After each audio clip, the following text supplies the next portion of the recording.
Yo, what's poppin', everybody? This is Jabari98 here, back once again for yet another live stream. And in this live stream, we are going to be finishing up the Archon Quests, people. Been hearing a lot of good things about it, and so far I've been really impressed. We're going to start Act 5 tonight, after I grind my resin. And yeah, I'm really looking forward to seeing how this ends, because so far I'm really impressed with seeing how the characters interact and like the environments and things like that. Like, I'm honestly really impressed by this Archon quest, bro. Me personally, I've so far it's shaping up to be better than the Sumeru Archon quest line, but I'll reserve my final judgment for when the quest is finally over, dude. So let's get into it.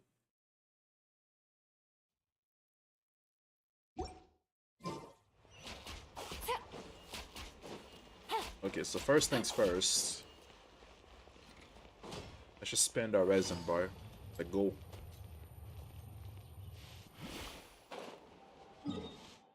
So what should I spend it on? At least in regards to Furina.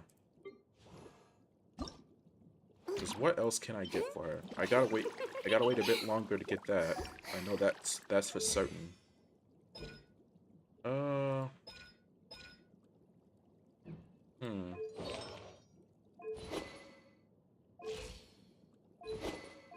I don't feel like artifact grinding right now. What can I do? What can I do for her? Or Charlotte?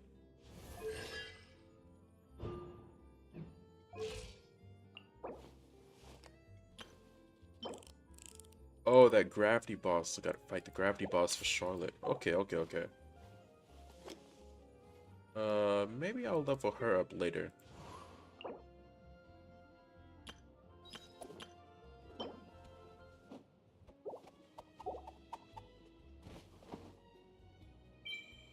That animation's still sick, dude.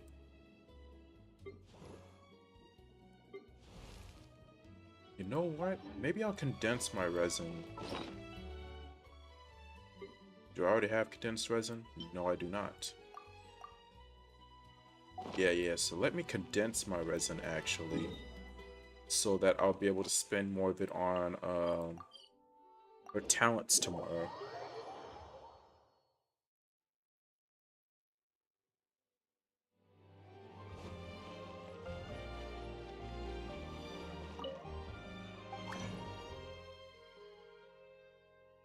Gimme.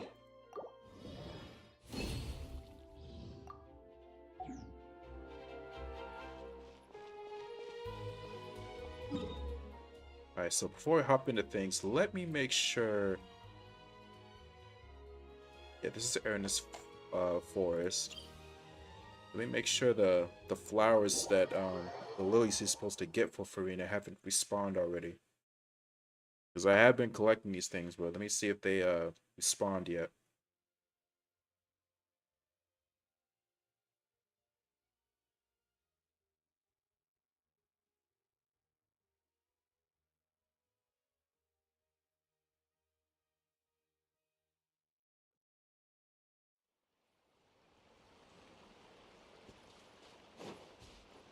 And it's looking like still not here.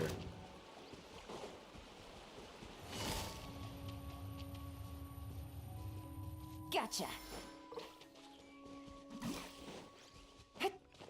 Oh crap, music thing.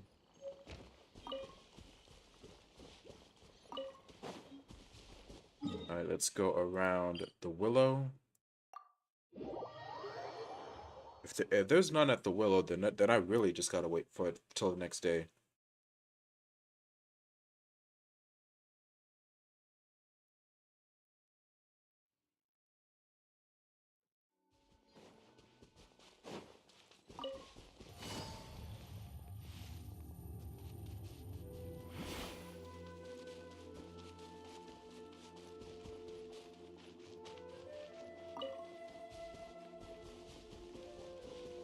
Yep, it's looking like I still have to wait till the next day.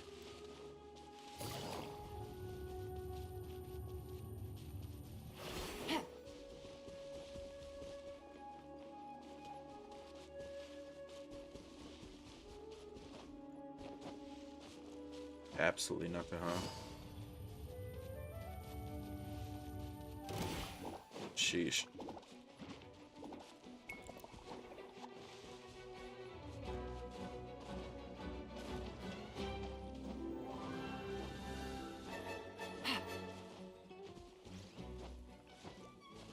Alright, so let me see.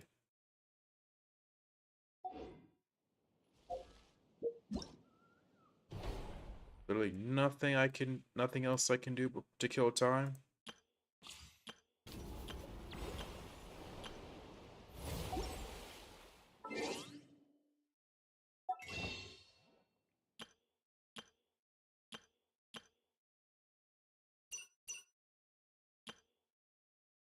Alright, I guess not.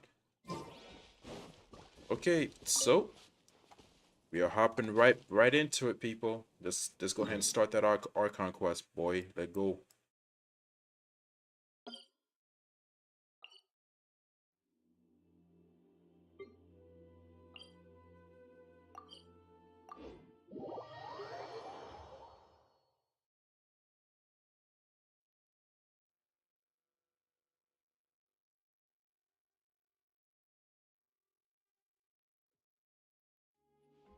So I guess we gotta go up.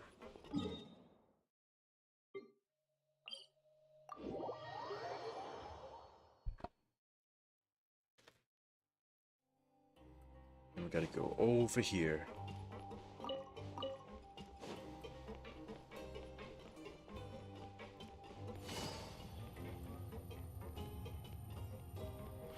Take it easy.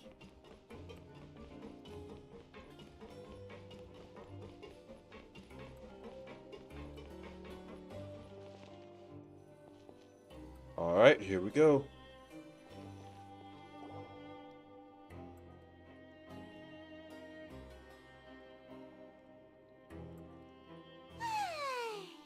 Now for a little rest after breakfast. This is the life. Wait a sec. Isn't something important supposed to happen today?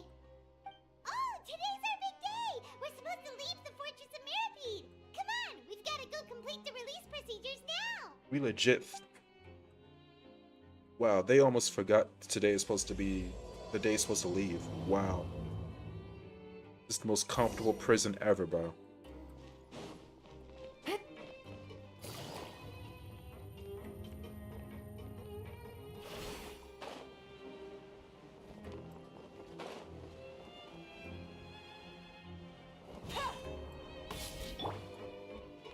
Alright, hurry up. It's time for us to get out. Hurry up. Sign the papers. Please, sign here. This document will be effective immediately upon signing, and you two may exit the Fortress of Mirapede via the regular channels. It's been so long since we've been to the surface. Let's hurry up and... Uh-oh. What's happening?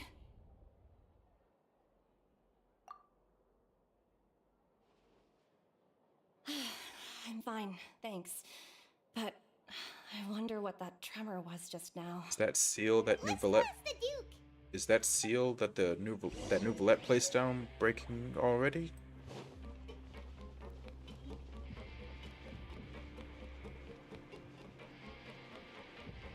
That seal lasted, like, no time. No time at all.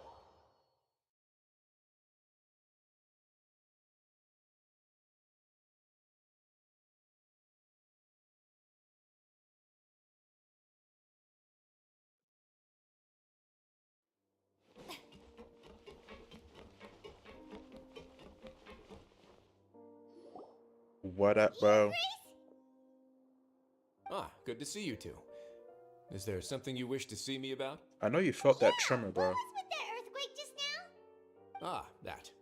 The tremor didn't originate from the seafloor. In fact, it seems it came from the surface. Over the years of serving as the warden here, I've developed a sense for distinguishing between what occurs on the surface and what occurs underwater. Besides, the seal that Monsieur Neuvillette set in place won't fail so easily. So the fortress is okay? If you recall our last incident, if there really were a problem, there would be crowds of inmates in a panic right now. Huh, you've got a point. Okay, seems we need to get back up to the surface and ask about what happened. By the way, do you know what day it is today? I believe today is this month's pipe cleaning day. Wait, seriously? Aha, yes. Have you completed your release papers? Yep. It's you two. Are you leaving now? No, get away from me, you demon. Right! Today is our last day in prison. But now that Paimon says that, it doesn't feel like we were confined here. It's actually been pretty nice. Oh yeah, Paimon feels fond of this place now. Then be sure to come back and visit. I'll miss you. If you've signed the release papers, then you're free to go. The guards will escort you out.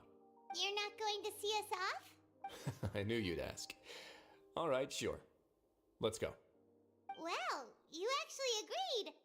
No worries, you must be busy. Paimon was just joking. Ah, so you do have a polite side, I see. After being down here for so long, I imagine you must feel like you're lacking companionship. Shall I come along too? No. She's gonna tranquilize us, bro. Yeah, don't worry, we'll come back to see you. Paimon really likes the cafeteria here. The chefs sure do know how to make good grub. I hope you won't be here as convicts the next time I see you. We'll do our best to stay out of trouble. Well, it seems our work in the Fortress of Meripede is finished. That's the end of another chapter in our journey. And since Neuvillette was the one who asked us to come here, we should probably go report to him now. Next up, the Palais Mermonia. You're going to see Monsieur Neuvillette? Please pass on our kind regards. I'm sure just your regards will do, no? I believe it would be the polite thing to do. You're right. I've heard the Palais has been terribly busy these days. Tell him that I hope he hasn't been overwhelmed by the recent string of troubles. Alright.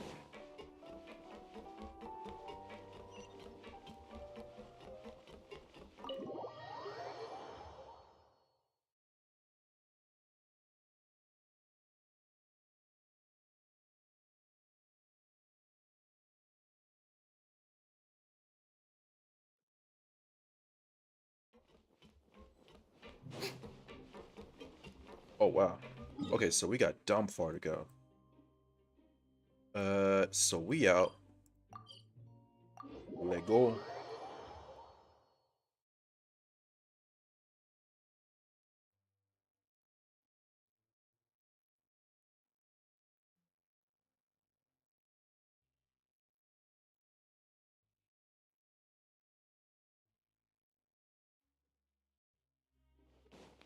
Go up this little old thing here.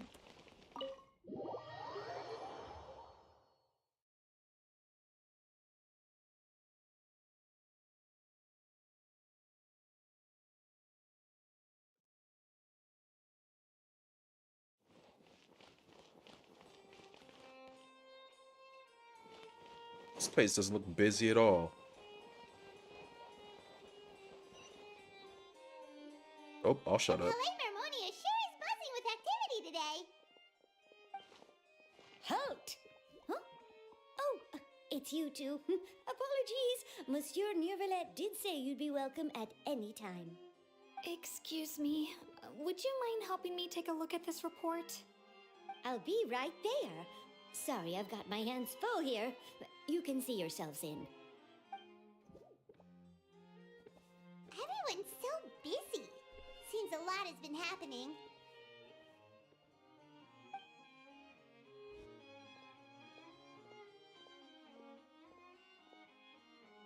Alright, let go. What's the sitch, bro? Hello. You've come at the right time, but you'll have to wait for just a moment, as there are some urgent matters I must tend to first. In the meantime, please, have a seat. if you'd like to have something to drink, let the Melusine outside know. That's all right. We just ate. Very well then. Let's take a break over there while we wait for him to finish his work.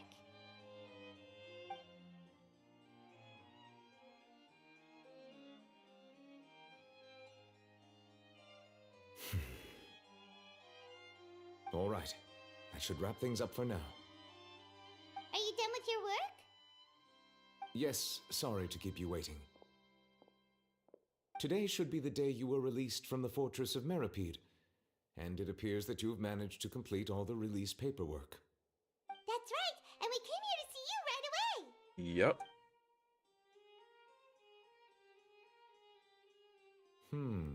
A massive whale. Do you have any idea what that might be? Judging from your description, that cannot have occurred in any ordinary waters, but rather something like the primordial sea. A whale of that size and shape cannot usually be found in the waters of Tevat. Therefore, we can only assume that Child is presently immersed in primordial seawater. Immersed in primordial seawater? But how? And is he okay? Yeah, exactly. He's not going to dissolve. He's not Most from people wouldn't Fontaine. be capable of entering in the first place. I'm not completely sure how he could have gotten there myself. Something we'd like to ask you about. Yes? What is it? What was that tremor we felt earlier? Right! Paimon felt it too! We asked the Duke and he said it wasn't from underwater, so we figured you might know something about it. It turns out that I have just received a report about this particular matter. In fact, that's exactly what I was busy with a moment ago. The source of the tremor was here on the surface near Poisson. After the shaking stopped, the water levels in the Poisson area rose at an alarming rate. The water levels rose? Oh no! What about all the people there? Fortunately, the water levels only rose for a short period of time and have already returned to normal now. However, I still have a bad feeling about the whole phenomenon.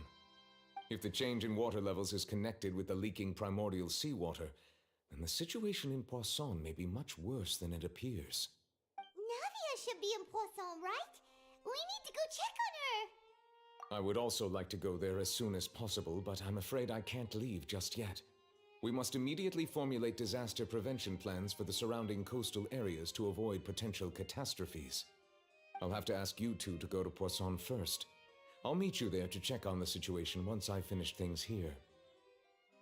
There's no time to lose! Let's get going! Please be careful. Alright, we out. Let's go.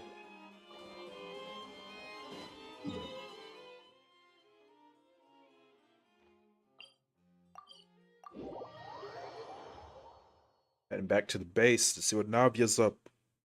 See what's up with Navia, bro. Hopefully she ain't drowned or nothing.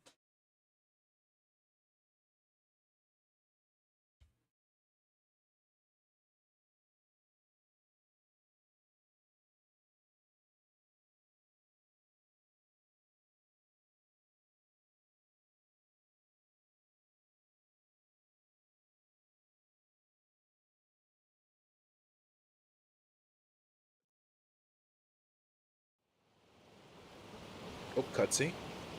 Oh no! What happened here? A lot of flooding, that's what happened.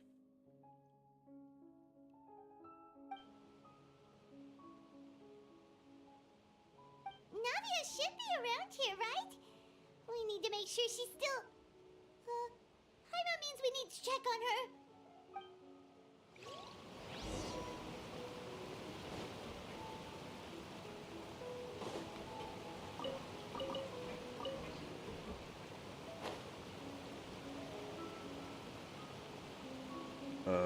Maybe down here?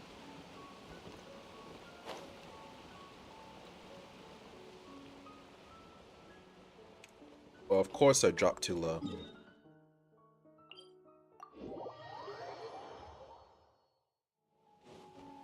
Ah, there it is.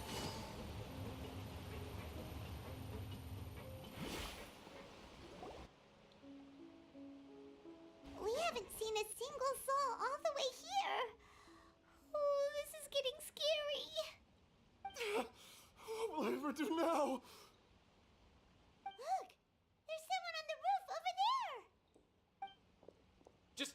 put! We're coming up! Watch your balance! All right, just hurry!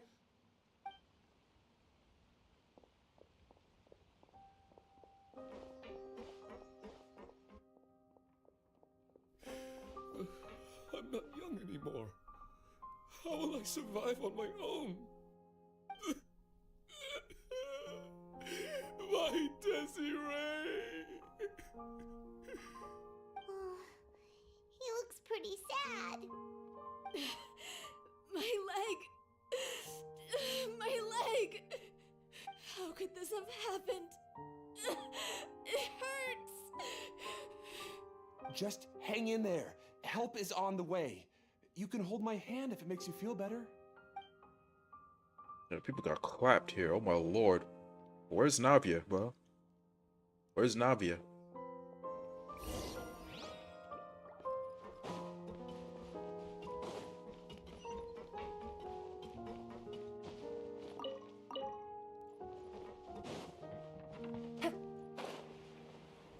All right.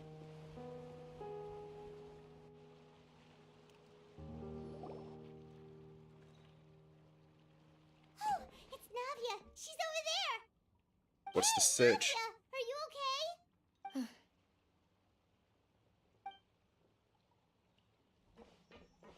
You're here. We heard there was a situation in Poisson, so we came as quickly as we could. Yes.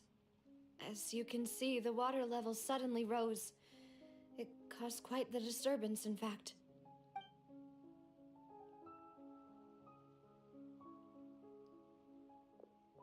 Demoiselle! There was a wounded resident next to a building southeast of here. We've already transported him to safety, but we've run out of medical supplies. He's wounded? How badly? He fell, so it's probably a broken leg. He's pretty shaken up. When the water level rose, he desperately climbed up to the roof. Once the water receded and he saw the ground, he became terrified and eventually... He jumped down then. Find the leader of Squad 1 and tell him to take the wounded resident to see a doctor. He should know where to go. Understood. I'll take over his search and rescue mission in the meantime. All right, you'll be in charge. I'm sorry. Where were we? The situation in Poisson? Ah, right. Allow me to explain. A little earlier, we suddenly heard a loud noise. At first, everyone thought that something might have exploded in the waterways. But before we knew it, water started pouring out from everywhere. The rushing water seemed a little odd, almost like the unique color of primordial seawater. Some people didn't realize the danger and thought it was just ordinary water leaking from somewhere. Everyone on the street who happened to be close to the water didn't have a chance to escape. Dang! As the water levels rose, they suddenly disappeared. They were all dissolved. Those who realized what was happening started to flee in a panic, desperately trying to get to higher ground. Many were injured in the stampede, and some people fell from significant heights. The Spina di Rosula initiated rescue operations as quickly as possible, but there have been a lot of casualties. Fortunately, the water began to recede after some time, and the chaos came to an end. The water that flooded the area contained primordial seawater, so the lower levels of Poisson are still hazardous. To ensure everyone's safety, I've asked the people there to leave as soon as possible. No one knows if this could happen again. All we can do for now is try our best to help evacuate the residents. We still haven't completed the head count, but we'll have some numbers soon. How awful. And all of this just came out of nowhere. It was quite frightening indeed. I only wish that everything that just happened was a bad dream. Is there any way we can help, Navia? Thank you for being so willing to help in a moment of crisis like this. You don't know how much it means to me. I really can't express how grateful I am. Wait, we're missing some people, aren't we? Don't say that, Navia. That's what friends are Her for. guards. Yeah, Millis and Silver. Demoiselle, we've got a situation here. I'll be right there. Sorry, I need to go for now. And off she goes. Seems it might be a while before she can take a break.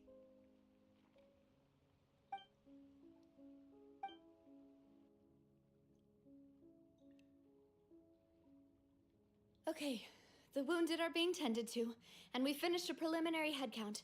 More support has just arrived, so I suppose I finally have a moment to focus on my own matters.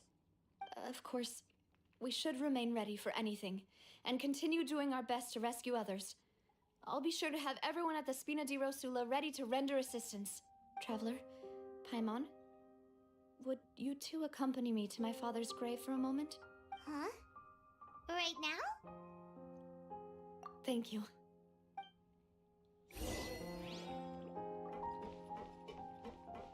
Dang, her guards got clapped, bro.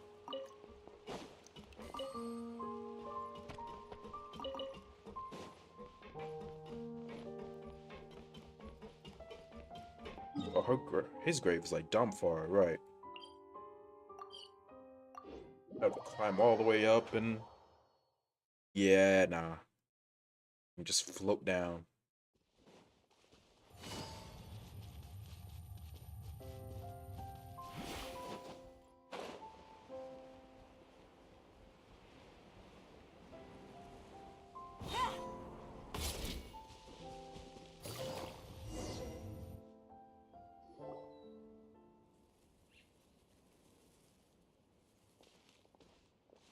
Not a lot of people here, huh?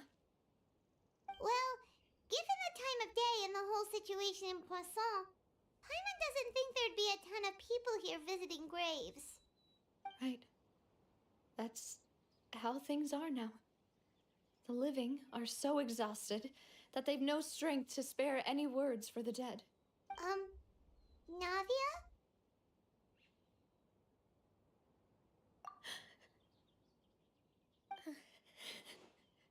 Oh. Navia, what's wrong? Sorry. I just... Malus and Silver. They won't ever come back here again. What should I do, Papa? Huh? What happened to them? Everyone agreed on the rescue plan, but still, I was the one who initiated it. They were helping evacuate the residents, but they couldn't leave in time. And they were caught in the seawater.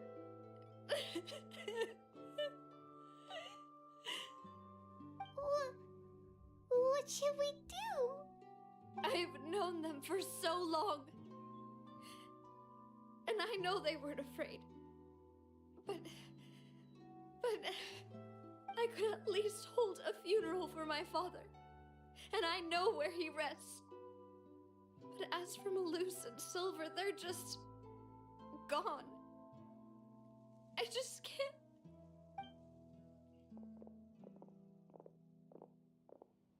Everything looks so clean after it rains.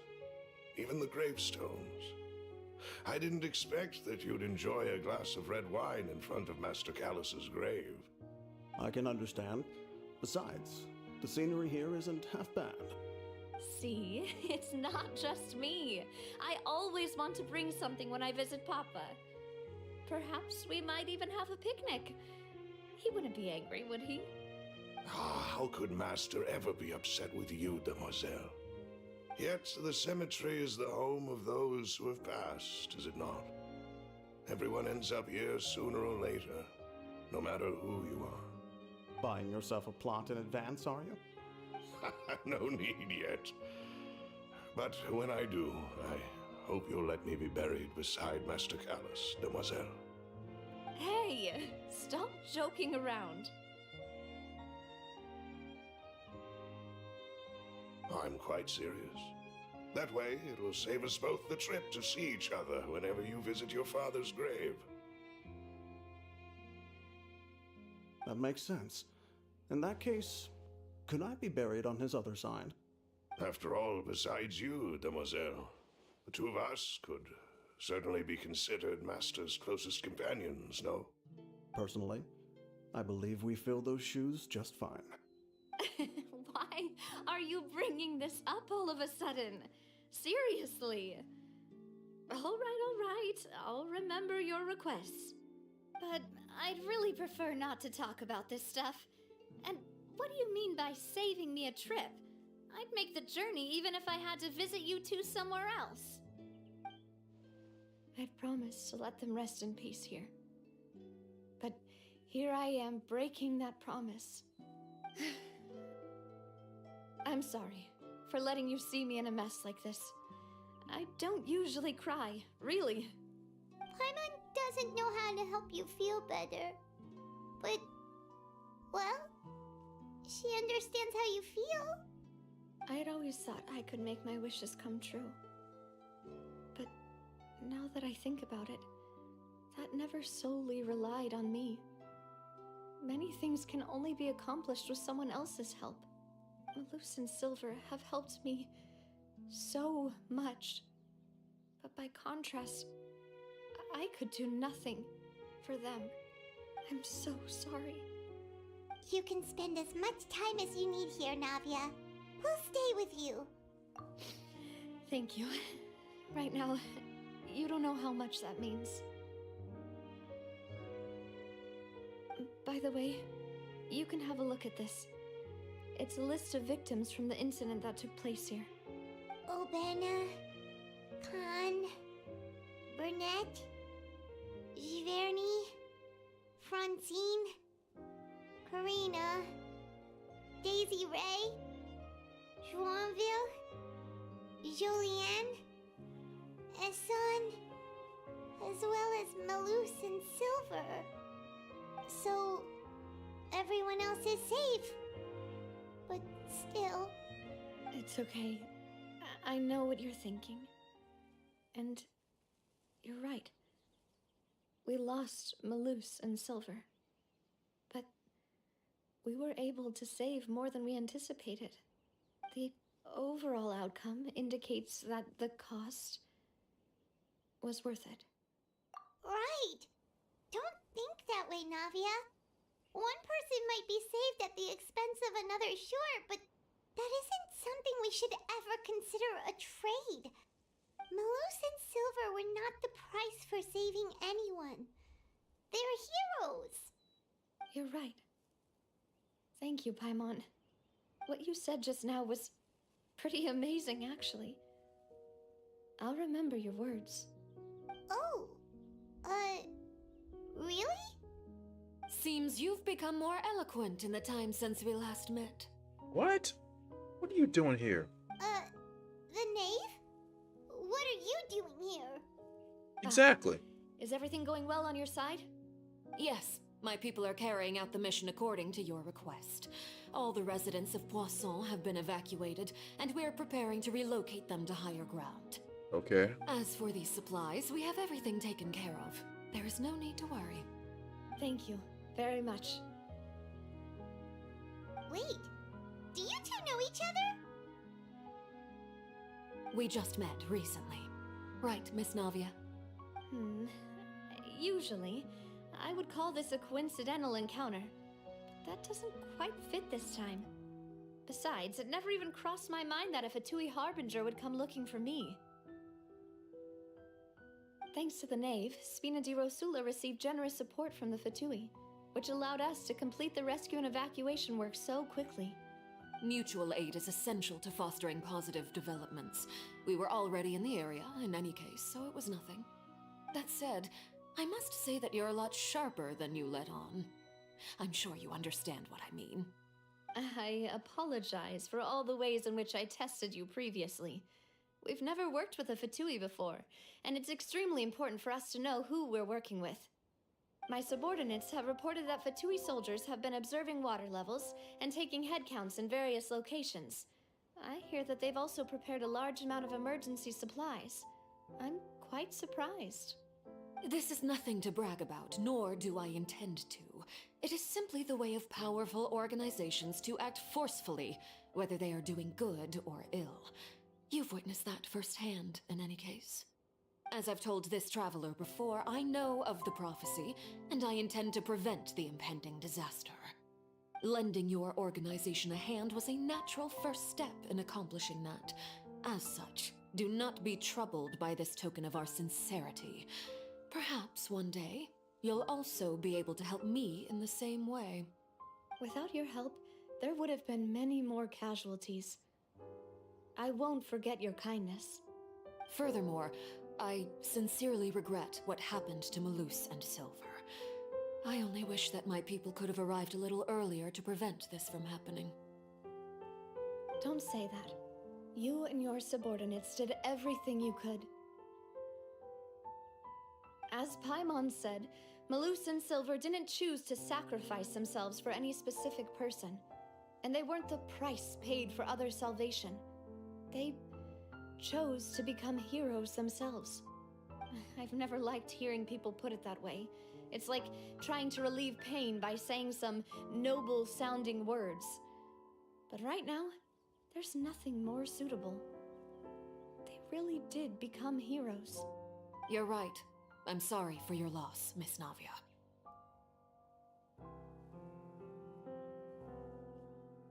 Water is life to Fontaine's people, and it also spells disaster.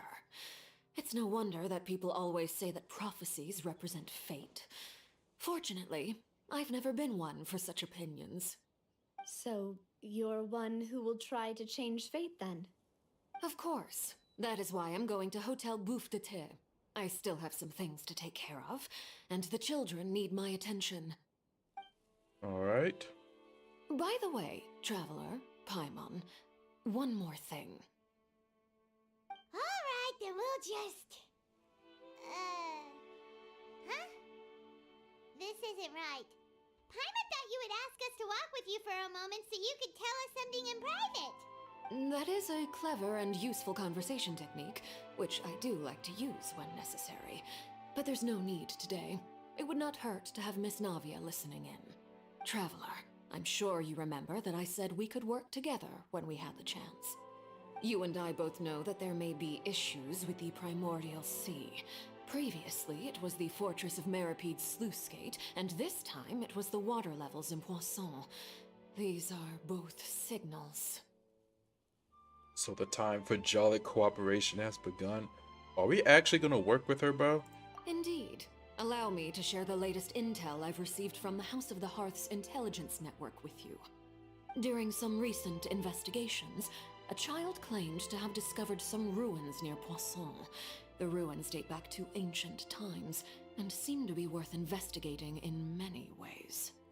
Judging by the dating of the ruins, they may be related to the prophecy and the coming crisis. The situation is becoming more urgent, so any pertinent information will prove extremely precious. My people initially came to prepare for ruin exploration. Unexpectedly, this disaster struck, and at present, we're all busy prioritizing the rescue effort. So that's why the Fatui were already in Poisson. I wanted to take the children along, but unfortunately, Linny, Lynette, and Fremine have all been dispatched to higher ground to assist affected residents. Okay. Linny told me that outside of the house, the person they trust most is you. Which is why I want to give you this task. Are you sure this will be okay? Can you trust an outsider like me? Bro, I should be asking you these questions, bro. The House of the Hearth's members see each other as family, but Linny, Lynette, and Fremine said that they also see you as such, even though you are not from the house.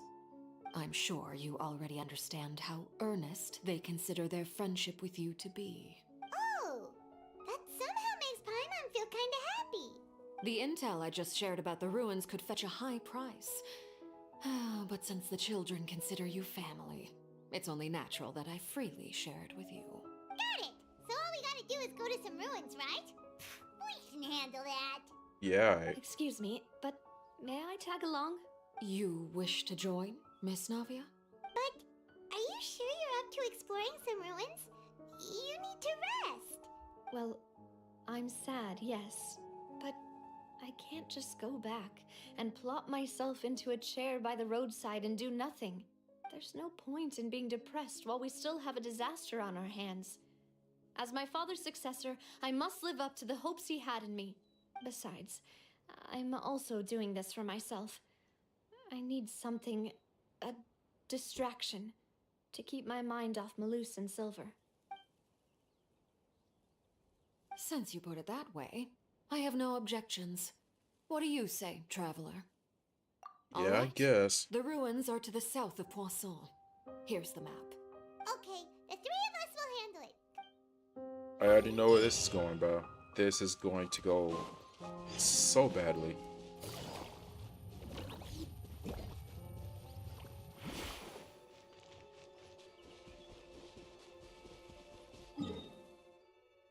Oh, dang, that thing is deep down there.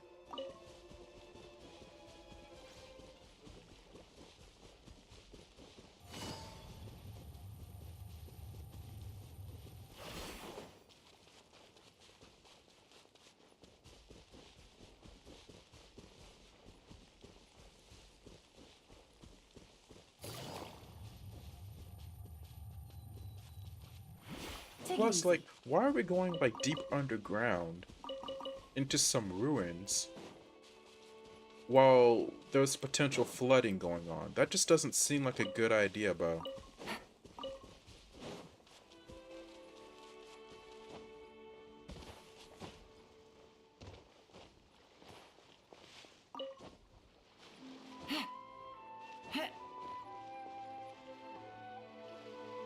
So, are these the ruins the knave was talking about?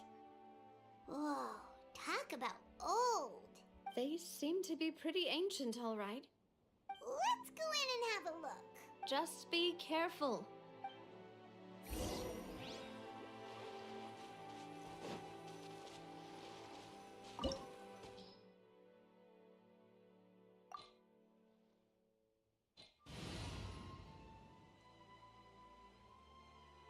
Alright, let's go. Let's get it. Let's go.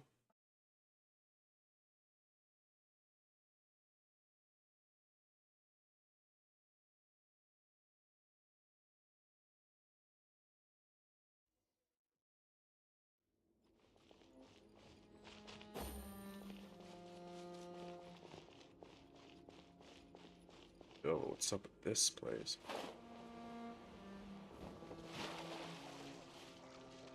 Okay, this ain't primordial water, so that's good. Strike a pose.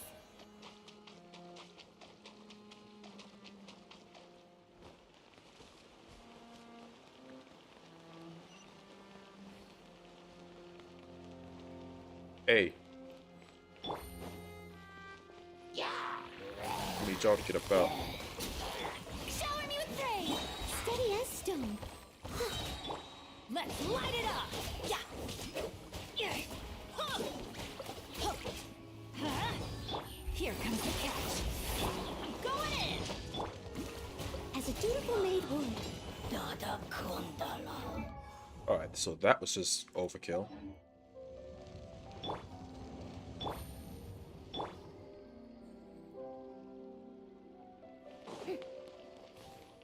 Nothing else this way.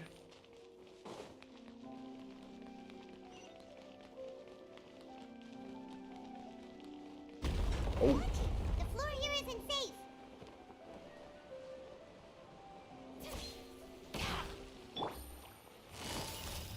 Quietly now.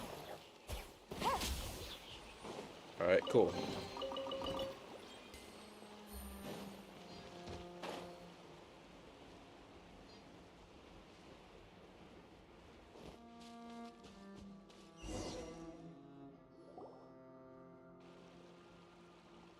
This place has also been contaminated by primordial seawater. Yeah. And a lot of it, too. A Fontainian would most likely dissolve the moment they fell in. Right! You can't go down if there's primordial seawater. It's too dangerous, and it won't be any help for you to just stay here. Don't get Paimon wrong. We're not saying you're useless. It's just that... No, you're right. I can't do anything in this situation. I'll leave this to you. From the looks of things here, maybe there's no way back. What? Well, they did just fall down, but like... That complicates things. Maybe the only way left is forward. In that case, do you want to wait for us here? The water levels here are unstable, and there's a chance the water will rise. So, staying here wouldn't be safe either. I'll go together with you. Perhaps we'll find the exit just up ahead. Oh God, I know where this is Come going. with us for now then, but please be careful. I already know where this is going.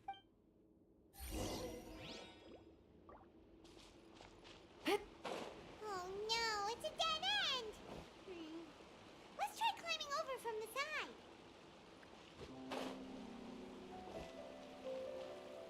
Yo, the llama's about to swanton bomb into that joint, bro.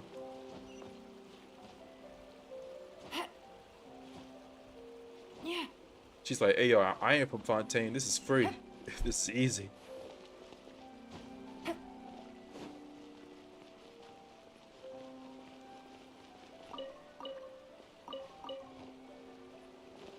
Anything else? Nope. Alright.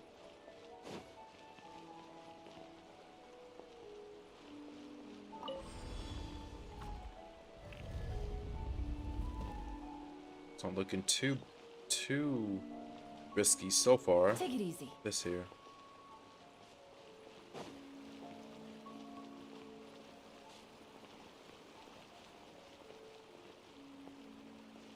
Whoa, why'd the camera zoom out like that? Hey, yo. Bro, what? Okay.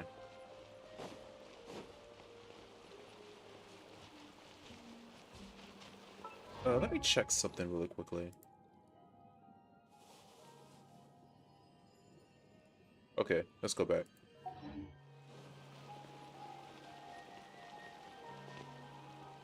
Yo, that's so weird. This camera shot. Wait, there's something wrong with... Go, go, go, go, go, go, go, go, go.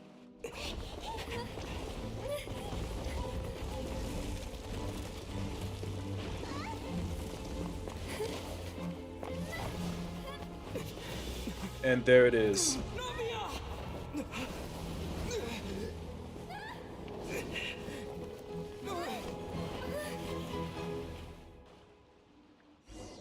And she's gone, bro.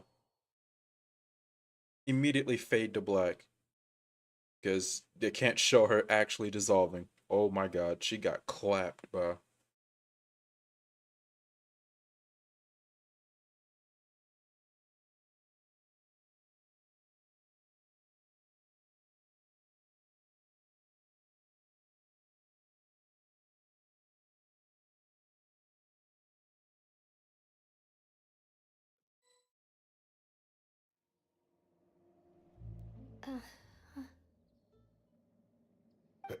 Demoiselle? Huh? Demoiselle, what are you doing here by yourself? Would you be standing here till dark if I hadn't come to get you? Maybe she just wants some time to herself, Malus. Hmm? Oh.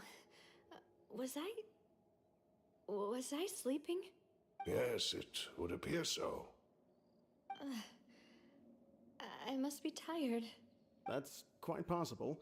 However, you were the one that suggested we go out for a walk. Oh, right. I nearly forgot. It must have slipped my mind when I dozed off. I haven't had a nap today yet. Have I? This is a familiar feeling, yet Something's a little strange. Is something the matter, Demoiselle? Oh, no. No, I'm fine. I was just trying to recall why we came out for a walk. Do you remember Mr. Giverny? He'd requested our help before with foreign merchants who had a debt dispute with him, and we'd resolved the matter not long ago. We were headed to see how things were going with him at the moment. Ah, right. Yes. I remember now. Oh, Miss Navia. Ah, Mr. Malus. And Mr. Silver, too. It's good to see all of you. How have you been? I've been great. Thanks to your help, those bothersome merchants finally realized that I wasn't the one they were looking for. Why, I wasn't even the guarantor for that person. They were knocking at my door day and night. Even my neighbor Obina was getting fed up with them. Sometimes force is required to calm someone down and get them to listen to what you have to say. That's right. Oh, by the way, Burnett, what was it that you wanted to give to Miss Navia again? Oh, yes. One moment, I have it right here.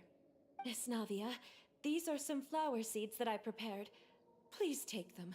They're a very good variety, and they'll become very big and beautiful once they bloom. I don't know what we would have done without your help, so this is a little token of our appreciation. I hope you won't refuse. Ah, did you cultivate them yourself? Thank you so much. I'll certainly take them. Malus, we do still have some empty flower pots at home, right? Why, we can have as many pots as you'd like, demoiselle. Perfect. In that case, we'll swap out some of the decorative plants for some of Mrs. Burnett's flowers. Very well. Wait.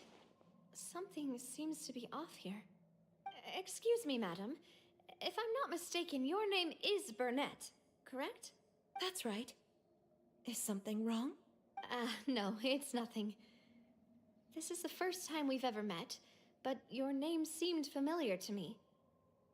I must have heard it when I was discussing things with your husband previously. I've heard this name before. Sometime recently, I'm sure of it. And why are there so few people around here? Where did everyone go? We must mind the time, demoiselle. We still have important things to attend to today. Huh? We do? Like what? Well, now, did you forget? Miss Navia, here you are. I've been looking for you. Please, come to the Opera House. Your trial is about to begin. My trial? Wait, why would I need to go to the Opera House? Yes, she's right, demoiselle. It's just about time now, so we should get going. Oh? All right then.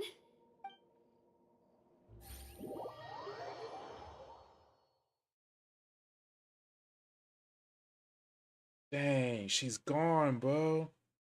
She got dissolved.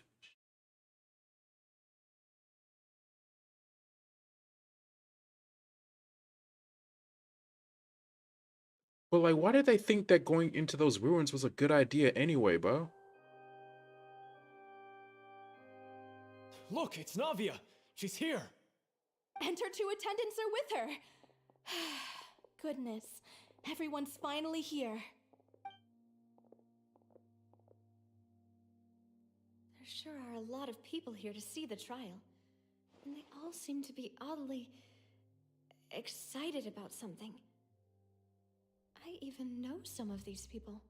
Karina, Desiree, Joyville, Jolien, Essen. Why are so many people here? And why do I have no recollection of this case? And as for the judge... huh? Where's Monsieur Neuvillette? Please sit in the defendant's seat. Don't worry, Silver and I shall accompany you. All right. But are you sure you can stand behind me? Typically, it wouldn't be allowed, but today is an exception. Okay. Hey, what kind of place do they think this is? Come on. Do they have any idea what they're doing? Seriously. Enough with the whispering! Could someone please tell me where Monsieur Neuvillette is, and why I'm standing trial? My dear Miss Navia, Have you not yet realized what you've done? In that case, allow me to explain. As all here know, you are Master Callus's successor, the head of the Spina di Rasula, someone held in high regard by every soul in Poisson. After you took over the Spina, you treated all of us just like the late Master Callus had. If anyone in need reached out to you for help, you responded. Not only you, but your butler, your subordinates, nearly everyone in the Spina di Rasula fought for the well-being of those in Poisson. Wait a moment. Aren't you just proving that I'm a good person? Yes, correct. Absolutely right. And that is why you stand accused. You have helped so many people get through so many difficulties. You are one with us. We are inseparable. We are one big family, all of us who are from Poisson, inextricably linked. And with you being so important, we couldn't possibly do without you. Therefore, this fair and honorable court shall declare you guilty, and you shall stay here. You will be together with us forever. Huh? What are you saying? Everything you have said is correct. I have indeed done a lot for my hometown, and I would be willing to be with you all, but what is the purpose of having me stand here like this? What is there to discuss? Ah, well, if that's what you think, then I have no further comments. How wonderful, Miss Navia! I know all these people. Why are they laughing? I seem to remember now. Yes, I get it. This trial is... Wait just a moment. This isn't right! Malus? What was that, Mr. Malus? Our conclusion is very clear and unanimous. Let the court judge her now. She's guilty! Stay here, Navia! You're one of us! Demoiselle, don't admit guilt. This trial means to keep you here forever. I wish to exercise my right to defend Our Lady. Mr. Joinville, you only know of Navia's goodness, but nothing of her utterly independent mind. She was born a free and independent spirit. She has never been tied down by anything. Indeed, even the death of Master Callus couldn't stop her. Her actions cannot serve as proof that she identifies herself as part of any group. She merely acted as an individual, extending her hand to help others. Please do not mistake her actions as being otherwise. So Really? if you're found... As an individual, you say? Don't forget, we are all Fontainians here. This is the nation of justice, the nation of Hydro. Even if Miss Navia only voluntarily rendered her assistance, that doesn't change the fact that her beautiful soul must return to everyone. Water accepts all, blends with all. It will surely accept her kindness. Everything is measured here in the nation of Hydro, and in the end, everyone shall meld together. Thus, when a unanimous opinion emerges, that opinion represents justice. Now I speak for everyone. Our opinion is consistent. Navia should stay. We and Navia are one. And you would call this justice? Preposterous. You are merely jealous that Demoiselle still has a chance to exist as an individual. Have you forgotten how much you all once longed to become individuals, to become independent? Do you mean to defy our justice? Oh my If your god. justice is flawed, then why should we acknowledge it? As you said, we can also have our own justice. Silver and I shall defend Demoiselle. And that is how we will enforce justice. Ugh, my head... It hurts. Demoiselle. Silver, it hurts. My head is spinning. All I can see is stars swirling in front of me. I remember now. Everything that seemed odd from the very beginning. Karina, Desiree, Joyville, Jolien, Essen. And Mr. Giverny and Mrs. Burnett, who we met earlier. Even Malus and Silver. I don't want to admit it, but they're all dead. Don't be afraid, and don't admit guilt. We will protect you to the very end. Absurd! Who are you to say that she cannot be judged? We are the majority, and in the nation of trials, the majority is absolute justice. We are the will of all. Don't let them escape! We shall keep Navia here with us! Oh my god. Mr. Malus, This is some Mr. nightmare Silver, fuel, bro. Must you be so stubborn? How could the two of you possibly hope to stand against the collective? Do not resist. This judgment is fair and just. Navia belongs to us. They're all After all that Oceanids. happened, she should not be left alone in Poisson. Oh my god. What are you saying? No more excuses! Jesus, Bro. we're jealous. Jealous? How could she possibly be an independent individual? What's with these people? Who's jealous of her? She belongs to us. Miss Navia, she. Silence. That's...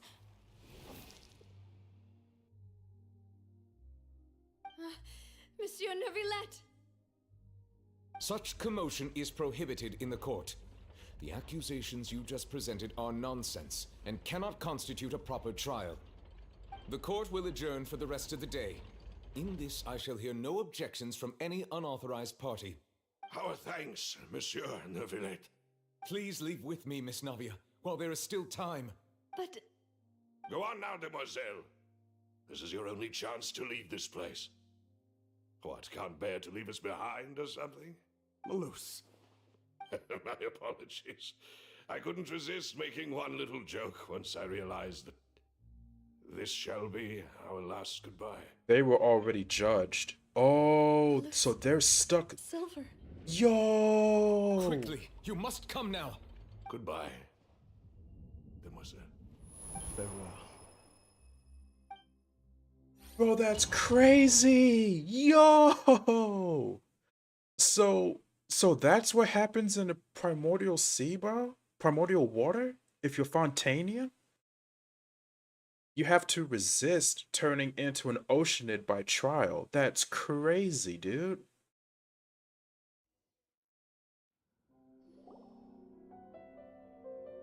No, wait! Just a second! Navia? You're awake. Good. I must have been dreaming. Malus and Silver were still alive, and they were defending me at some insane trial. It looks like you're all right. Did all the sad feelings cause you to have a nightmare? Paimon could give you a hug. The ruins you were exploring suffered a cave-in. When I arrived, I found you falling toward the water. You were just about to be dissolved within, but I... What is it? I think I saw 2 Oceanids protecting you.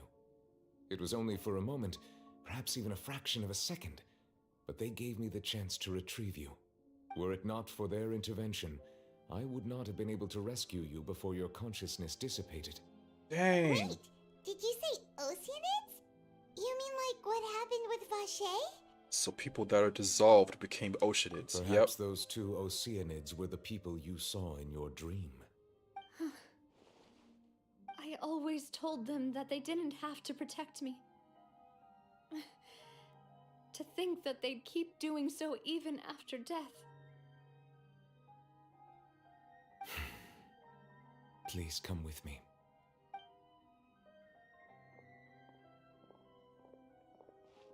Neuvillette, are you okay?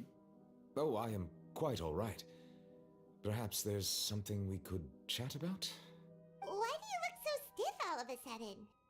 Oh, Paimon knows. You're the type who feels awkward when there's nothing to talk about, right? I merely thought that we should give Navia some time to herself. Huh? Why didn't you just say so then? Don't you think it's even more awkward to call us over like this and then have nothing to talk about? I suppose so. Come on, bruh. Ah, Sigewin. I hope all is well with her these days. He's terrible Her at work small in the talk. Fortress of Meropide has not been too much for her, has it? No way, don't worry. She's doing fine down there. She's an amazing head nurse. I see. Well, that is good. I have always worried that Sigewin would need a lot of time to understand the world of humanity, just as I have. Oh, and the Duke also says hi. Even though Sigewin made him do that. He hopes that you haven't been overwhelmed by all that's happened lately. Thank you. I have indeed been busy lately, and I also hope that everything is going well in the Fortress of Meropide. He still doesn't know what to talk about. Let's chat about something else then. So, Neverlet, you're probably quite the swimmer, huh? Yes, of course. This isn't going anywhere. Let's try something else. How did you find these ruins? Did the knave tell you? Yes, in fact. I had arranged to meet you in Poisson, but when I arrived, I discovered that the Fatui were helping the residents evacuate.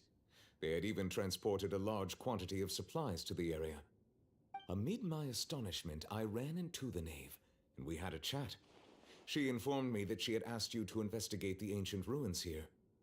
Yeah, we originally planned to meet up with you, but we thought you might still be busy with all those official documents.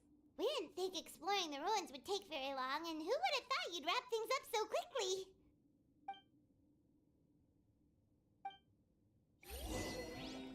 And Navia is shook. I would be too. I'm sorry to have kept you all waiting like that. I'm feeling much better now. I guess we should get going again. Will you come with us, Monsieur Neuvillette? Yes, if you wouldn't mind my company. All right! Another one joins the party! Let's get going then!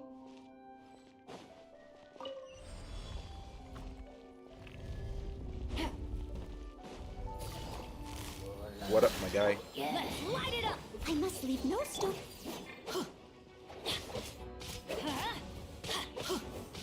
Strike a pose!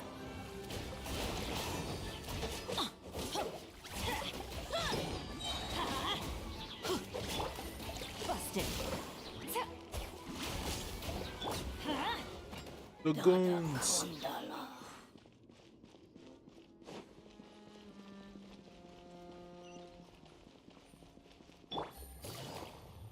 Oh no, another unstable path. Watch your step. Okay.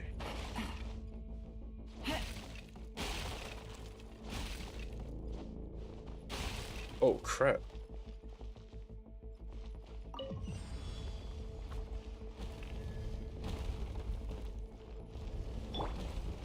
Watch out! There are rocks falling over here!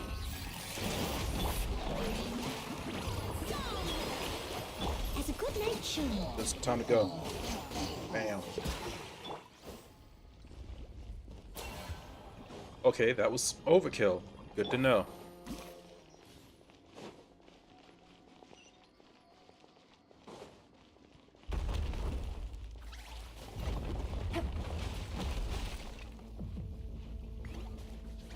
I'm out of stamina.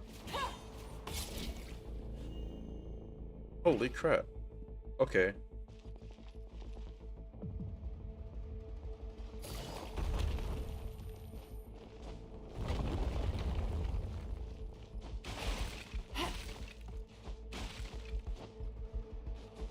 Alright, we out. It seems we're almost at the top. Keep it up! Yolan? Oh god. Oh my god.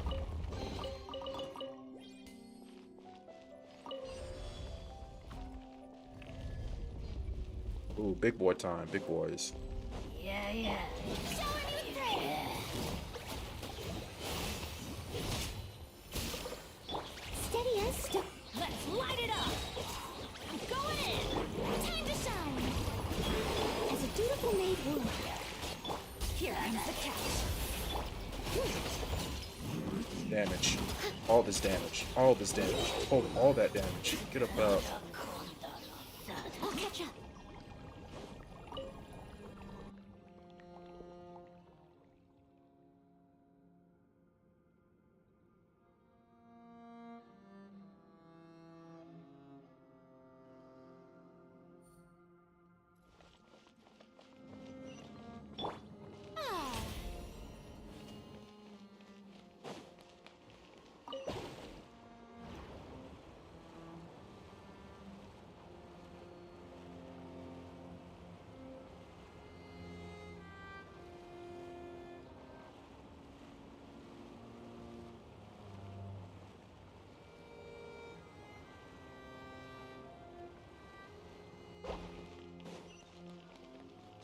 Nothing this way. Okay.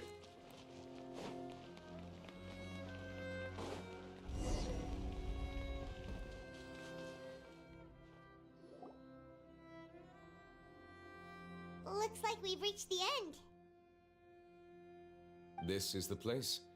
There should not be any other hidden spaces in the vicinity. The path sure had some twists and turns, but it turns out that this place isn't actually that big.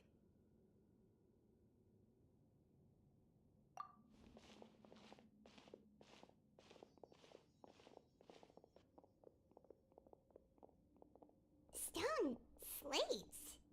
It seems like they were put here as an offering. Could we take them down and have a look?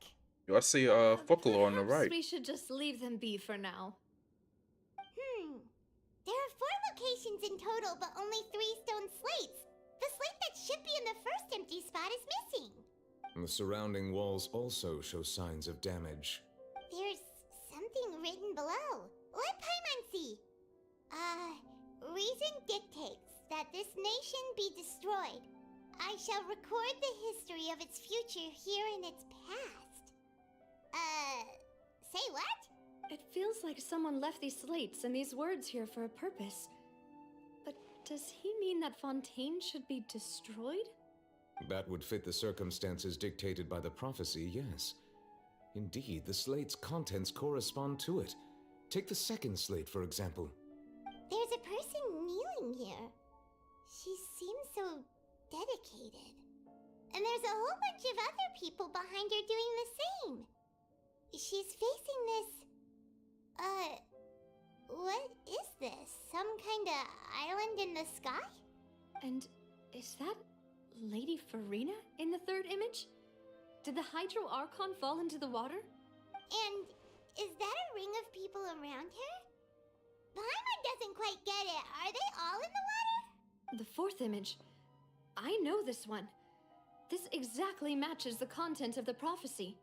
The people will all be dissolved into the waters, and only the Hydro Archon will remain, weeping on her throne.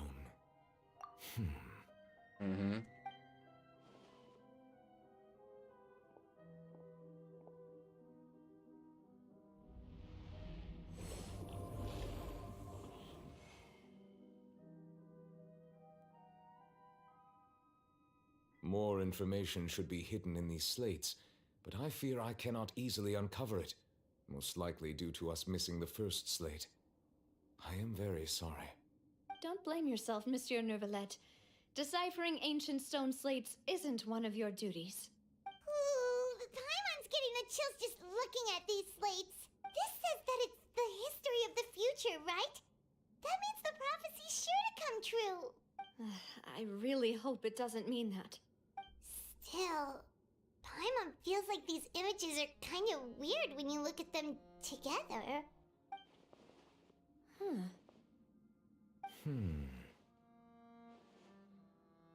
The issue is the order of the third and fourth images. That's right! If the images are in chronological order, shouldn't the fourth, the waters drowning Fontaine, come before the third, where the Hydro Archon herself falls into the water? And yet the order is reversed here. Second image is also quite concerning. What sin are the people in the images confessing If we to? go by timing, Lady Furina only emerges in the third image. That means that the person in the second image might be the previous Hydro Archon. Egeria, then. I had never met her, but her appearance here does match the records. The previous Archon kneeling before the floating island in the skies, as if confessing a sin. Did she herself commit that sin? And if not, why would she be in such a posture? Also, I'm still wondering why these ancient stone slates are here at all. Judging from their contents, could this place be the origin of the prophecy? Does that mean that someone, or some people, once saw these slates? But who would have created these slates and left these words here?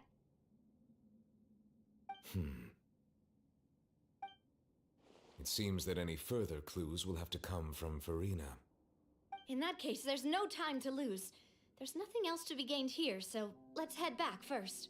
Yeah, we better get somewhere safe for now.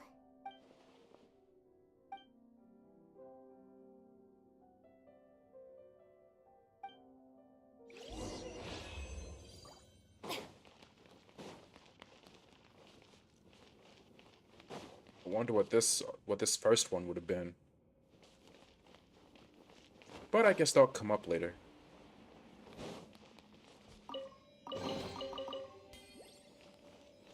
Alright, we out.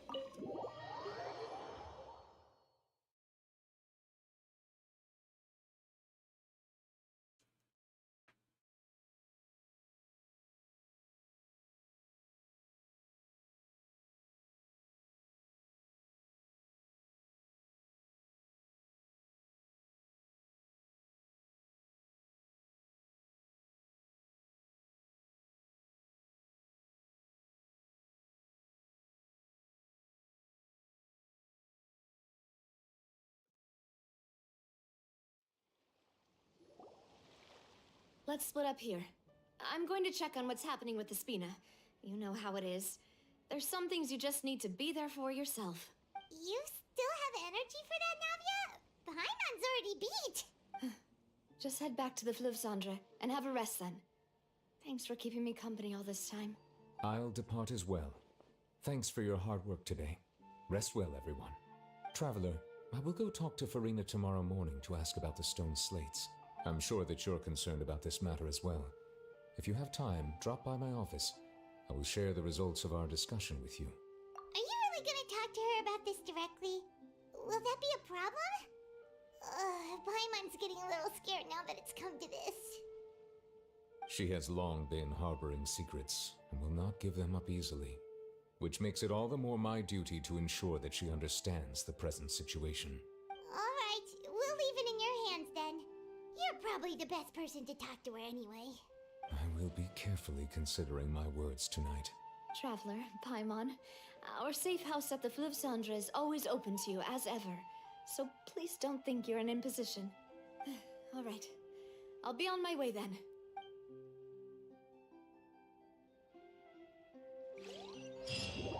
Alright. Oh, and we're heading straight there. Okay.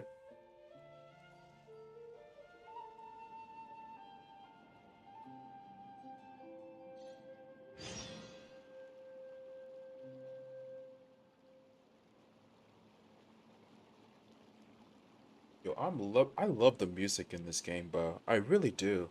I think Fontaine's music might be the second best one of all the regions. I think the first place is like Sumeru. But Fontaine is like right up there, bro. Welcome back. We've got a special menu prepared for you two tonight. Yay! And there's good food too! Navi, no, the boss is the best. Ooh, desserts! Nice! These are all Paimon's! Paimon's already starting to forget what happened today. Oh, that voice. Is that who I think it is? Wait, Mona? Huh? What? It's you two. What are you doing in Fontaine? What's she doing here, bro? Yo, is she about to like read the prophecy or something?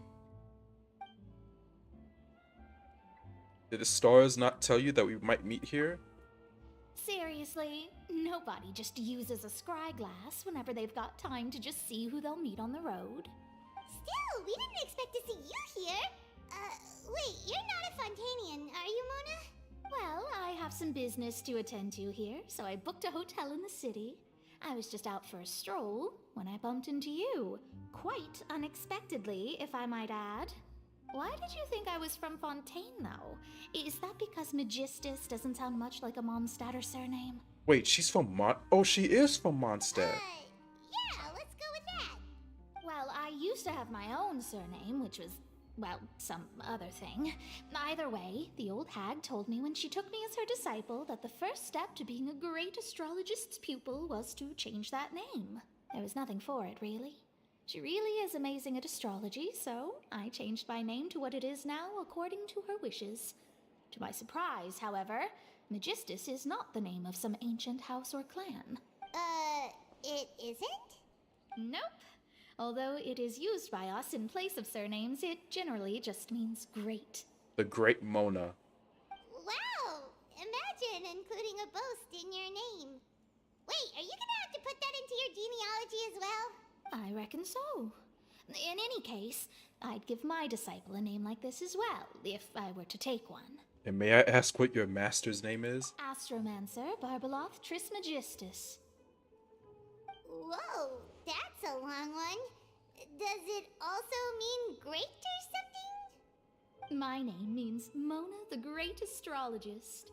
As for the old hag, hers is, in plain speech, the thrice as great Scholar of the Stars. Just take it as a title specific to astrologists. Yeah. Thrice as great? That's so petty. I know, right? That's just how she is. She used to call herself Magistus, actually, but when she took me in, she changed her name to Trismegistus. Talk about excessive. Magistus is thus the calling card of our school, so to speak, which makes it about the same as a surname. It's all right if you don't get it. You can look into it further should you need to study astrology more deeply. How about triple strength traveler or triple appetite paimon? Oh my lord. That sounds terrible! But anyway, you're not Fontainian, are you, Mona? You're from Mondstadt, right? Well, I was born in Mondstadt, yes. My parents migrated to Dorman Port, and I traveled with the old hag for a while, after which I settled down in Mondstadt City. Oh, that's a good thing then. At least we know you won't be dissolved by Fontaine's waters. Speaking of that, I'm sure you're aware that a bunch of things have happened here in Fontaine, right? I know you're not a local, but I'd avoid getting too close to any water that looks strange all the same. There's something ominous about it. Well, the water, I mean. Did you come to Fontaine because of the prophecy? That was the main reason, yes. Just a while back, the Steambird invited me to take part in a panel and speak about the circulation of the prophecy as an astrologist. The invitation was sent quite early on. I don't think anyone expected Fontaine to be in this much trouble. What do you make of that prophecy, Mona? Just tell us what you think as an astrologist.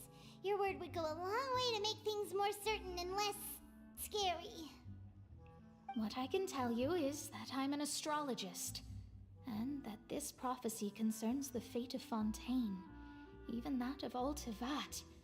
Ascertaining this is akin to reading the fortune of the whole world. I'm afraid that this is not something that just anyone can do. If I could do it, you would no longer call me an astrologist, but a visionary. But on the flip side, the prophecy is so huge and powerful that it must surely come from a powerful visionary. Its contents involve the fate of the world. Disregarding it would be a mistake. A visionary? Sounds really powerful and all, but does such a person really exist? They better exist. Of course. The old hag could do it, and I'd bet there are others amongst those Hexenzirkel colleagues of hers who could do something similar. Yeah, from that event, yeah. I need to ascertain the accuracy of the prophecy. We gotta do that, bro. Huh? Are you sure? All right, I'll help you. It isn't often that I see you with such a serious look on your face. I'll tell you once I hear back from her. You're amazing as always.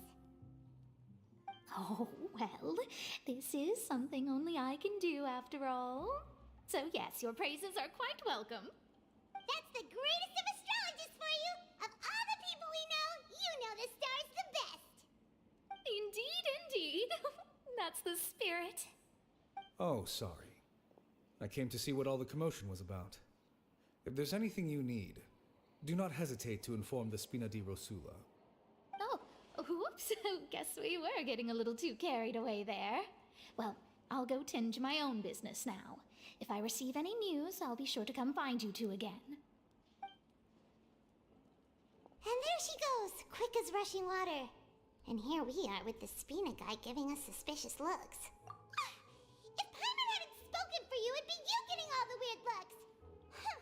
The things Paimon does for you. That's more like it. Okay, so Mona isn't from Fontaine, so she doesn't have to worry about getting dissolved. That's... So she's actually from Mondstadt. Okay. To be honest, Paimon's still feeling kind of... I know a whole lot of fanfic writers are crying in their sleep right now. We agreed to go see Neuvillette, so let's pack it up and get going.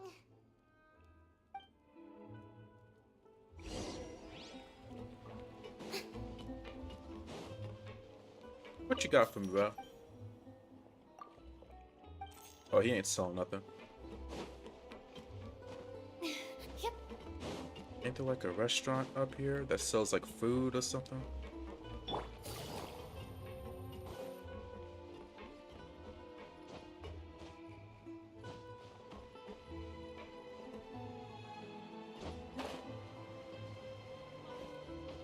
Yeah, up here.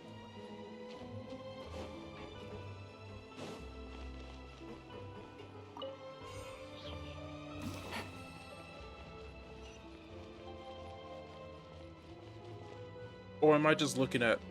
Oh my god, I'm looking at the restaurant that's actually above the surface. Oh my lord. I need to actually get my priorities in order, bro. I don't gotta go there at all, bro. What am I doing? What am I doing?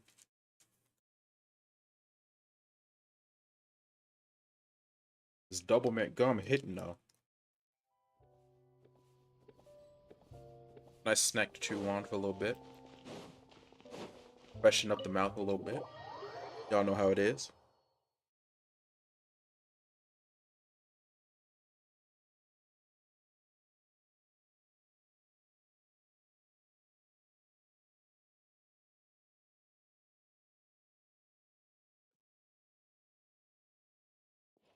Go to Neuvillette's office.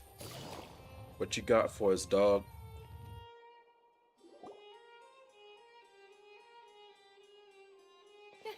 You're here! Finally! Is something wrong? Monsieur Neuvillette and Lady Furina, they seem to have gotten into a dispute. Please go see for yourself. Uh-oh.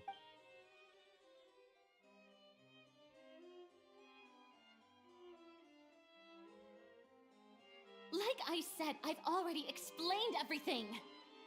And yet the problem has not been properly solved. There is little space for excuses between us.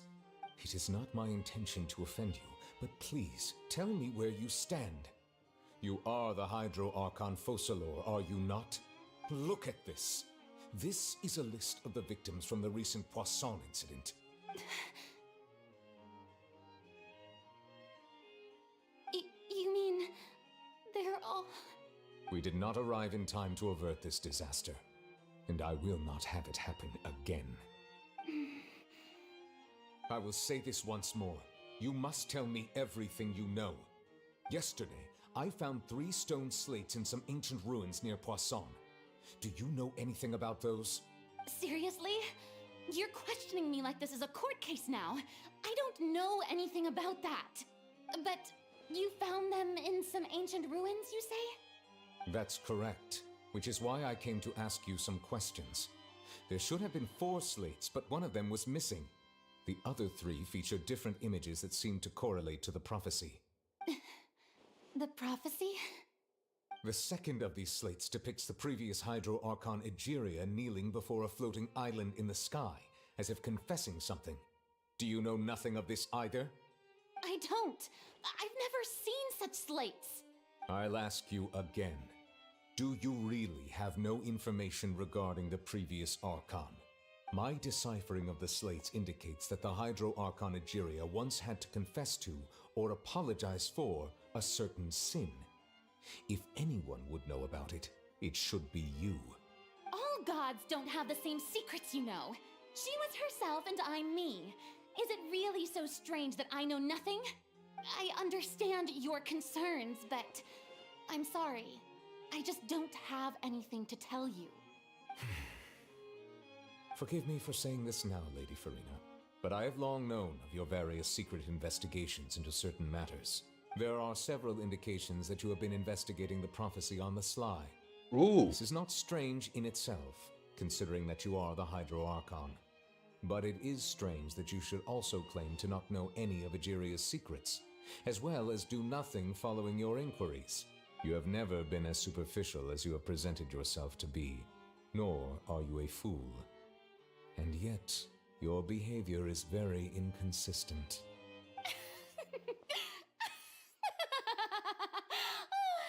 So you've been watching me all this time, have you? I didn't think you were that type. You... Well, since you know about my secret investigations, then you should know I'm actually working to take care of it. There's no point questioning or suspecting me. You're the Eudix, but you're still my subordinate. You should be following my lead. Just trust in me, you're Archon, and do as I say. Never mind whether you can truly convince yourself to or not. It'll all turn out fine. That's all I have to say. We do not discuss this matter again. Oh, the opera's about to start. Toodles! Oh boy. Valette does not fuck with that. Ooh. She is out. She didn't even look in our direction, bro. Notice us standing by the door? Wonder what's up with her. She was smiling. Huh. She didn't seem in the mood to care if we were listening in or not. I assume you've been outside for a while now? Oh, you noticed. Seems Furina didn't even realize we were here. She was in a great panic, though I cannot discern the reason. Our discussion reached impasses time and again, a state of affairs that we cannot allow to continue. Still, I do not understand. Dialogue is the basis for understanding, so why did she keep refusing to engage? I'm afraid questions alone might not suffice. We need to make her understand how dire the situation actually is. Everyone in her inner circle has noticed that she is hiding some secret. The issue is her attitude. I fear that she will not reveal anything unless absolutely forced to. We may have to create a situation in which she will have no choice but to speak. Oh? Like what? Like a court? Normally, people will only reveal the truth when standing trial.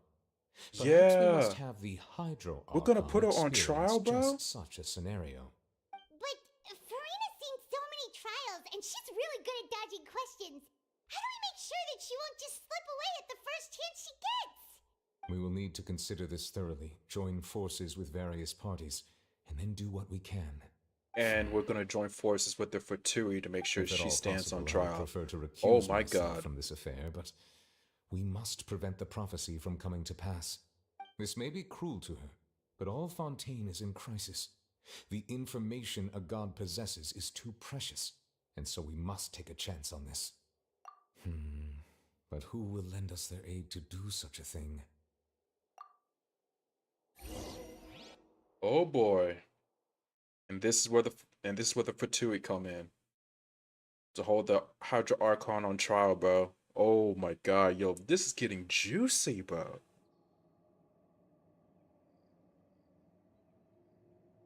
She's about to get roasted on an open flame in court, bro.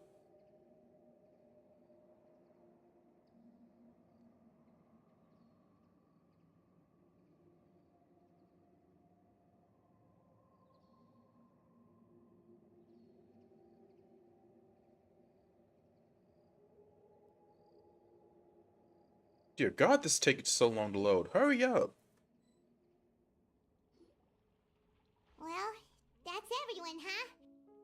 Speaking of which, it was pretty smart of you to think of hiding here.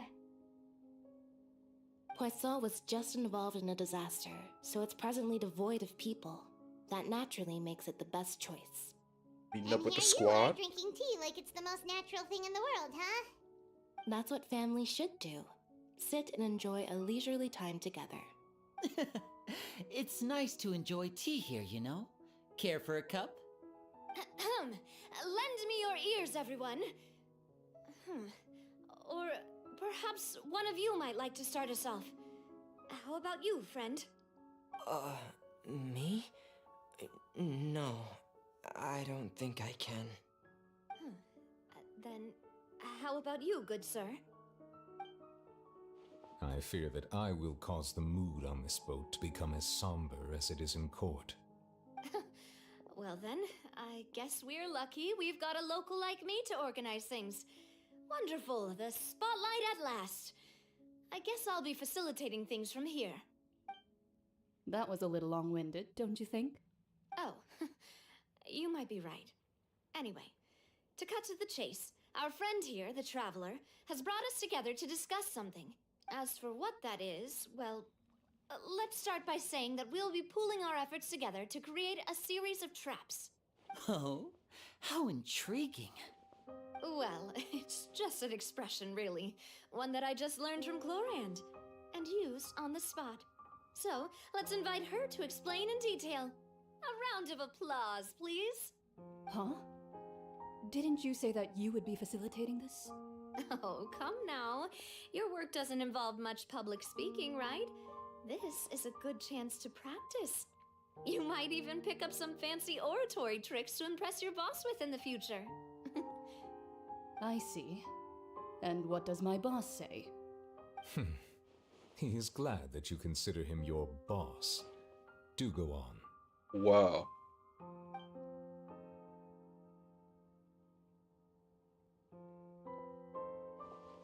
In that case, do any of you have experience hunting? Not that I recall. Fremine and I once used a wooden stick in a basket to catch wild rabbits when we were younger. As for Lynette, oh, right. You were sick that day, weren't you? I've also gone diving to catch some fish before. Does that count? I'm afraid not. You may or may not have heard, but Fontaine once played host to a group known as the Marechaussee Hunters. Yeah, Though that was their the name, artifact set, yeah. They did not hunt animals, but rather various monsters left behind by the ancient dynasty of King Remus. Today, Fontaine's monster population has already thinned greatly, so the hunters have blended back into society, taking up arms in other lines of work. They even left a unique methodology of hunting in their wake. A trap comprises of the following components: bait, a trigger, and a containment device. Sometimes a lethal implement will also be necessary to deal with the prey. So, if we were to build a trap together, right now, what would you choose to build it with? For me, I would prefer something basket-shaped. Pigeons and rabbits will see the bait and naturally enter the snare.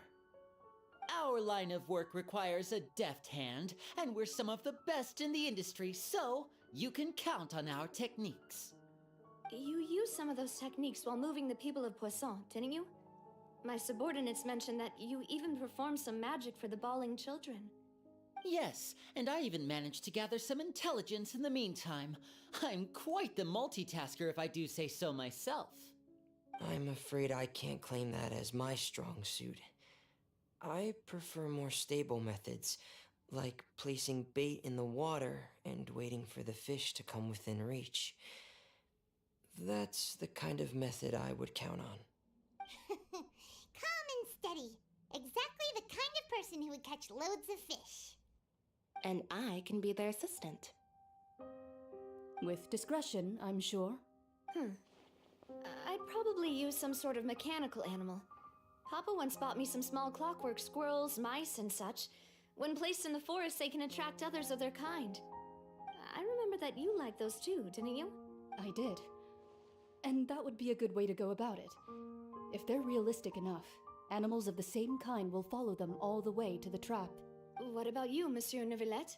I fear I do not have any related experience. That makes sense. You usually solve problems directly, without the use of any such tricks. But I do have one more question for you, monsieur. If we were to create a trap now, how would you design it? I would like for it to be effective, but bring no harm to the prey. A more gentle trap would be ideal. Kind, as always. However, our intention doesn't necessarily change the containment device and the type of implement we need. If we wanted to kill the prey in one strike, we would need a powerful implement. However, that also goes for prey that must be captured and safely contained. Wait, why's that? Only a hunter who's a true expert at subduing their prey can snare it without harming it. The line that divides life and death is often exceedingly thin. So are we going hunting together? Huh. We hadn't thought of seeing ourselves as hunters. It kinda works, but maybe it's still not the best metaphor. If our means of capturing and dealing with our prey is to put them on trial, then the hunting metaphor is actually quite accurate. But we shall require much more courage than any hunter to judge a god, a being whose seat is an exalted throne.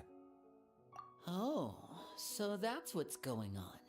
Sounds very interesting.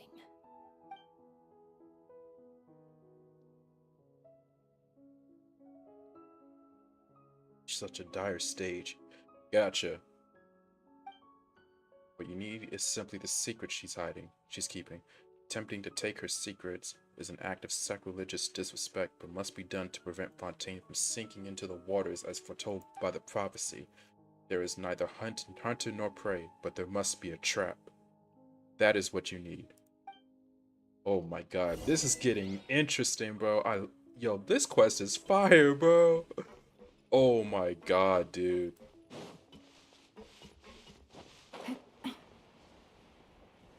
We're legit about to put the god of justice on trial, bro.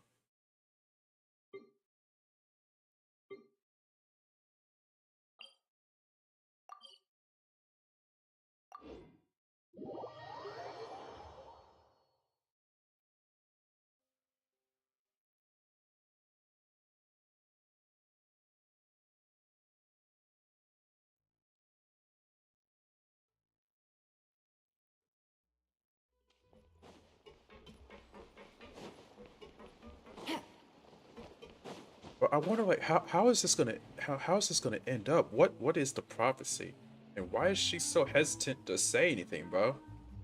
Why is Furina so hesitant to say the prophecy? It's been a tough few days, hasn't it? So much has been happening. Paimon didn't think the meetings would go on for so long, but everyone seemed pretty fired up, huh? Paimon thought they'd be at least a little frightened. Well, Fremine was, now that Paimon thinks about it, but everyone else just looked a little surprised. Well... It's hard to say. Paimon doesn't have any experience with this sort of thing. But with you around, Paimon sure will do great. After all, you're the most reliable person in the world, aren't you? Did you just pour some tea? Paimon didn't notice you doing that at all. I didn't. Then what's that? Paimon's never seen that cup before. Don't be frightened. I'm just joining you two for tea. I merely refrained from saying anything till now. And... Who's that voice? But there's no one here. And who's that? Have you forgotten me already? Wait. You are familiar. You're the voice we heard from the sky in Sumeru. Wait, what? The voice from the sky, I fear that description is wrong. Though, not completely wrong. Wait, when did... You're feeling lost now, just as you were feeling previously. I sensed that confusion and thus came to you. Guiding people is an irresistible hobby of mine, after all. Is this like is this Mona's master? I think. Bro, because I remember from that event, she like put her thoughts into like that inanimate object so that we could like hear her from that object, right? That that Mondstadt event that happened a while ago. Yo, that's crazy. So this is Mona's master, I think, and this is her way of like communicating with us, I think. I hope so. Consider me a passerby, just accepting a commission from my friend's disciple on a whim. Okay, a friend of Mona's master. Yeah, yeah, yeah. Yeah, the enigmatic N. Allow me to ask you, will Fontaine's prophecy come true? Prophecy. Yes, what has been prophesied will be fulfilled. You may view such things as the history of the future. What? Then is there any way we can stop it? I believe you have witnessed a failed attempt with your own eyes. Can everything in Tevat so easily be changed? Guys, give me 1 second. I gotta take a call real quick. I'll be right back.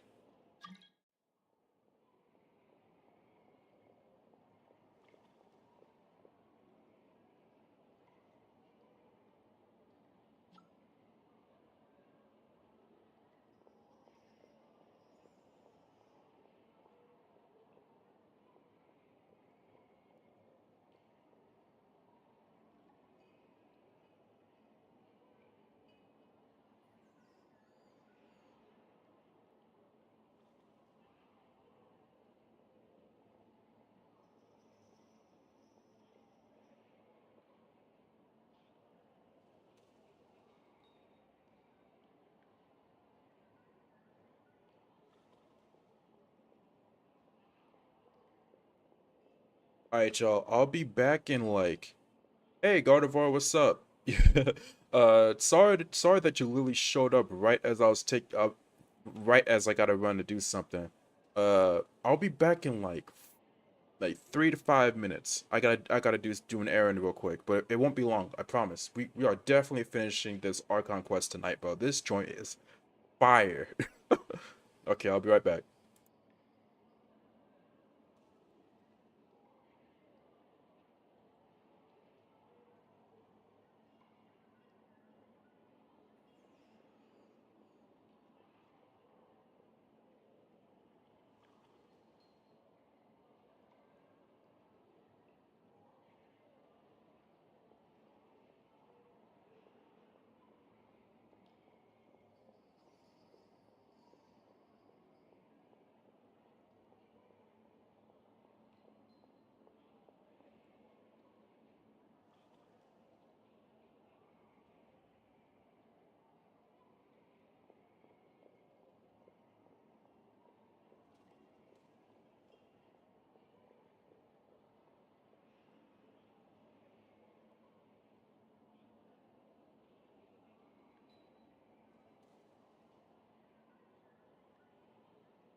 Okay, I'm back, guys. That took a bit longer than I planned because apparently I have amnesia and am not good at organizing things. But we're back. Switch back to the game. And we definitely gotta continue this quest, bro. Oh, by the way, what's up, Gardevoir? Happy to see you here, bro. Okay, so I believe you have witnessed a failed attempt with your own eyes. Can everything in Tavat so easily be changed? There it is again, fate. Ah, so you've caught on. Just as prophecies are usually only the future as seen from the perspectives of the gods, could things be happening in hidden corners where the gods' gaze does not fall? Are the things that you shall see different from the fate that the gods perceive? What is she talking about? It all sounds really impressive and important and stuff, but it also sounds kind of scary.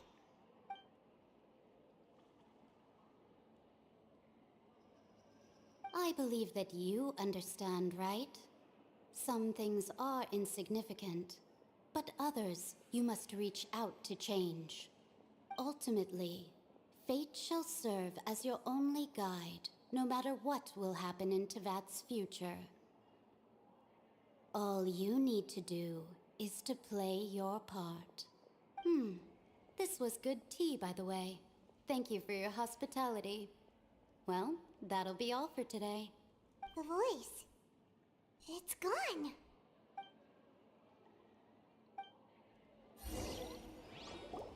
So that's as good as we're gonna get. Wake up, someone seems to be outside. I want to hear someone talking. It's probably Mona. Alright, coming. Hey, it's you who's getting lazy, okay? Well, I see I've walked in on some lively banter. Mona! Fine, just fine. I went to take part in that Steenbird panel. It turned out to be more interesting than I expected. Not all Fontainians are pessimistic about this. One journalist mentioned that sitting around and waiting for the end to come would be wrong, and that they should make their own rescue preparations. I agreed, so we had a brief chat with her. Did she have pink hair by any chance? Why, yes! It was Charlotte. You remember her, right? That daredevil journalist? Yep. I'm in full support of her view. Prophecies are very important, but how can people allow their lives to be commandeered by just a few words? That's right! Paimon's glad to hear something sensible for once. Ah, yes. About what we had discussed before. I did try, but I'm afraid I couldn't reach the old hag. I'll try again tonight, but I wouldn't get your hopes up. Actually, someone already came over.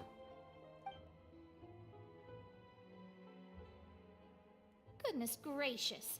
Are you serious? She said that even the god's gaze has blind spots.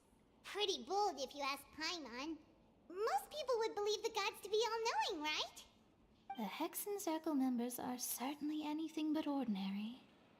As for the mage named N, the old hag has mentioned her a few times. She said that N's sense of direction is incredible, and that she loves guiding those who are lost. But I've never met her, and if she were still alive, she'd be... well, suffice it to say that the hag's at least a few hundred now, and N's been around for longer than that. Whoa. The Hexen Circle sounds like a scary group. But they must really stay in shape to live so long. Their abilities alone are pretty terrifying. If she came to see you personally, then the problem you're facing must truly be of great importance. Well, it's not like Paimon could understand anything she said. Yes, she was quite cryptic, but I suspect she means that there is still a way to turn things around. She didn't say when or what that would be, though, so perhaps it is something that you cannot know right now. The words were meant as a helpful hint, but when will we realize their value and meaning? Is that the best answer that my question could have gotten? Traveler, Paimon, are you two all right? Oh, we're fine. We're just a little down right now. It kind of feels like the end is coming, you know? I see. I feel that same sense of desperation, too. I guess you could consider me someone who has often witnessed fate. So far as I have seen, it cannot be swayed. But even so, I still hope for and believe in miracles. Astrology is eternal and rational, but fate may not be. It is cruel, but it can also be beautiful. Perhaps that's what En was trying to tell you. Not to lose heart, and to believe that what you are seeing playing out before you is not yet set in stone. I did originally think of steering clear of all this, but I couldn't. Even if this is all futile, I still wish to help everyone. If we don't struggle to the last, then how can we face the end when it comes? Huh. You do have a point. There I go, talking about astrological principles again. Sorry about that. The moment I start talking about work-related stuff. I need to get going. It was worth trying to comfort you, even if only a little. I believe that you'll help those who are struggling in the same way I did. I suppose that might be why we always seem to meet by coincidence. Paimon feels kind of moved by what Mona said, but also kind of sad too. Hey, Traveler, Paimon suddenly feels like going outside for a walk. Let's go. Let's walk around the city, shall we? There's a few spots we always like to walk by. Alright, let's go.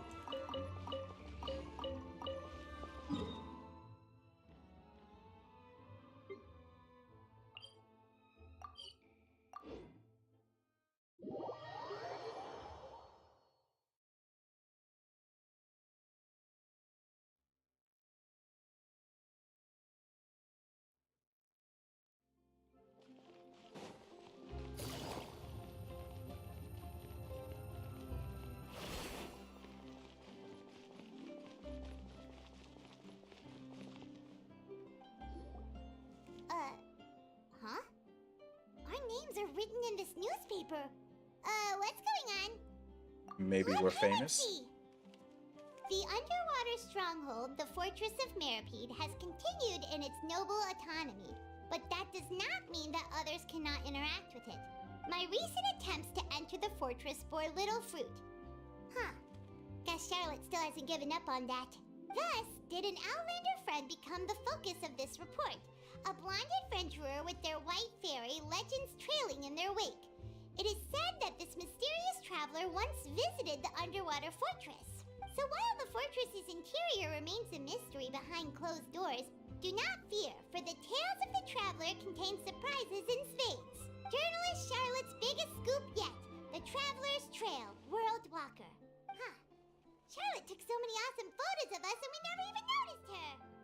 That's creepy, bro. She hasn't been able to get a hold of anything at the fortress, so since we're easier to find, she's using us as the subject matter instead?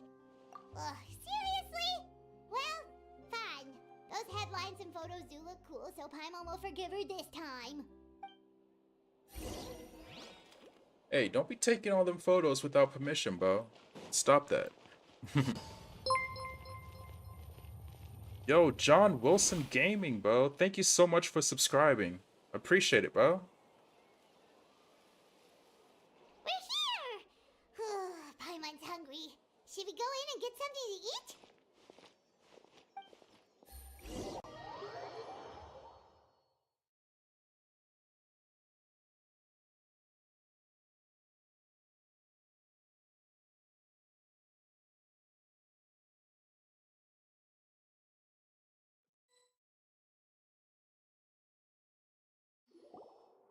This is a cutscene? Oh, something important about to go down. Hold up. Hey, quick! Look! That's the limited edition only 16 slices a day cake! It hasn't already sold out for the day? It was so delicious the last time we tried it! Despite the tense situation we were in, let's give it another go! I'm sure it'll be great! 1 slice of cake, please.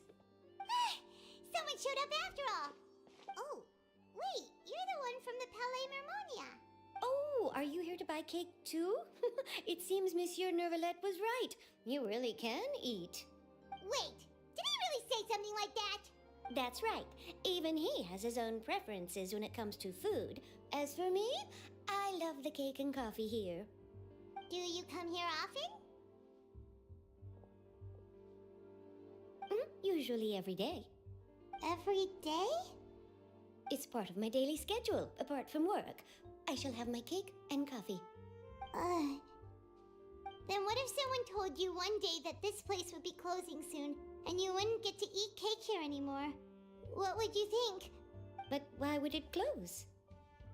Well, Paimon doesn't know either, but maybe the waters will rise tomorrow. You know, like in the prophecy. Oh, the prophecy. To be honest, I haven't paid much attention to that. No, still, even if there'd be no more cake tomorrow, that wouldn't keep me from having some today. No, it's the same for eating in general. You might not be able to eat tomorrow, but if you can do so today, then you should carry on. That's what people call living, you know. Huh. Okay. Don't be sad. Excuse me, could I have 2 more slices of cake to go? These 2 slices are for you. Sijuin said that this kind of expression you're making is what humans call being sad. Oh, you know Sijuin? I sure do.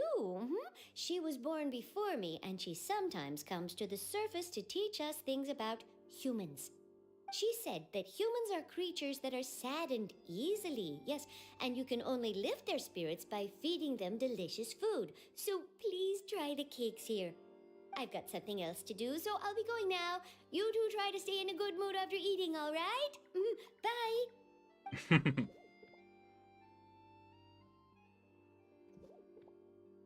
there she goes.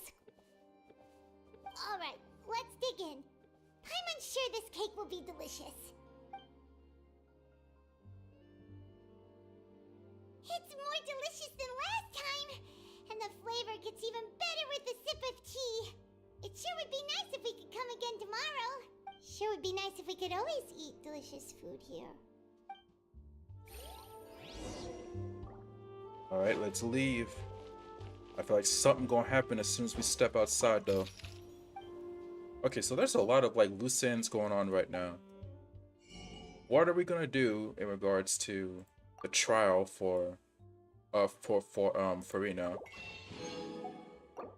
What in the world is Child up to? What in the world is the Knave up to?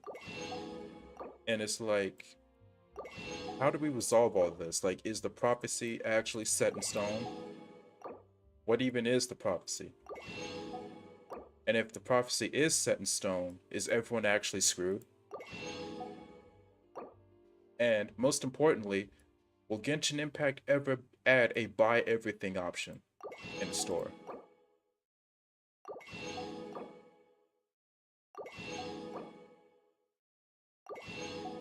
We're gonna just snag everything here while I'm at it. Might as well. It's not like I'm broke or anything. Look at this. I actually have too much money to spend. Alright, we out.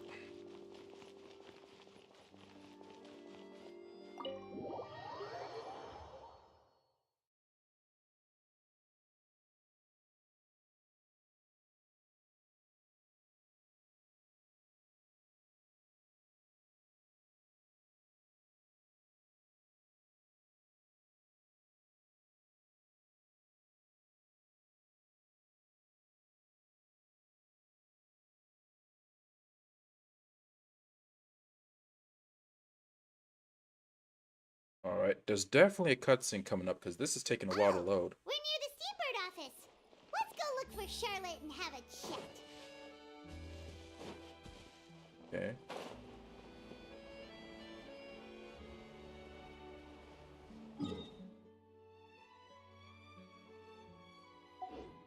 Where'd the quest thing go?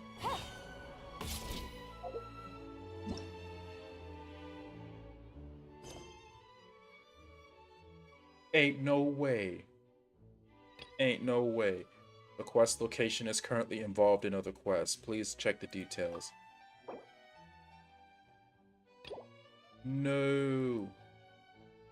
No, you've got to be joking, bro. I thought they solved this. Come on, bro. Okay, fine. I'll solve the. I'll get this out the way first. Holy crap.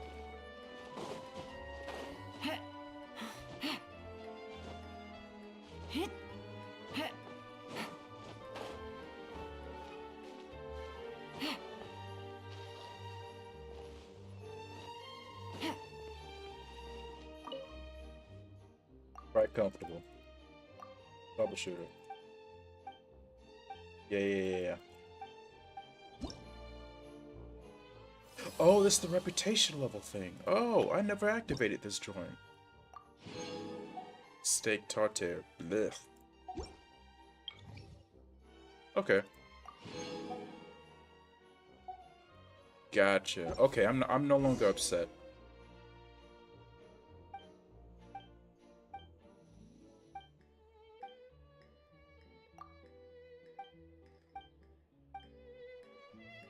I am now no longer upset. Okay, let's continue the quest. Go to the Steambird. And I guess we gotta go to Charlotte right here. Okay, crisis averted. Wow! If it isn't the Traveler and Paimon! Oh, have you seen the article I wrote about you? Ha! You've got some nerve! You just used us to make some quick mora! Can we negotiate a profit split? Oh, you needn't worry about that. I heard that you were in Poisson some time back, so I sent you a letter to discuss just that. It appears you didn't receive it, though. It's all right, though. I've set aside the amount intended for you. I've even set the table with some food. How convenient. Really? Oh, you're the best! You're almost a little too easy to win over, Paimon. If I were a journalist with ulterior motives, you'd be in trouble now, you know. Oh, Paimon knows you're not like that. Still, what brings you here all of a sudden? Were you looking for me? When Mona mentioned you, we thought of coming to see you at work.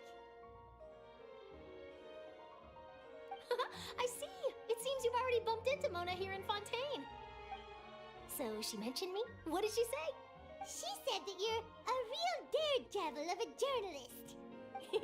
Nice. In which case, can this daredevil journalist dare to request an exclusive interview with the legendary Traveler and Paimon? Huh? So your article in the paper today doesn't count? Oh, of course it doesn't. That was more like live photography. What I'd like to do is dive deeper and ask you to talk about the things you've seen and experienced. Yeah, are we even qualified enough? Why not? If I say you're worth an interview, then you're worth it. But not right now, of course. I'll need a few days to prepare.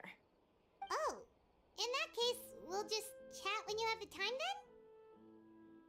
Oh, so that's a yes? Ooh, splendid! I'll tell the editor-in-chief immediately. Whew, so much to get done now. Talk to you later.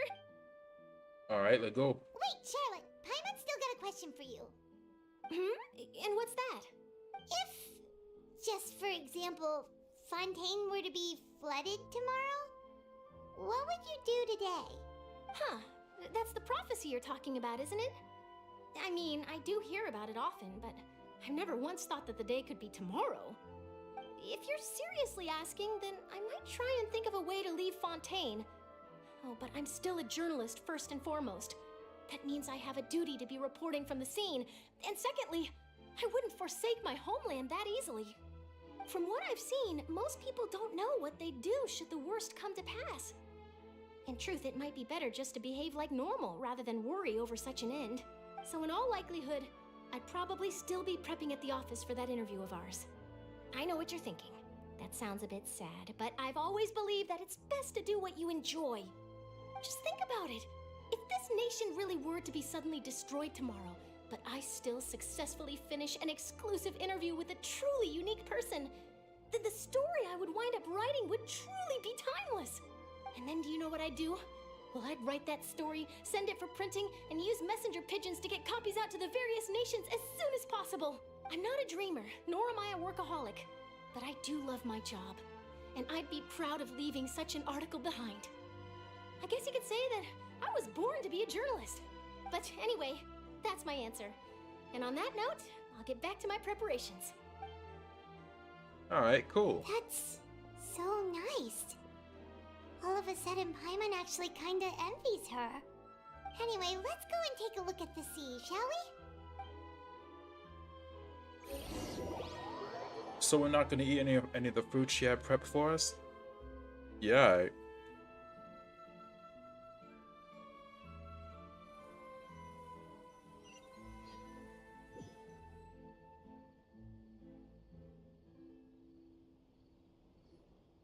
The sea breeze and scenery can be a pretty soothing combo, huh? Paimon's been thinking. Yeah. If it wasn't Fontaine, but all of Tevat that would be destroyed tomorrow, where would we go and what would we do? No, Paimon should ask, if you could choose, what would you like to do?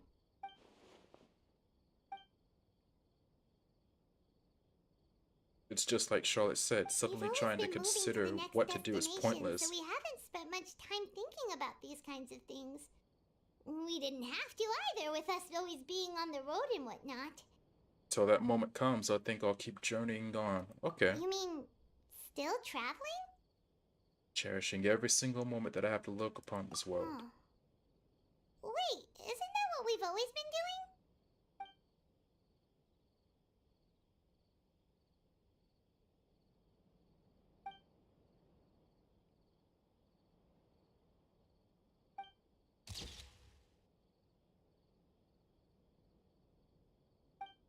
All goes well.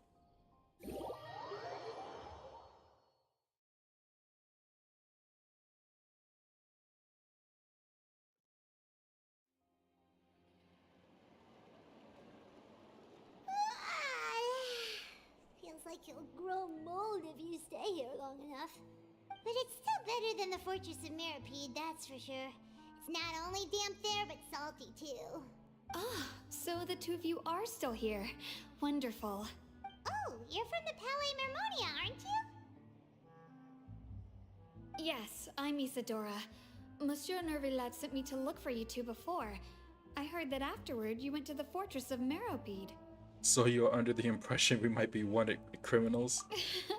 Not at all. I'm well aware that you're friends of his. Actually, I'm here to pass along a message from him. Let's hear it. Yes, inside the Opera House. The Maréchaussée Phantom has declared the incident a small-scale riot. A riot? Well, that said, I don't personally think it was that serious. Lady Furina was watching a performance at the Opera House, and while she was resting during an intermission, some other audience members suddenly started harassing her, loudly accusing her of doing nothing about the prophecy crisis.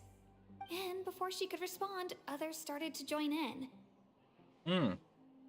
The crowd continued to grow, and protests against the Hydro Archon started to break out. So people have started to put the blame on Furina. Guess they finally found an outlet for the pressure they've been under due to the prophecy. I agree. People will naturally rely on gods, as is customary. But the moment people feel threatened, gods are also the first to be blamed. So what happened after that? Is Furina okay? Seeing that the situation was spiraling out of control and that further argument was pointless, she claimed that she'd gotten tired of this and left in a hurry. The Maréchaussée Phantom had their hands full maintaining order and did not catch where Lady Furina had gone. Only when things had stabilized did we realize that she had gone missing. So, you mean she's still missing? That's right. The Maréchaussée has dispatched many people to search for her, but we don't have any leads yet. That said, I don't think there's much to worry about. She is a god after all.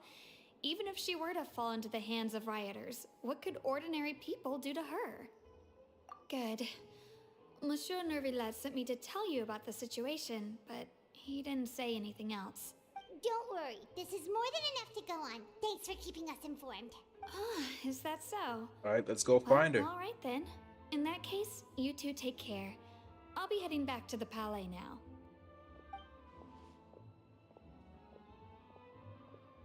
Well, sounds like we should hurry over to Poisson then. Sure caught on If quickly. we know Furina, she won't try to fix things in this situation.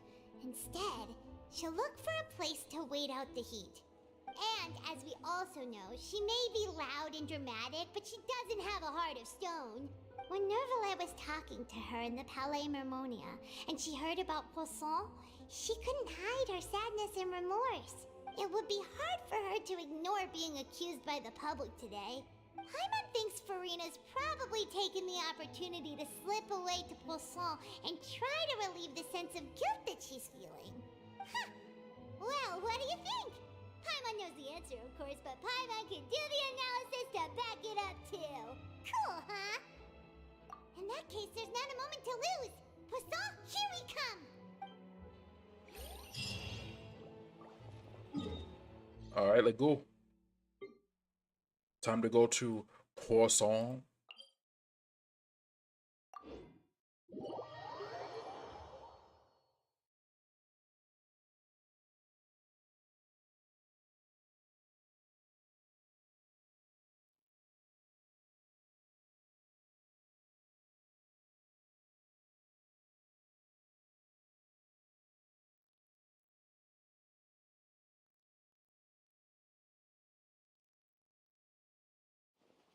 This place looks deserted. Guess all the survivors must have evacuated already. All that's left here are signs of devastation. Could Furina really be here? Let's try to find her as soon as possible. There she go.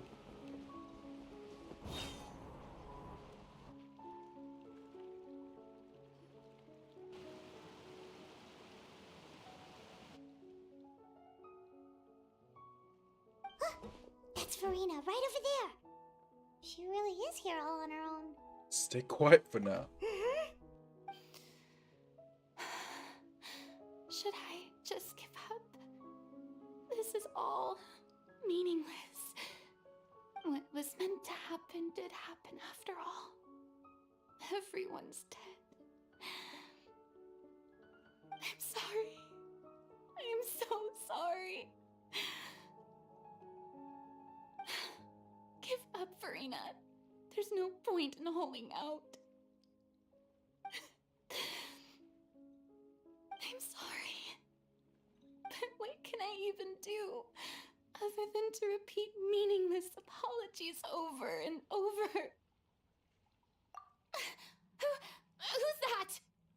Don't worry, Furina. It's just us. So it is you, blonde traveler from another land. Why, I almost thought you were someone from that mob of my ignorant subjects, come to kneel and beg for my forgiveness. Furina, you were crying just now, weren't you? The tear stains on your face are obvious. What do you mean, tear stains? Oh, I remember. The show at the Opera House earlier this morning was so moving. I'm still trying to process it. Who did that uncivilized rabble think they were, disturbing my enjoyment of the arts? They even dare to tout their Archon. I must teach them a lesson. I can just imagine their twisted and frustrated faces once they realize that I'm nowhere to be found. Oh, and I'm sure Nouvellette and those people from the Maréchaussée Phantom are freaking out right next to them too. Stop trying to act tough. Of course not. Hey, there she is! The Hydro Archon's over there! Quick, after her! Furina, those people seem to be after you. They are? They're just some rabid fans who want to cut the line because they haven't been able to meet me in person, aren't they? That's against the rules. I can't let them get their way. And she's gone. Furina just ran off. Quick, we have to catch up with her.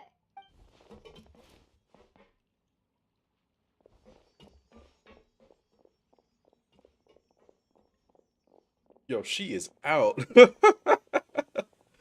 She wants nothing to do with anybody right now.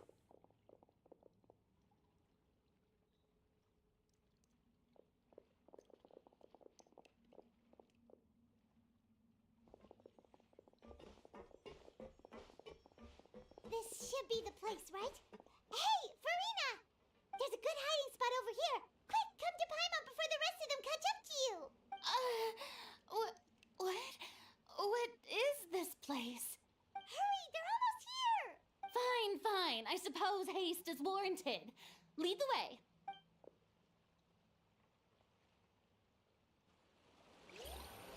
All right, it's all part of the trap. I get it. Hook, line, and sinker. There's nowhere to run.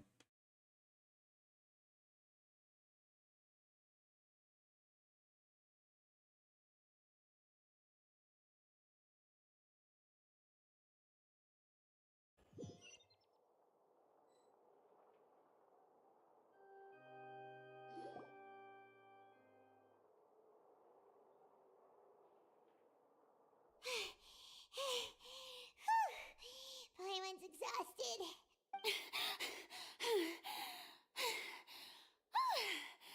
I'm so tired. I totally thought they had caught me. No, I merely gave in to the sheer enthusiasm they displayed.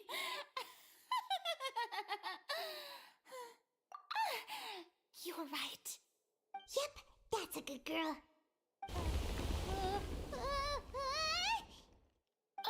What's happening? The ground's shaking. Is it an earthquake? Another disaster just struck, I suspect. Yeah, a quake of this kind preceded the flooding in Poisson, didn't it? It can't be. It's happening again. Well, there's no need to worry too much about that. Neverlette's made some emergency plans, so the evacuation should go a lot smoother this time. Yeah, I hope you're right. But the people of Poisson, they've already... As Furina finally reached her limit, she's starting to look far less stiff.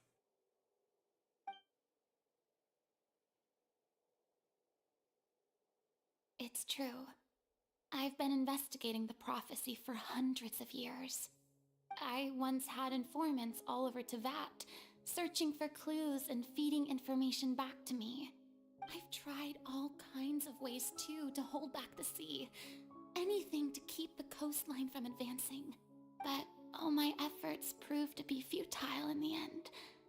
Really, the truth has been clear to me for a very long time. We cannot make an enemy of the divine. No matter what we do, the will of the heavenly principles will have its way, and the prophecy shall be fulfilled. Oh my god. But even then, you still haven't given up, right? Give up. I do love the sound of that phrase. It would mean finally coming to terms with fate, but also for me to finally be free. But that would also mean that all hope would disappear. Indeed. I've thought about giving up so many times, especially after we almost lost Poisson. Fate is really unreasonable, isn't it? It has no heart and obeys no rules. The prophecy has only just started to come true, and so many people have already lost their lives. But just now, it all became clear to me. I still don't have the right to come to terms with fate on behalf of everyone else. As long as the final moment hasn't come, it's still not too late. Don't worry. I will keep hope alive for everyone until the very end. Well, that's enough for now. I got the impulse to play the stricken maiden, but honestly, considering my rank and station, that wasn't a good fit at all. Don't take any of what I just said seriously. How could I possibly let Fontaine fall to the whims of trivial prophecy? Come on! Paimon could have sworn you were actually being honest just now. Can't just go back to square one like this. I have to get more information out of her. Although I don't know what you might be keeping from everyone. Your people are more than willing to share your burden with you. Share my burden. That's impossible. It was fated right from the start that this would be my duty alone. But even if your burden doesn't need to be shared, you can still choose to confide in someone. Just share it with me. I'm what you'd call a witness. A witness. Yes, I've heard that you came to Tevat from beyond the stars, yes. In other words, you never belonged here. And if Tevat is, in its entirety, a show on a stage, then you're just a spectator, aren't you? Yep. If that's the case...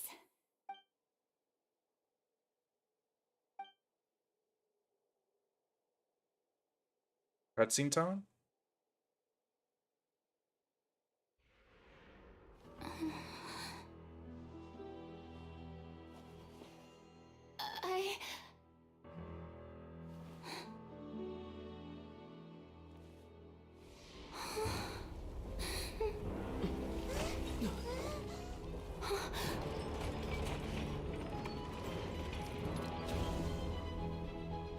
What? Oh! Yo! She's getting played! Yo! She got played!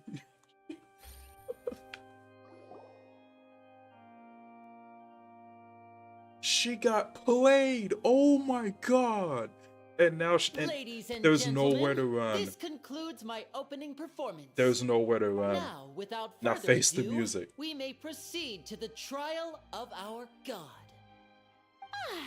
So, this is what it is. Yes, you deserve praise for the effort you took to raise the dramatic stakes.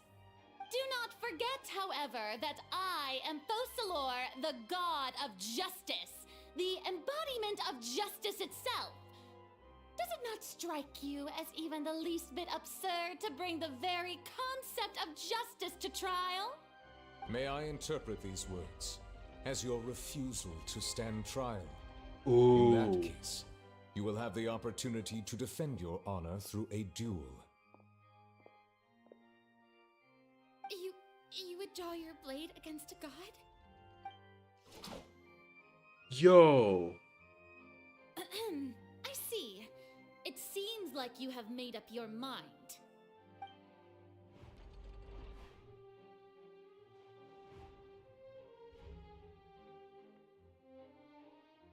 Paimon can't believe it. She just surrendered. What the heck is going on? Did I just see an Archon surrender to a human? Wow, how utterly humiliating. Lady Furina, what is the meaning of this? It would seem that there has been a misunderstanding. To be clear, the raising of both hands is not always an indication of surrender. Looking for excuses again, huh? I raised my hands just now to indicate my acceptance of the trial. No duel shall be necessary. I will admit that I've been running away for a long time. I'm sorry, everyone. I was unable to protect the people of Poisson. It is my duty to stand trial for my crimes. You are not the only ones to be disappointed in me. I, too, am exceedingly disappointed in myself. But now, it is time for the Hydro Archon to show you her courage and resolve. I, Furina, will use this trial to show the world the true meaning of justice. This time, I will protect you. Applaud and rejoice. One of the most outrageous and fantastical arcs known to the opera epiclese is now unfolding before your eyes. Mark my words, this shall be one of the most exhilarating and brilliant shows ever to grace the stage of Fontaine. The trial of the Hydro Archon, Fosalor, will now begin! Woohoo! Miss.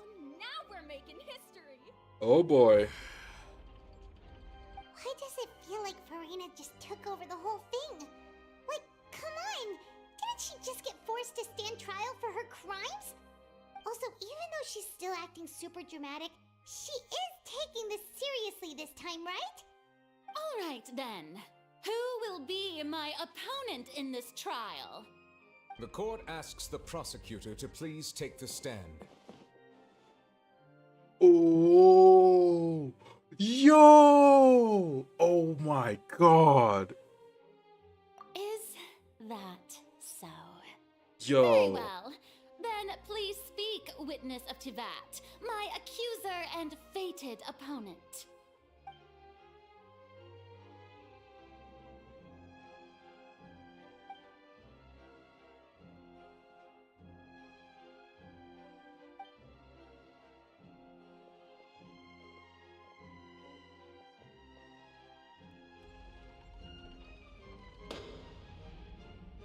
Also, please allow me to ask, as a final question before the trial begins. Just how much work did you do to force me onto this stage? Well, we did do a lot of prep after the meeting that day. I can go over the tasks assigned to the Spina di Rosula, since they were rather straightforward and easy. Navia, the president of the Spina di Rosula. Most of the people who participated in the disturbance this morning were my subordinates. They changed into plain clothes and came to the Opera House as regular audience members, waiting for the perfect opportunity to incite insurrection against you. The people's resentment against their Archon has been building as more and more of the prophecy is fulfilled. A spark was all we needed to turn smoldering anger into a flame. Moreover, according to our understanding and analysis of you, when something like that occurred, you would likely flee the scene and head to Poisson by yourself. So, we arranged for a second group to lie in wait there. So, you mean, the ones who scoured the settlement for me were also from the Spina? And their goal was to force you to step into the giant magic box so you may personally participate in the greatest magic performance in all of Fontainian history. That's right. That house was a magic box, rather than someone's residence. As the super ultimate version of the setup that I used when I first performed at the Opera Epiclese, the volume of the box was increased by a whole order of magnitude, and the distance it traversed was the entire gap between Poisson and Aranias. Its cargo, of course, was an Archon instead of a human. My thanks, Furina. Without your help, we could never have pulled off such an extraordinary performance. Bro, this is... Bro. You're welcome. Of course, this performance was only made possible with Father's support. The House of the Hearth spent a massive amount of labor in Mora to pull this off. Of course they did. We had to select a location, construct the giant magic box, dig a tunnel, and open up a path through the water. It was a lot of work for all of us. So, in other words, the earthquake that we felt within the giant magic box was just a normal tremor from the transportation of the whole house? That's right. It wasn't a sign of another disaster to come. Then, I can guess Nervilette and Cloran's parts. You gathered a crowd, prepared a stage, and made sure that the champion duelist would be immediately ready for a fight. Also that as soon as I appeared on the stage, the trial may commence without a hitch. Am I right? Yes, that is correct. Well, Clorand, I must commend you for your courage. Only the most outstanding champion duelist in all of Fontaine would accept a duel with an Archon without flinching. Thank you. As for you, Traveler, I suppose your role was to keep me distracted with conversation once you found me in Poisson. You'd make sure that I didn't notice anything amiss before revealing yourself as my prosecutor once we'd arrived onto the stage. Guessed wrong. Oh? My mission was to give you one last chance. We hoped that you'd share your secret with us before the magic box arrived on the stage. Oh my god, dude. Is that so? Then I suppose I must have missed my final chance. It's fine. It matters not. What's done is done. The stage is already set, so there's no reason to disappoint the audience. Let's see this trial through to the very end. Oh boy.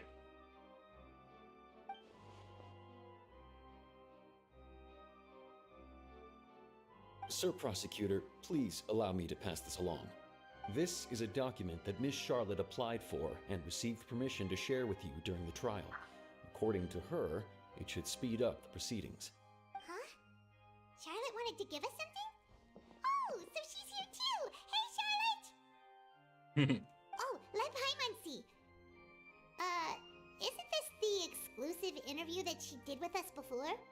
So she's already finished it, huh? Wait, then that means this document is a perfect timeline of everything that's happened ever since we stepped foot in Fontaine! So in other words, we can refer to this anthology of evidence every time we want to use something from our journey as evidence for an argument! Oh my god. She is actually screwed. Bro, she is actually screwed, dude. Let's quickly confirm the information in it. Just think of it as a refresher, alright? And also, we have a lot to go over.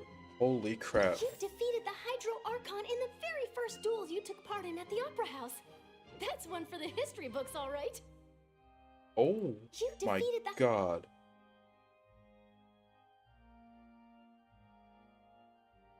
Yeah, all of this.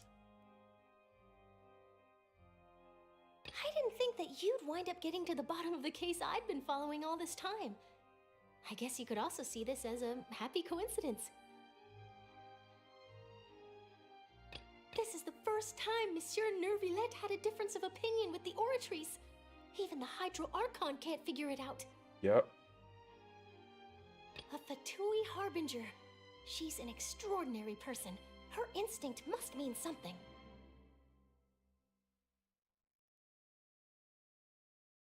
Yeah, she's afflicted with some sort of curse. The fortress of Meripede was almost destroyed in a single day. That I didn't witness that scene personally will always be a source of professional regret, I think. Yeah. According to Monsieur Neuvillette, both Child and that whale should have been in the primordial sea at that time. Mm-hmm. I nearly lost my awesome friend Navia. To be honest, that still gives me shivers. The words of someone as extraordinary as a witch can probably only be truly understood when something surreal happens to you. Okay. Let's see how this goes. Oh boy. The prosecution and the defense are both in position. The trial shall now begin. Oh, come on, Neuvillette.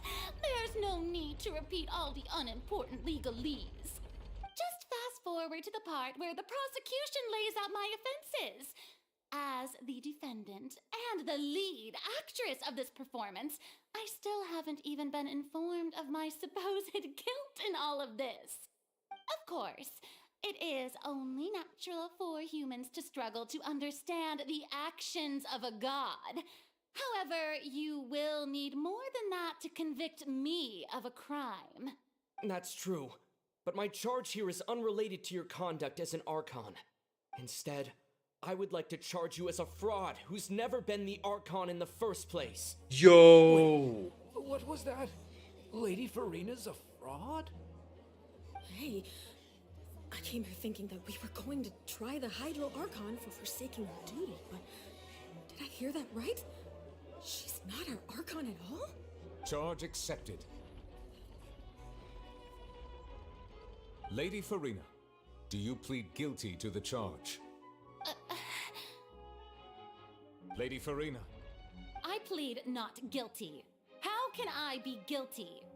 There is no way that I, Focalor, otherwise known as Furina de Fontaine, a member of the Seven and the Regina of all waters, kindreds, peoples, and laws of Fontaine, could be anything other than your true Archon. Yeah. Bro. Even though Lady Furina can be rather eccentric, isn't it going too far to doubt her very identity? Yeah, I've never questioned her identity either. Sure, Lady Furina can be super irresponsible, but what grounds does that prosecutor have to make such a huge claim? I have cause to believe that common sense will prevail in this case. Many of the members of the audience have known me as the Hydro Archon ever since they were born. There would be no fooling their memory. See? Even the Oratrice has decided to show me its favor. Are you sure you want to commit to a charge that will never be upheld? If you wish to drop the case, I can promise you as the God of Justice that you will not have to face trial for making a false accusation. We will treat everything that's happened as a dramatic spectacle and move on with our lives. What do you say to that? No. An argument with near impossible odds, huh? You have to not only refute Furina's claims, but also overturn the long-held beliefs of the people. The people only see you as their Archon because that's their long-held belief. Well, I tried to give you the chance to surrender. If you must persist, then let me ask. If you believe I'm not the Archon, then what manner of being do you think I am? And if I was not the Archon, then how did I manage to live for over 500 years?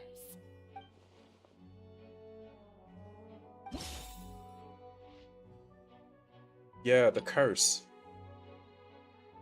First of all, you may be a member of another long-lived race, which would allow you to naturally possess an extended lifespan. And second of all, even if that wasn't the case, there could be other ways to extend your life. Such as a curse. Who gave you that idea? Was it the knave? You'd sink so low as to use a harbinger's words against me. It doesn't matter who gave us the information. What matters is the ferocity of the claim. A curse? I once thought it possible that the aura of an Archon might naturally resemble a type of curse. But in light of this claim, perhaps what I sensed was not your divinity, but a curse after all. You sensed it too, huh, Neverlet? So, Furina, instead of an Archon, could you just be a cursed human? Lady Furina is actually a human? Well, it is true that it's extremely difficult to tell humans and gods apart just by looking at them. It's not impossible.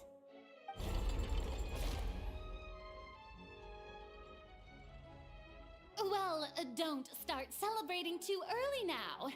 Even if I have been carrying a curse like you said, how does that prove that I am merely a human being? Besides, everyone knows that the main difference between a human and a god is the possession of authority. Gods can do what humans cannot. That's why they're worshipped as gods. For centuries, manifestations of my authority have served the nation of Fontaine. One need only to turn their eyes towards the Oratrice Mécanique d'Analyse Cardinal in this very opera house, or consider the endemnitium that is used in every aspect of life.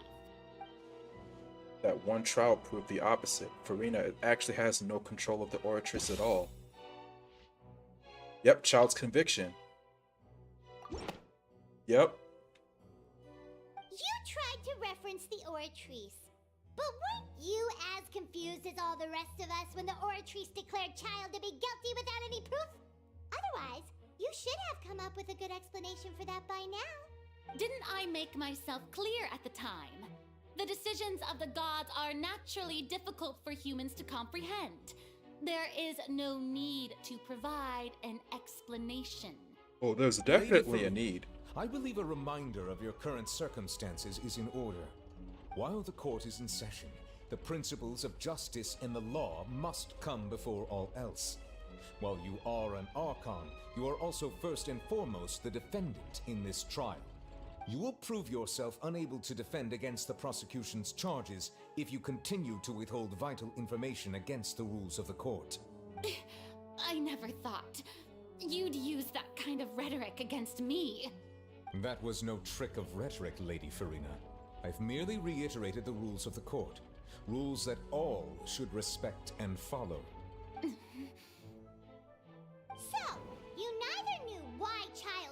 declared guilty, nor did you understand the structure and operations of the Oratrice.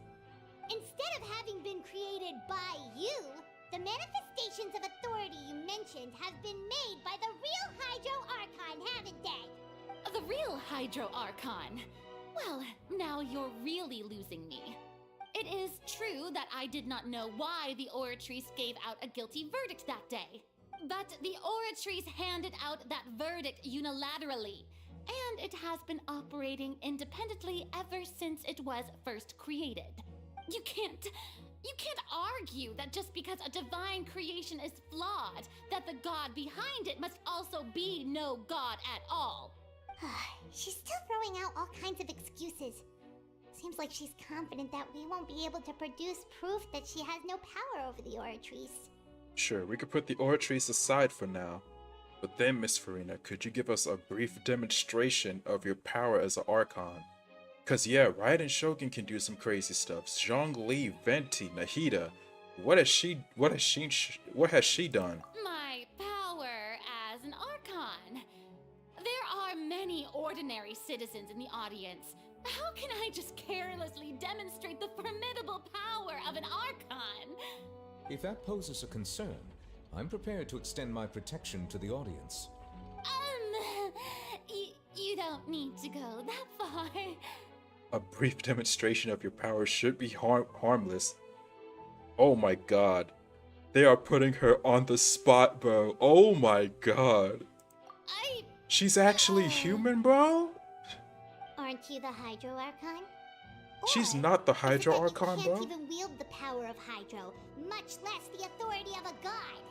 Indemnitium! Yes! It's all because of Indemnitium! All Archons derive their power from the faith of the people, and I've converted the people's faith in justice into Indemnitium. Thus did I give up all of my divine power to provide everyone with energy for their daily lives. Have you ever seen a more magnanimous god? Isn't that a huge stretch? Yeah, no matter how generous an Archon can be, how could they give up all their power? Can a god with no power even still be called a god? Oh my god, she is getting Seems like bodied. nobody's buying Furina's excuse. Hey, come now, everyone. Please don't stare at me as if I was a liar. I'm still the same Furina you knew, right? The one that you loved. Shouldn't you want to believe in me? Please? You've got to believe me. If what the prosecutor said is true, she really has committed a grave offense. Did she deceive all of us? And all of our parents and grandparents too? Oh crap, and all of our ancestors? Ever since they were born? Yo, I just knocked my headphones out. This is getting so intense, bro. Yo, I am literally shaking, bro. Okay, there we go. Is everything working properly? Properties. Microphone. Everything good? Okay, we good. Yo, this is getting crazy, bro. Okay, here we go. Enough. That's enough. Tell me then, if I'm not the real Hydro Archon, then who is? If you have no evidence of another Hydro Archon's existence, nor can you find anyone who can back up their claim to be such, then what grounds have you to say that I'm not actually the real deal? Wow, she came up with yet another argument. How can we refute her now? Seems like she really doesn't want to give up. If we can't prove that she isn't the Archon, we could try to prove that she's just a human. And if she's only human, yeah, let me see.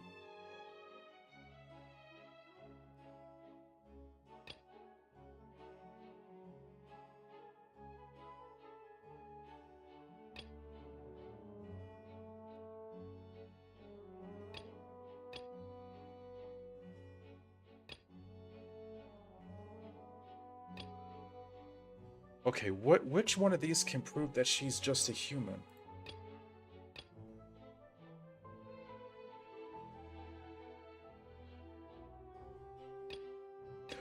Right. Wouldn't Nouvellette have stopped that? Why did Nouvellette stop that why did Nouvellette stop that flood and not Furina? That doesn't sound right. Okay. How about, let's see. We can see if she'll be dissolved from water from the primordial sea. It has been established that all Fontainians can dissolve in water from the primordial sea. And that means... Since you insist on claiming to be a god and not a human, then there's a method that you can use right here and now to eliminate all suspicions of you being the latter. Miss Navia, please apply to serve as a temporary attorney for the prosecution before addressing the court. Though you act in partnership with the prosecutor, you must still adhere to proper procedure. Super sorry, Monsieur Chief Justice. I swear this really will be the last time that I'll speak out of turn. Now, I've brought some seawater from Poisson. As everyone knows, a massive flood struck the area not long ago, taking many lives, including those of some of my closest friends. So, Miss Furina, would you dare to touch some of this seawater? If we are to believe that you are indeed the real Hydro Archon, touching this seawater would have no effect on you. All it should do is strengthen your case. But if you don't dare to touch it, then we would have basically proved the reverse. Oh, and I must remind you that after the disaster at Poisson, nobody wants to see any more people dissolve. I do hope you'll act prudently and choose the simpler path of admitting guilt. Navia from the Spina di Rasula. The Spina has governed Poisson for many years. I guess her suggestion is valid. Yep. If Lady Furina is indeed just a human, she's probably Fontainian like all the rest of us. Would she really dare to try?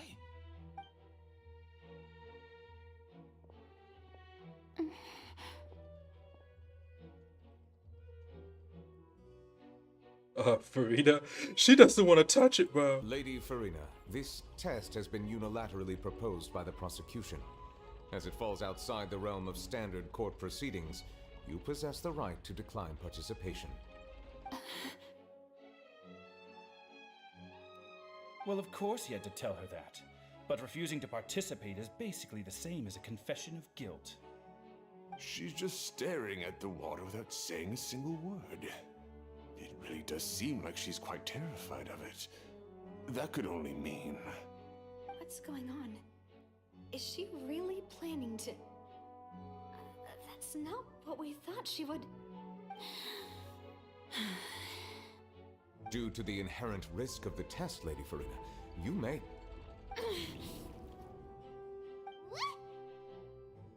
Hey! She actually put her hand into it, bro.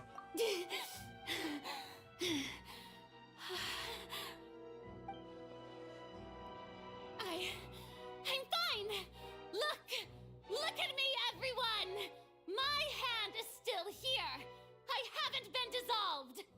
Will you believe me now?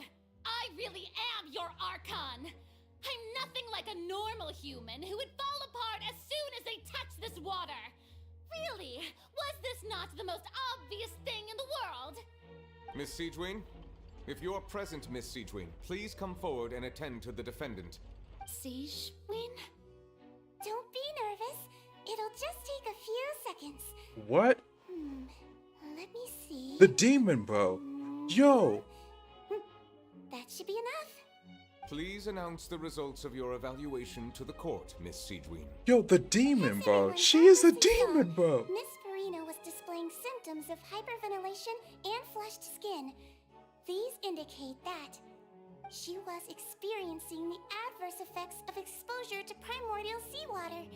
The extent to which she was affected is the same as other humans when exposed to primordial seawater of a similar concentration. Oh my god. Thank you, Miss Siegewin. She is Lady getting Furina, played. may return to the defendant's stand. Everybody is playing her right now. What did she just say?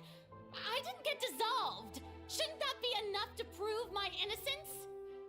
Well, considering your tendency to run from your problems, We did originally prepare a direct sample of the seawater around Poisson. It was fake However, seawater? After extensive discussion, we exchanged it for a sample that is not concentrated enough to dissolve an actual human. After all, on the off chance that something entirely unexpected might occur, we don't want anyone else to lose their life to the sea. Yeah, so out of regard for Furina's life, you secured a low-concentration sample and asked the head nurse to serve as an expert witness. It's a great thing that the direct sample wasn't actually used. Furina could have... I can't believe... You... She got played.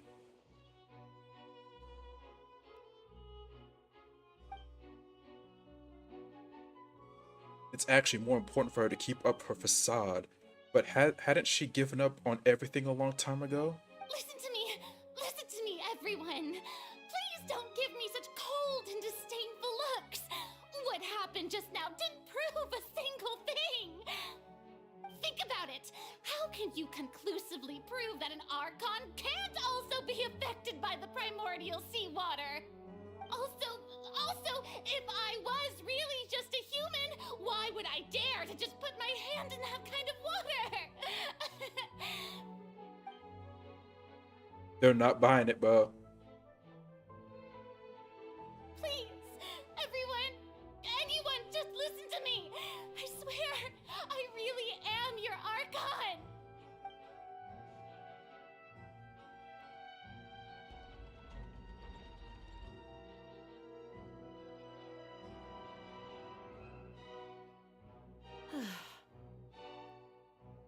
I don't think anything she says at this point will sway anyone.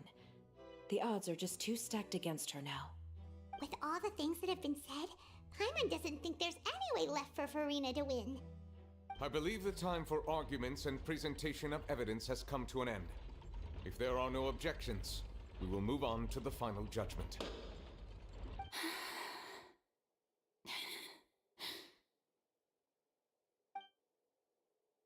I don't think anything she says at this point will sway anyone. Oh my god.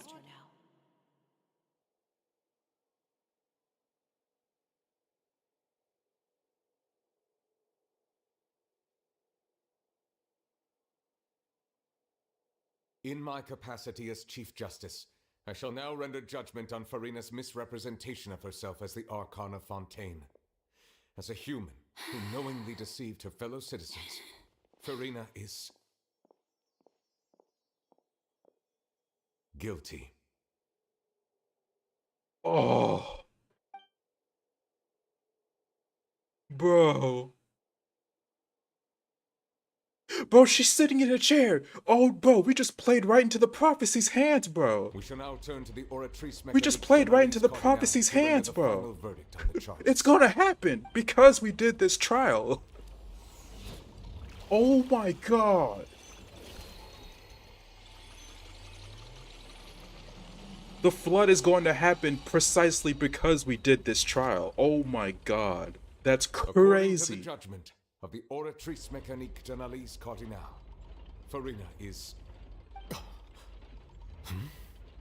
Well, what's wrong? What's the Oratrice's verdict? It can't be. Did the Oratrice just declare Furina to be innocent? No. The Oratrice also displays a guilty verdict. Isn't that correct then? However, the exact wording of the verdict is thus.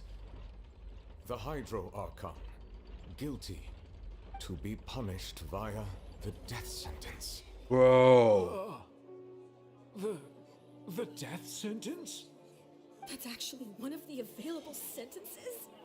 I've always thought that it was just a myth. The one and only time the death sentence has been handed out at the court, and it's been given to the very person we've worshipped as the god of justice? What an unexpected twist. Furina's been sentenced to death by the Oratrice? We just wanted to use the trial to show her the seriousness of things so she'd tell us the truth. How did things escalate this quickly? Bro. This outcome is indeed quite strange. According to Fontaine's current Is she gonna definitions of die, justice, bro? as well as its recommendations for criminal sentences, is this sentence really appropriate for the crimes that have been committed? Yeah, even Fauché wasn't sentenced to death by the know the real evil mastermind behind the serial disappearances case. What's more strange is, instead of Furina, the Oratrice rendered judgment on the Hydro Archon. Indeed. Not only is Furina's sentence overly excessive, the very point of our trial today was also to prove that Furina has never been the Hydro Archon in the first place. But now, the Oratrice seems to have deliberately invoked the title of the Hydro Archon. What does this mean?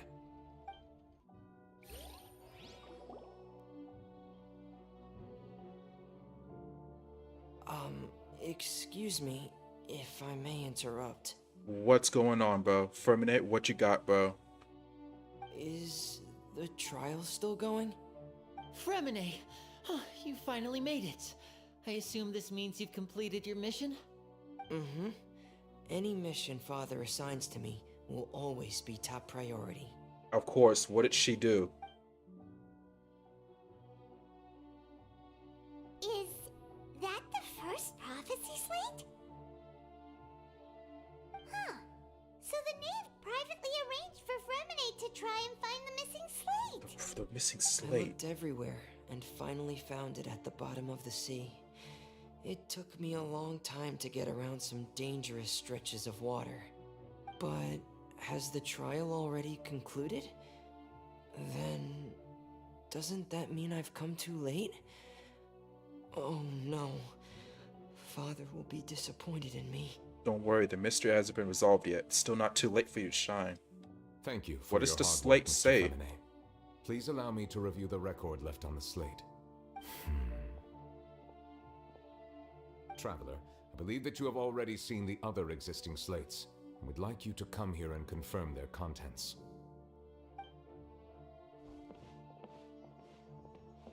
Huh? So what do you see? What is it? This looks like the previous Hydro Archon releasing her divine power, turning the Oceanids into human. I believe I've now made sense of the Hydro Archon's crime. It has to do with Fontaine's lost history. Huh? Isn't the Hydro Archon just guilty of deceiving her people? Oh, wait, no, that's Furina, and we've already proven that she's not the Hydro Archon. So when you say Hydro Archon, do you mean the real Hydro Archon we've been kinda talking about? In truth, everything that you've encountered in Fontaine up until this point can be traced back to the contents of these stone slates. Whoa. However, I'm uncertain as to how much sense they currently make to you. An association between the contents of the slates and the events in real life. Okay, let's try to recall the contents of the other 3 stone slates. Paima will do her best to help you remember. The slates are out of order.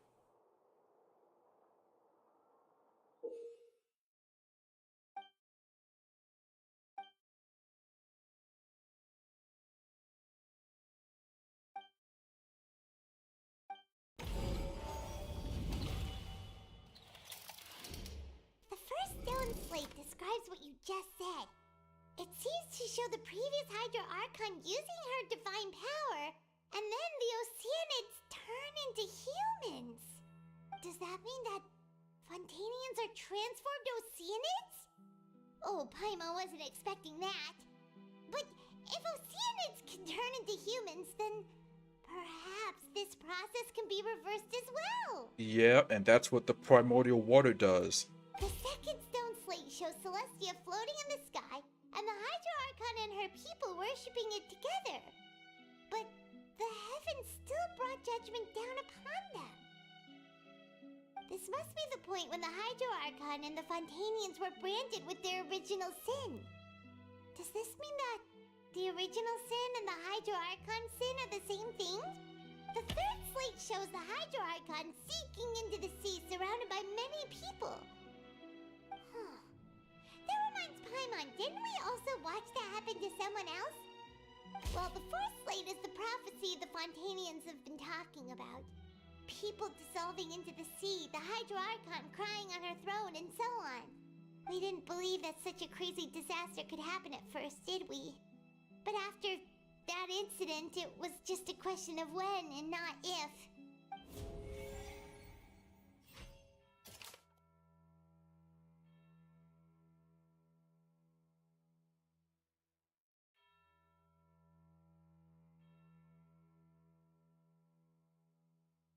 Bro, what if the prophecy starts with her being with her being marked as not an bro?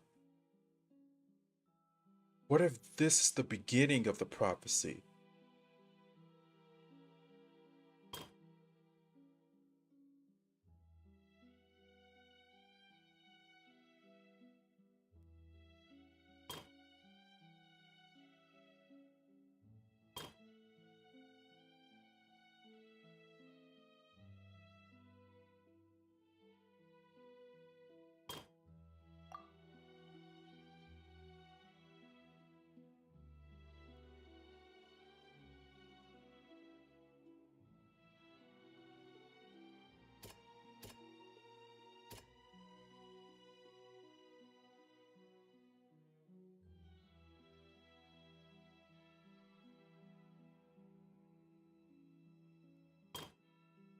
Yeah. That doesn't sound... So maybe this is for Nubia. It's not as simple as falling into the sea. When Navia fell into the sea, her consciousness was subjected to judgment. The stone slates show the people gathered around the Hydro Archon in the sea. Could that be alluding to the same thing? Yo.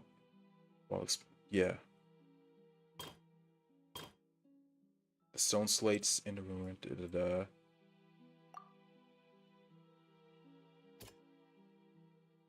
Though Nouvelette believed Child to be innocent, the Oratrice judged him as guilty in the end, and even Furina didn't know why. Just like how, yo! Okay, oh, never mind. Never mind. Never mind, never mind.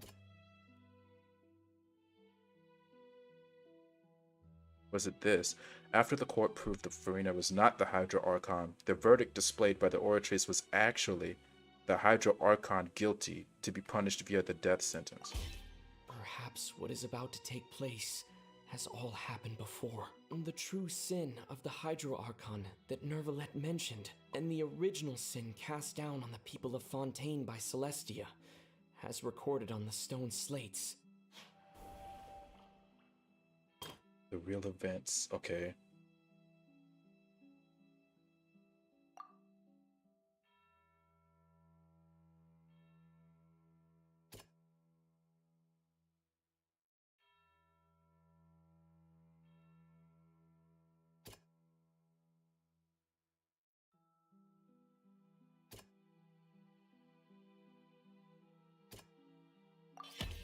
We know from the case of the serial disappearances of young women that Fontainians can be dissolved in primordial seawater, and the first stone slate tells us that long ago, the Hydro Archon used her power to turn Oceanids into humans. This might be the reason that Fontainians can dissolve.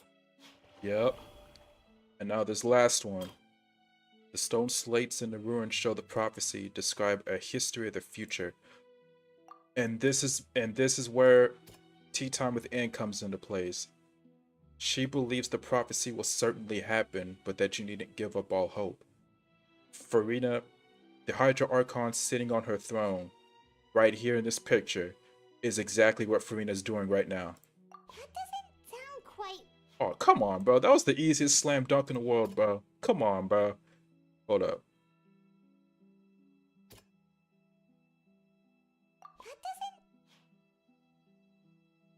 Okay, how about this one? The prophecy from the stone slates found its way into society, but not many people believed it at first. The fortress of Meropide was nearly flooded with primordial seawater, which we know can cause Fontainians to dissolve. It seems increasingly likely that the prophecy may come true. If we hadn't dealt with it in time, things could have gone very badly. They'll dissolve into the primordial sea but won't cease to exist. Their essence will flow in the seawater, converge, and take the form of an Oceanid. The Hydro Archon was sentenced to death in court, shocking everyone present. Perhaps this means that her sin was actually Fontaine's original sin. Now Navia fell into the water inside those ruins, and she nearly dissolved. She was surrounded by the people of Poisson in a court within her consciousness, and was forced to take part in a trial meant to make her stay. The eruption of the primordial sea at the fortress of Meropide was the surest sign that the prophecy was about to come to pass no matter what. The prophecy's contents can all be verified by recent events. If we combine what we know together, loads of truths should come to light.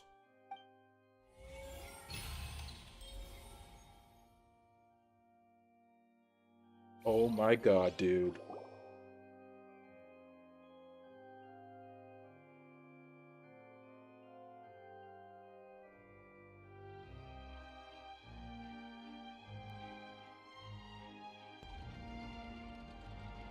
Huh?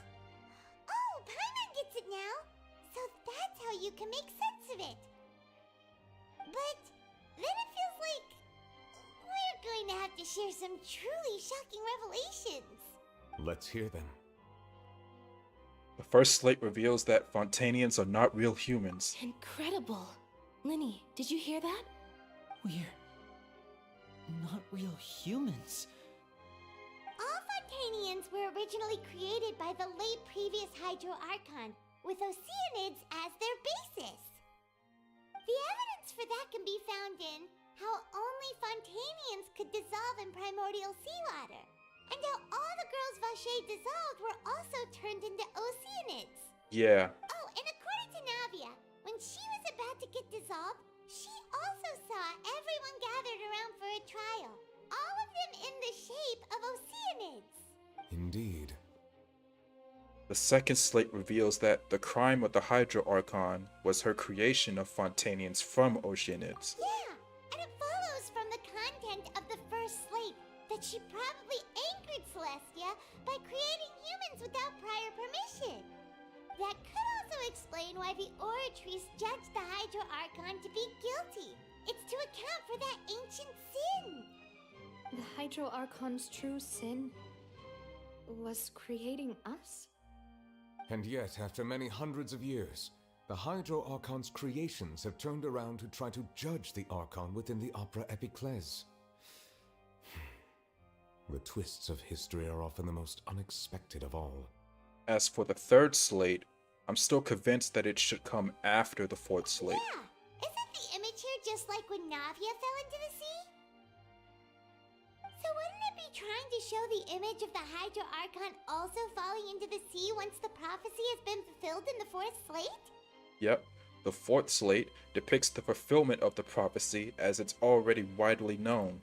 In the end, the people will all be dissolved into the waters, and only the Hydro Archon will remain weeping on her throne. Only then will the sins of the people of Fontaine be washed away. Did Paimon get all that right? You've made some keen deductions.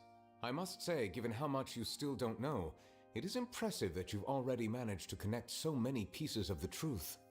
However, while you were able to decode all the information on the slates, they've also been etched with an additional layer of hidden information using a different power source. Really? When we were at the ruins, I tried to decipher the hidden information recorded in the slates. But since we only had 3 slates at the time, I was unable to come to a full conclusion. Now that the slate collection is complete, I shall make another attempt to decipher the narrative recorded within. If everything goes well, we should finally be informed of the unadulterated truth.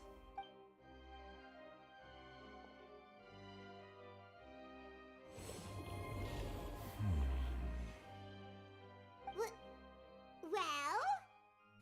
Did you get it? I believe I should share this truth not only with you, but with all the people of Fontaine as well.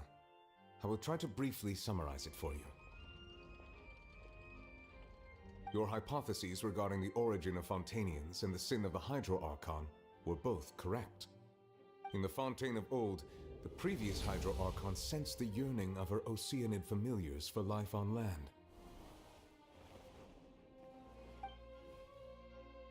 The Oceanids were enamored with the beauty and romanticism of human beings, and wishing to have those experiences for themselves, expressed to the Hydro Archon their desire to become of a similar kind. However, Even though water as an element is intricately linked with the power of life, the Hydro Archon, as one of the seven, did not possess the authority to create a new form of human life. Bro. Not one to give in, she eventually found a way to create permanent humanoid bodies for her familiars by appropriating the power of this planet's primordial sea. She poured primordial seawater into the Oceanid's blood vessels, creating humanoid mimics in the process. But if Fontainians were to ever come into direct contact with water from the primordial sea, the power within their bodies would escape these artificial restraints and return to the sea. As a result, their forms would collapse, and they would be reverted to their original forms as Oceanids. Bro. Of course, the Hydro Archon never received permission from the heavenly principles to create a new human race. And thus, the Hydro Archon and all of her creations came to shoulder the original sin of appropriating the power of the primordial sea. That is the true history of how the people of Fontaine first came into being. So we were all Oceanids before we turned into human beings? That's way too much information for me. I think I'm just going to pretend that I never heard a single thing. Wait, but if that's the truth, we can't let the Hydro Archon be sentenced to death. After all, her only sin was creating us. This really might be too much information for your regular Fontainian, but it does answer a lot of our questions. Alas, your hypothesis regarding the third and fourth stone slates was inaccurate. The slates' respective positions are, in fact, correct. So they are in the right order. What's the third slate supposed to represent The then? point of the visual on the third slate is how all the individuals depicted in the water are humans rather than Oceanids. They have not been dissolved, which implies that the water depicted in this slate is not water from the primordial sea. The nation of Fontaine is the nation of Hydro, as well as the nation of trials and justice. Instead of being the literal element, the water in the scene symbolizes judgment and justice. And how all of You it may also surrounds the recall Hydro Navia's Archon. experience. When she fell into the sea, her consciousness was surrounded by that of many others who intended to hold a trial to determine her fate. Therefore, the meaning of the third slate is that the people of Fontaine shall try the Hydro Archon at the court of justice. Yep. And now, the Yes, final. It refers to our present situation. Yep. I think I'm following now. So, what you're saying is, even though we decided to put on this trial to avoid fulfilling the prophecy, We just fulfilled in it. truth, everything we've done has happened exactly as the prophecy foretold. So now, it seems, we're the ones making sure it comes true. What should we do? It feels like there's no way out of this. No matter what, the prophecy will be fulfilled. Is this what it feels like to be a prisoner of fate? If that's the case, does that mean the scene in the fourth slate will also be fulfilled soon? Traveler, I would like to point out another small fallacy in your deductions. About the fourth slate, you probably thought that the eruption of primordial seawater beneath the fortress of Meropide served as the surest sign that the prophecy was about to come to pass, yes? However, I believe that rather than being a sure sign, that eruption could in fact only be a small warning of something far worse to come. As for the root cause of the catastrophe, I believe you've already encountered it once before. The whale. The whale, bro. It's the whale. This eruption was just a small warning of the things to come. We must find the root cause of the disaster. Just what is the true source of the catastrophe? Let's see.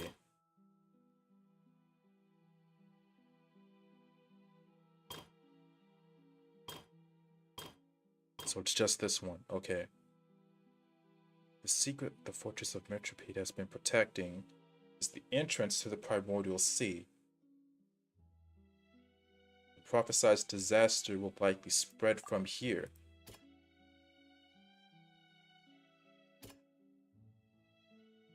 Yeah, it's got to be the whale, bro. Both dream and reality. If we're talking about a true culprit, that could only be that thing inside the Primordial Sea, right? The truth, the original sin, the trial, and the root cause of the disaster.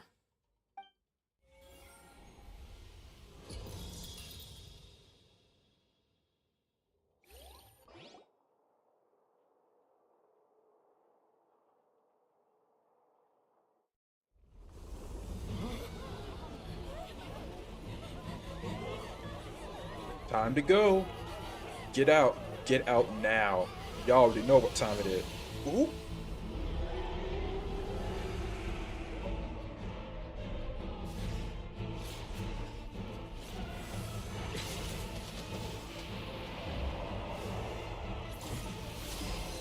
Ooh, Nouvellette.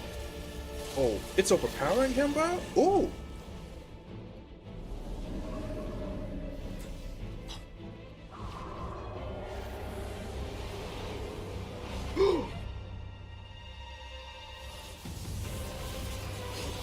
Yo, child coming through! Yo!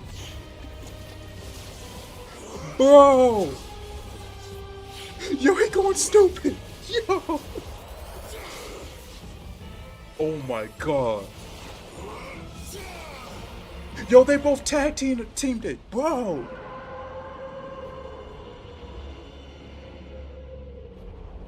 And it just went back into the thing. Oh my god, dude.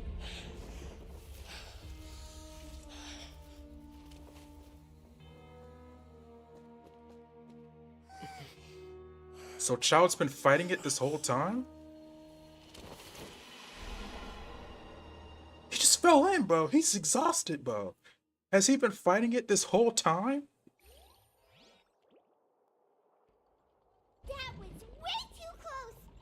How did that thing just burst into the Opera House?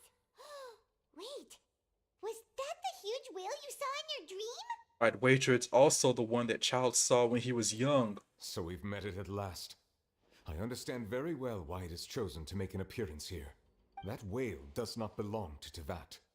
It is a monster that has traversed the stars, weeping all the while. It has been greedily consuming the energy from the planet's primordial sea, using it to grow.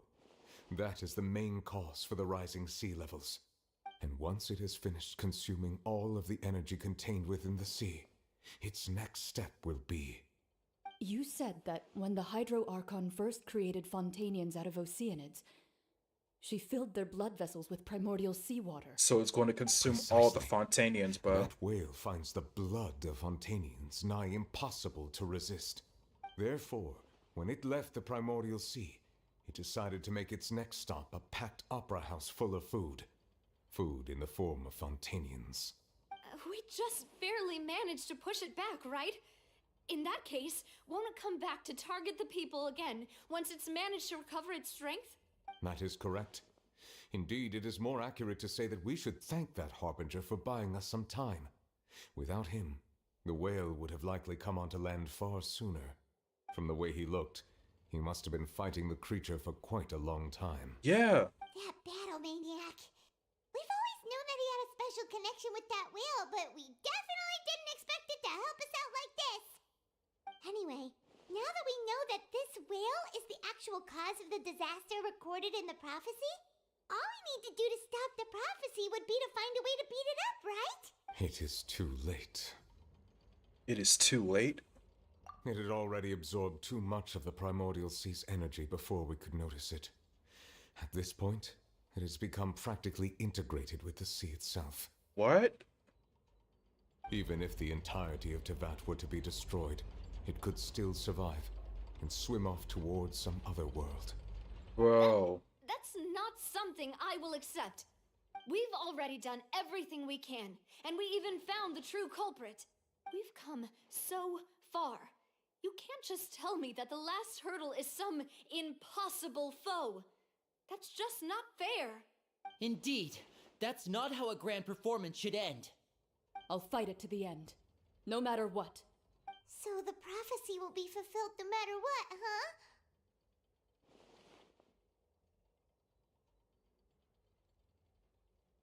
The prophecy. Yes, what has been prophesied will be fulfilled. You may view such things as the history of the future. After everything, it still turned out like this. We couldn't fight against fate. Wait, but if this is all about fate... Just as prophecies are usually only the future as seen from the perspectives of the gods, could things be happening in hidden corners where the gods' gaze does not fall? Ultimately, fate shall serve as your only guide, no matter what will happen in Tevat's future. All you need to do is to play your part.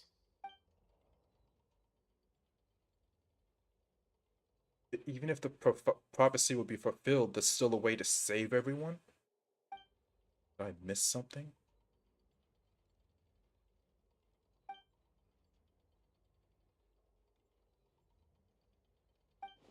What's her real secret?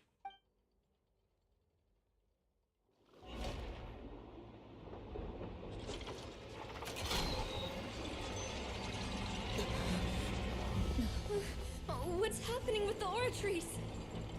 Uh-oh. I believe it is preparing to carry out the death sentence. What? Furina!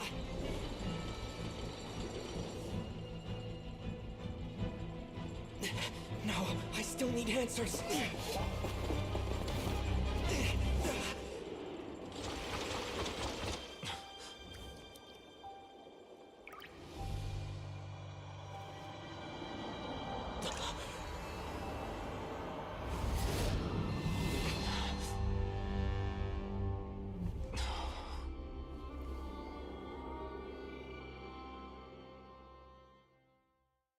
Bro, that's a giant sword above her head, bro? It's just hanging there, bro?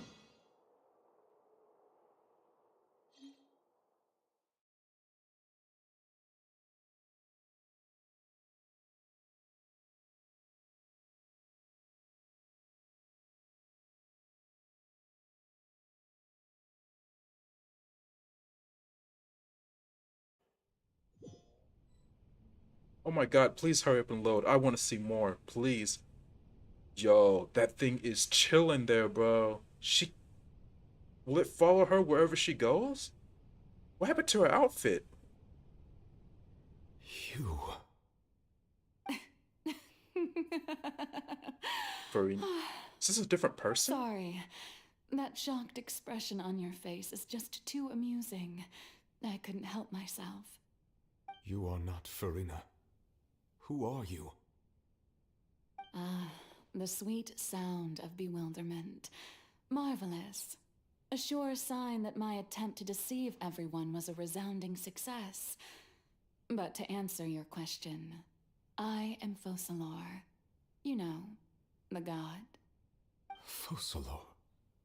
Why did you deceive us? Oh, that wasn't my goal, of course. Goodness, no. But I had to fool everyone else too, if I was to stand any chance of deceiving the heavenly principles. Yo! Deceiving the heavenly principles? It's all because of that pernicious prophecy. Dreadful, wasn't it? Everyone doomed to dissolve. Fontaine condemned to be flooded. One was not amused. In fact, one was positively bemused when that problem was thrust upon me by my dearest predecessor. That's the former Hydro Archon Egeria for the uninitiated. It hardly gets more disastrous than a preordained national catastrophe, now does it? She knew full well that the prophecy would surely come to pass. And as one of the seven, she also knew full well that one defies the heavenly principles at one's peril. So yes, as you have no doubt surmised, it was a rather impossible situation that I found myself in. I spent a terribly long time mulling it over, alone on the ocean floor. And I was almost growing barnacles by the time I finally realized There was only one possible solution to this confounding conundrum. I had to outwit the heavenly principles, allow the prophecy to be fulfilled, ostensibly at least, while saving everyone at the same time. I'm a genius, I know.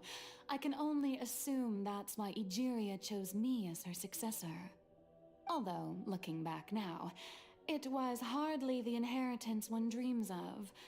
Between the task of saving the nation, the quotidian duties of the Hydro Archon, and not to mention the original sin of creating a new race of humans, I dare say she left me quite a colossal mess to clean up. But one can only play the hand one is dealt. I did not choose this, any more than I chose to be one of her Oceanid familiars. So you were also once one of the Oceanids, transformed into a human by Egeria's hand. Whoa. Yes, I was. I always dreamed of becoming human. And I still do, even now. In my eyes, to be human is to be part of the greatest opera ever known. After becoming a god, I separated my divinity from my body and spirit, leaving behind only a self that was as naive and bewildered as my past self on her first day as a human being. The me you see before you now is that divinity, and the human counterpart I left behind, I named Furina. She could feel joy, sorrow, and everything in between. She could be as vain and conceited, or as meek and vulnerable as she wished. Her strengths were of a kind only a human could possess, as were her shortcomings. But in my eyes, Furina's humanity was what made her perfect. She was perfectly human in every way. The person I always wanted to be. Anyway, so then I cursed her. Dang! All part of the plan, of course. The plan to deceive the heavenly principles. Do you still remember the final scene of the prophecy? The Hydra Archon alone, weeping on her throne. In order that the prophecy might appear fulfilled, I invited Furina to be an actress, to play the part of the Hydro Archon in the prophecy. Wow. Under the curse I placed on her, so long as I, Focalor's divinity, continued to exist, she could not die. But nor was she free to live her life in the pursuit of happiness. Instead, she was forced to take the stage in the opera house, to embrace the role of leading lady, to forever play the part of the god from the prophecy, all to create a deceitful appearance of that prophecy coming to pass. I suppose now you probably understand why your court is called the Opera Epiclese. But Furina is only human, isn't she? Even though she has had a long life, her mind is no stronger than that of any other ordinary human being. I cannot begin to fathom what she has had to endure. It must have been torture for her. It has indeed. And although she is, in a sense, me in human form, I most definitely owe her an apology for it.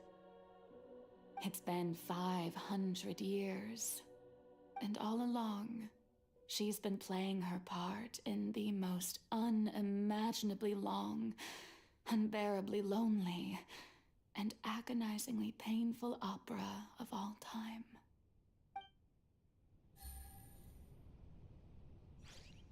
Oh my god, dude.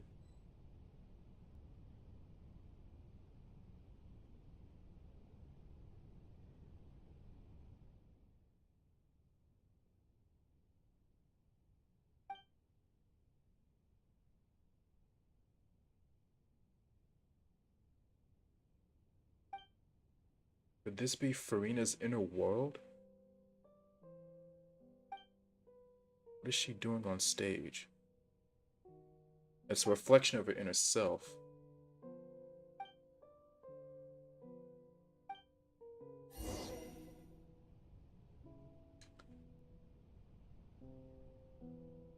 Bro.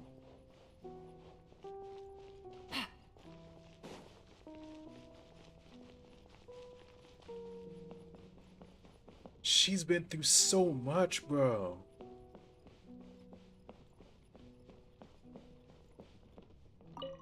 She played the part for 500 years, bro. Who permitted you to come onto this stage?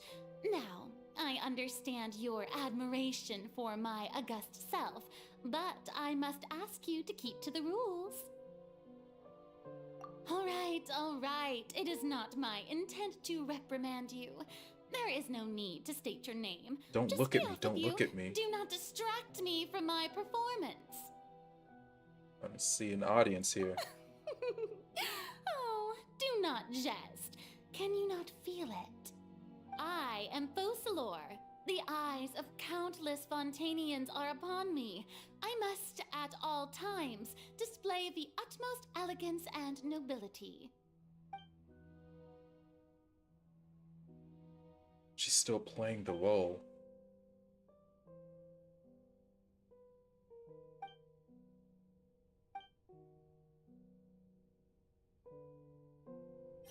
We gotta break this. Yeah, turn off the spotlights, bro.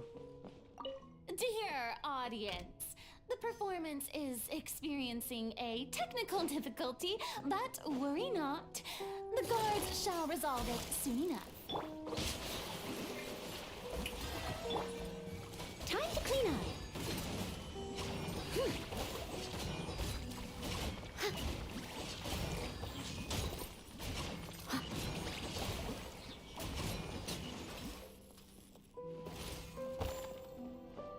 Hey, what gives? The audience is still watching me, you know. Guards? Wait, where are the guards? Guards!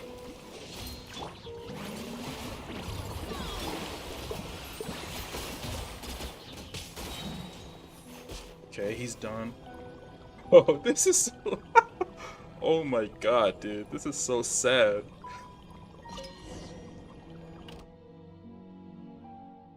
It's all the spotlights turned off. They must have symbolized the eyes of the people on her. Is that her true voice? Ticket.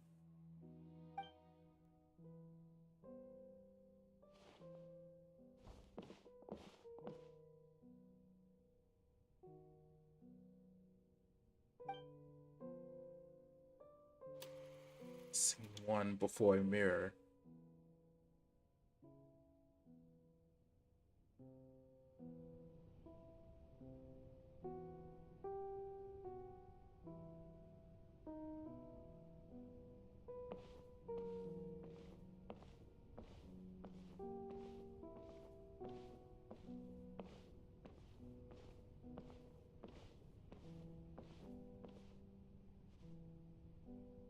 Furina. Huh? Who's that? Who's calling me? Where are you? Be not nervous. Be not afraid. I am before you. Wait a moment. You're mirror me? How can this be? Mirror you, huh? You know what? That's not bad. Let's go with that. Mirror me? What do you wish to say? The prophecy. Have you heard of it? What prophecy? Wait. I know. I think. I don't know why, but it's in my head somehow. The people will all be dissolved into the waters, and only the Hydro Archon will remain, weeping on her throne. Only then will the sins of the people of Fontaine be washed away. Oh, very good. You know it well. What's going on? I can't seem to remember anything clearly. The only thing I know for sure is this prophecy. Will it really come to pass? Yes, it will. And that is why I've come to you. Disaster will come to Fontaine sooner or later. Things will develop just as the prophecy declared. There is no escaping it. But doesn't that mean everyone will die? I'm a Fontainian just like them. Will I dissolve too?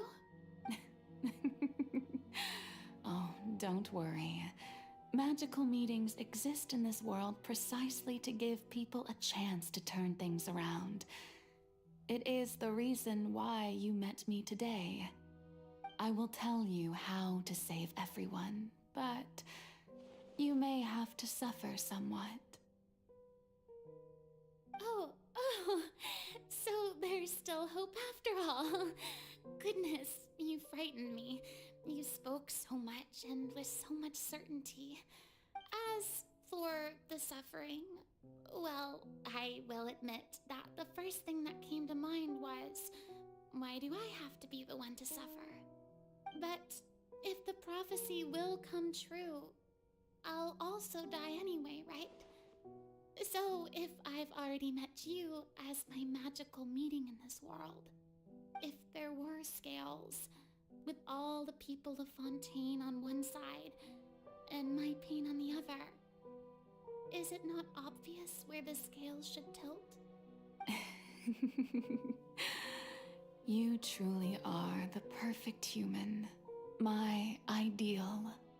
I suppose this would also be the justice that belongs to you. Huh? Don't worry, it's nothing. Listen well. Fontaine has just lost its Hydro Archon. I need you to play a role, that of the new Archon. Play as a god? That's right. You must begin a never-ending masquerade. You must never let anyone suspect your identity. If you can keep it up, then I shall have my way of defying this prophecy.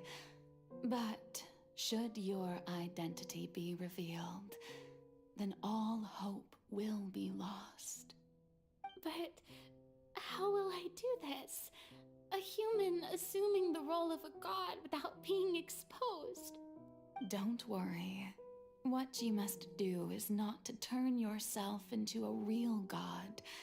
You simply need to play the role of a god as humans imagine them to be.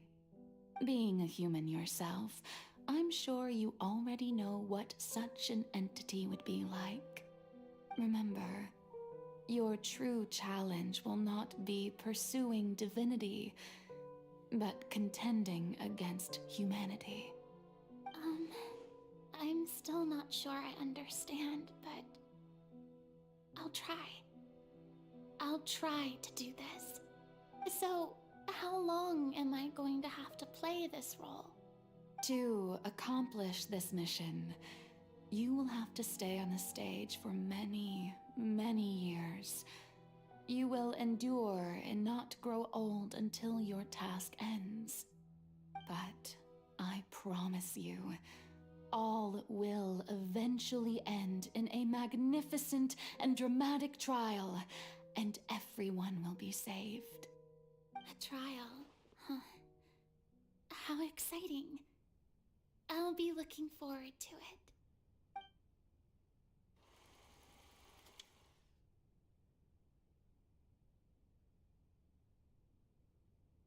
I have no words, dude. Like, I don't even know what to say. Like, oh my god. This is scene 2. This is where she ascends to the world of Hydro Archon. Or yeah. Bro, I feel so bad for her, bro. Okay, I gotta go this way.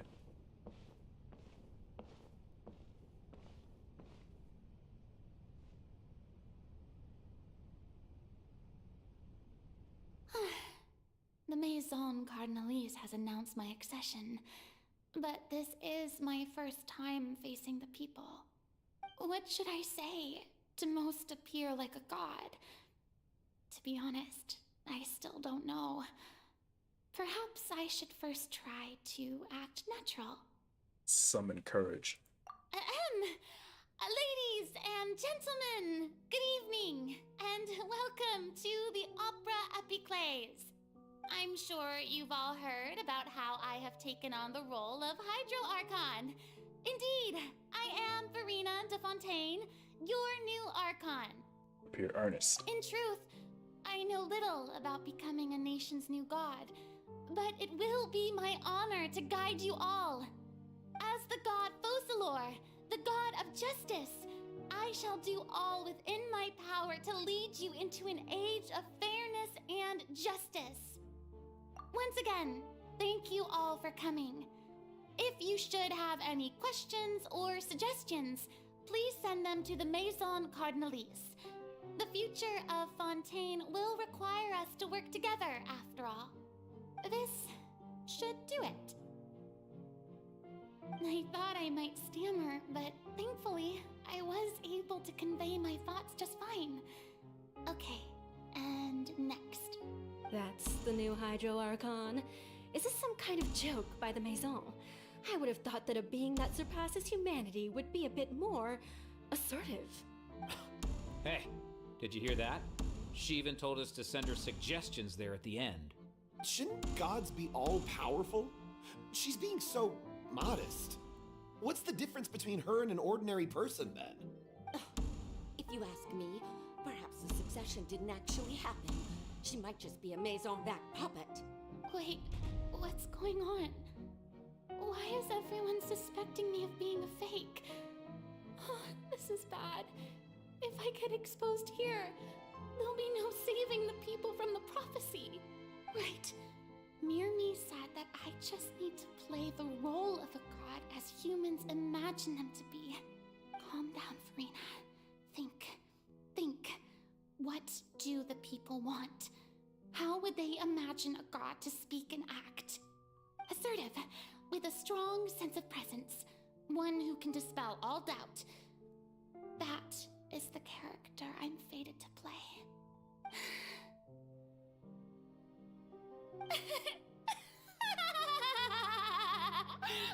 Oh, very good, my people.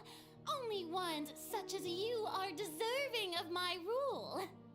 Now, I was wondering if some weak puppet were to one day come onto the stage and claim ownership of this opera house, would the children of Fontaine follow them? Well, it seems that you would all see right through them.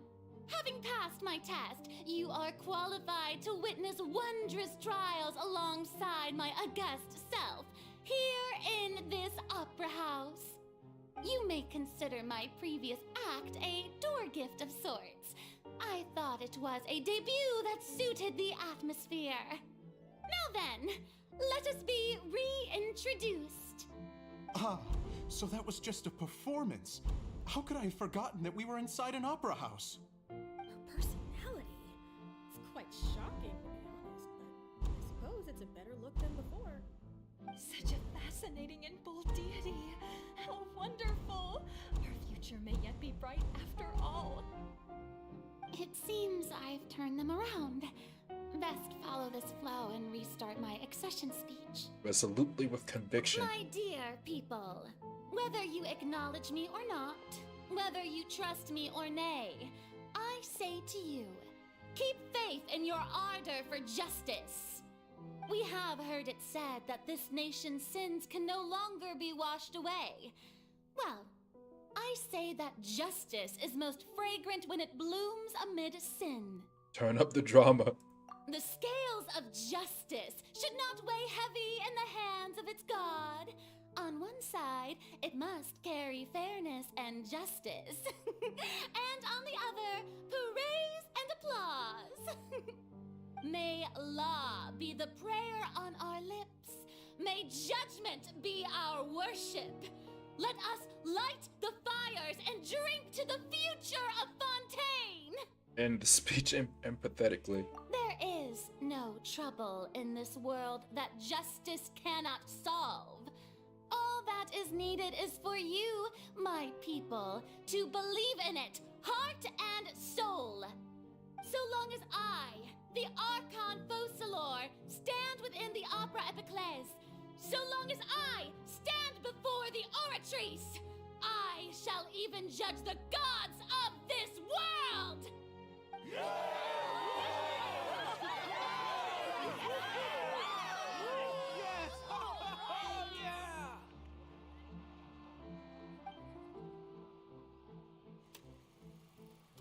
Scene 3, Opera House.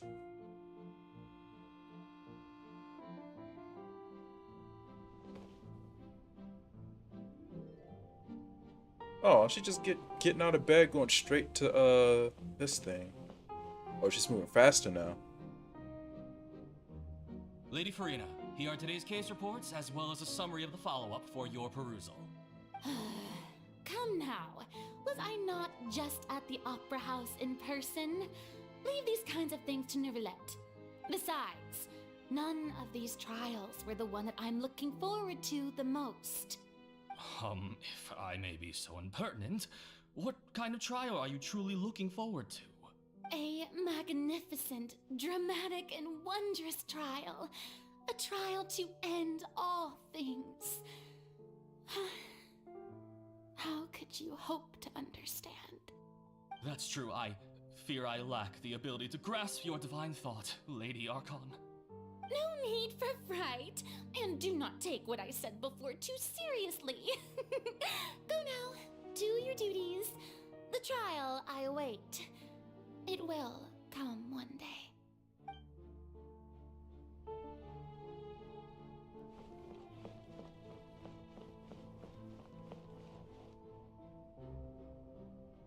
Lady Furina, I don't know what to say. Thank you for agreeing to see me. No need to thank me. Or rather, thank your own sense of perseverance instead. Long have you stood in line to meet me, have you not?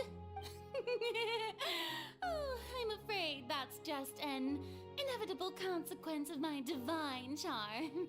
All right, Deoteria, is it? How is your son's illness? You remembered me, and you knew of my family, too.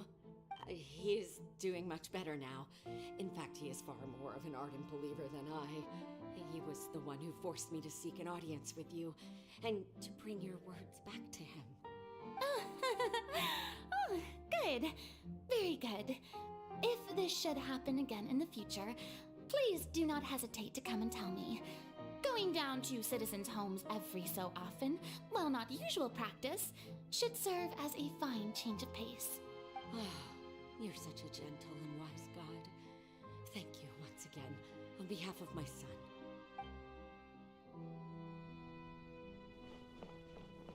And then back over here.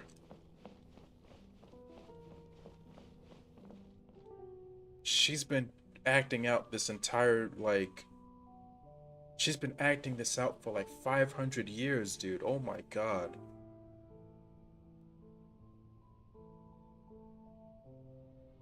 Lady Furina, here are the latest hydrological reports. As for the specific parameters you asked to take note of, I'm afraid things still don't look good. I see. It's as I thought then. As your god, I did already expect this, but I wanted to see how far your human wisdom would allow you to analyze it. All manner of signs indicate that the prophecy will still come to pass. Forget it. That's not something you need to worry about right now. Well, as I understand it, the Fontaine Research Institute is also trying to find a way to counter the rising water levels. Really? Have they found anything? I'm afraid that they haven't found any effective solution thus far. Oh, is that so? Well, no wonder. This issue has reached the realm of the gods after all. Still, their spirit is praiseworthy. Now back in bed.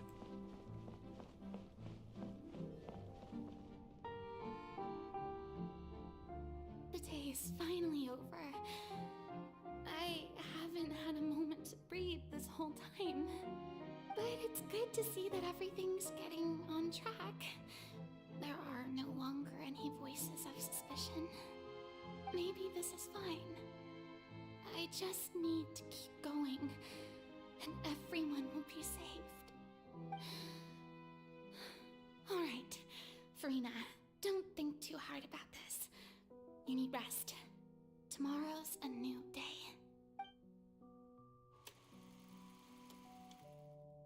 Opera House, Furina. So it's the next day? Lady Furina, here are the new trial reports for the latest cases, as well as a summary of the follow-up. There'll be no need for that. I've seen them already.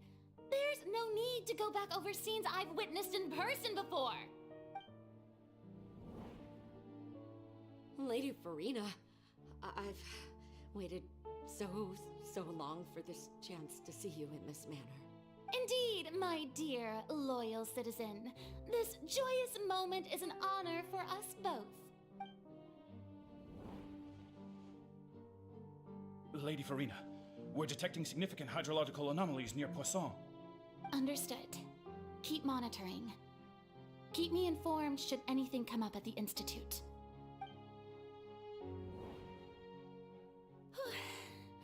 I don't think I let anything slip today. I must show the people that there is nothing to worry about. I just don't know when these days will end. I feel utterly exhausted. Best to rest early today, too.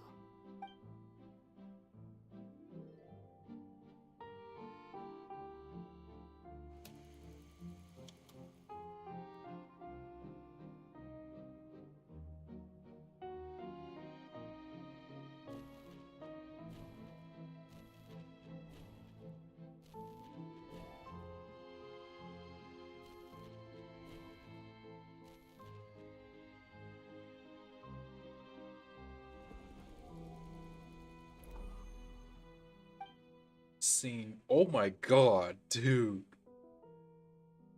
Lady Furina, it's like a dream being able to speak with you up close like this. I've heard that the first member of our family who was honored to receive an audience with you was Madame Dioteria, almost 20 generations ago. And what a fine family yours is indeed. It brings me great joy to meet such a faithful believer, a descendant of a line most ardent. Surely you exaggerate, Lady Furina. My lady? What is it, good citizen? Are you crying?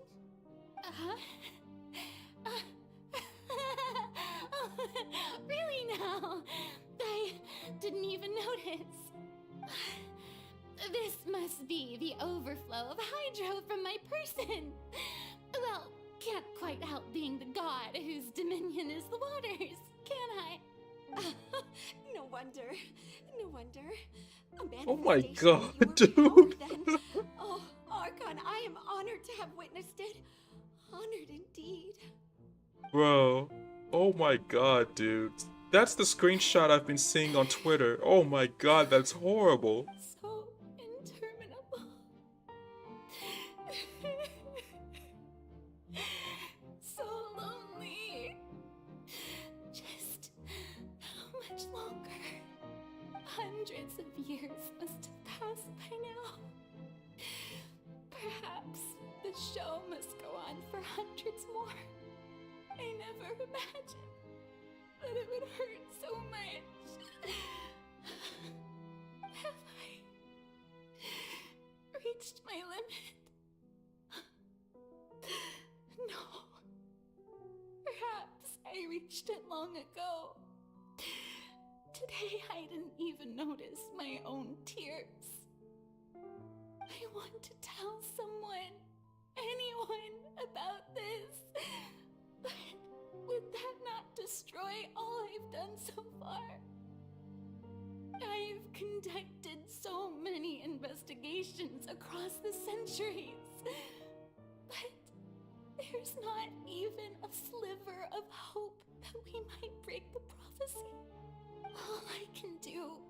keep heart. I must maintain this act. It is the only way to save Fontaine. Please, mirror me. You have to succeed.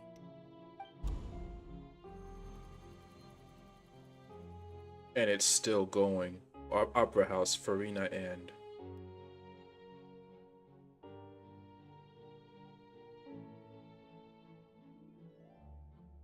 Furina, you don't have to shoulder this burden alone. oh my Though I god, and don't this know what happened you might be today. keeping from everyone. Your people are more than willing to share your burden with you.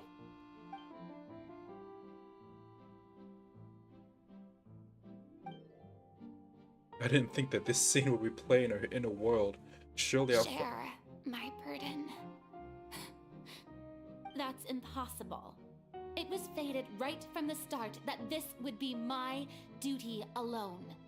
But even if your burden doesn't need to be shared, you can still choose to confide in someone. Just share it with me. I'm what you'd call a witness. A witness? Huh. Yes, I've heard that you came to Tevat from beyond the stars, yes. In other words, you never belonged here. And if Tevat is, in its entirety, a show on a stage, then you're just a spectator, aren't you? If that's the case... He's right. I could confide in him, couldn't I? But if things don't play out as expected, the people of Fontaine will be the ones to pay the price. No, Furina. You shouldn't be selfish. But what if it's really alright? Furina, you've worked so hard for so long.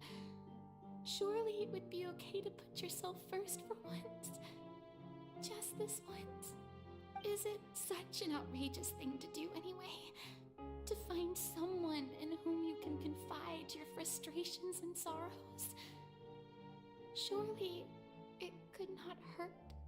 If you let this opportunity slip through your fingers, it might never come by again.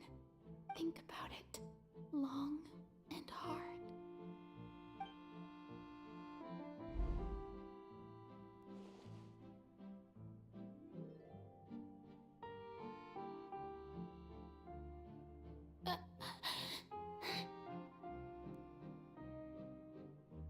No, I have nothing to say. I am Furina, the Archon of Fontaine. Everything will surely get better. All you need to do, dear spectator, is to witness my performance until the curtains fall.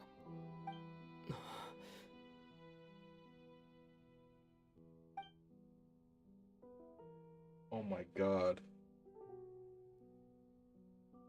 Fine.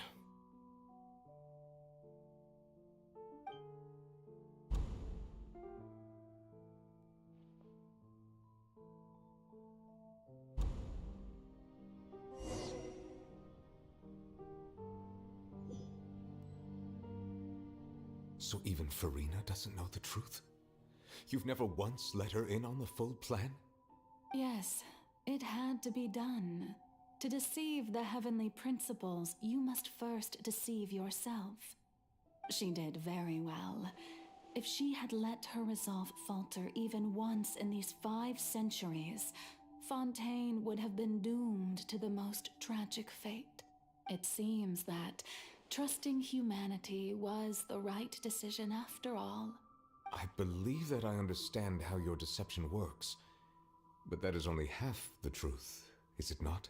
How would you build on this foundation to save the people of Fontaine?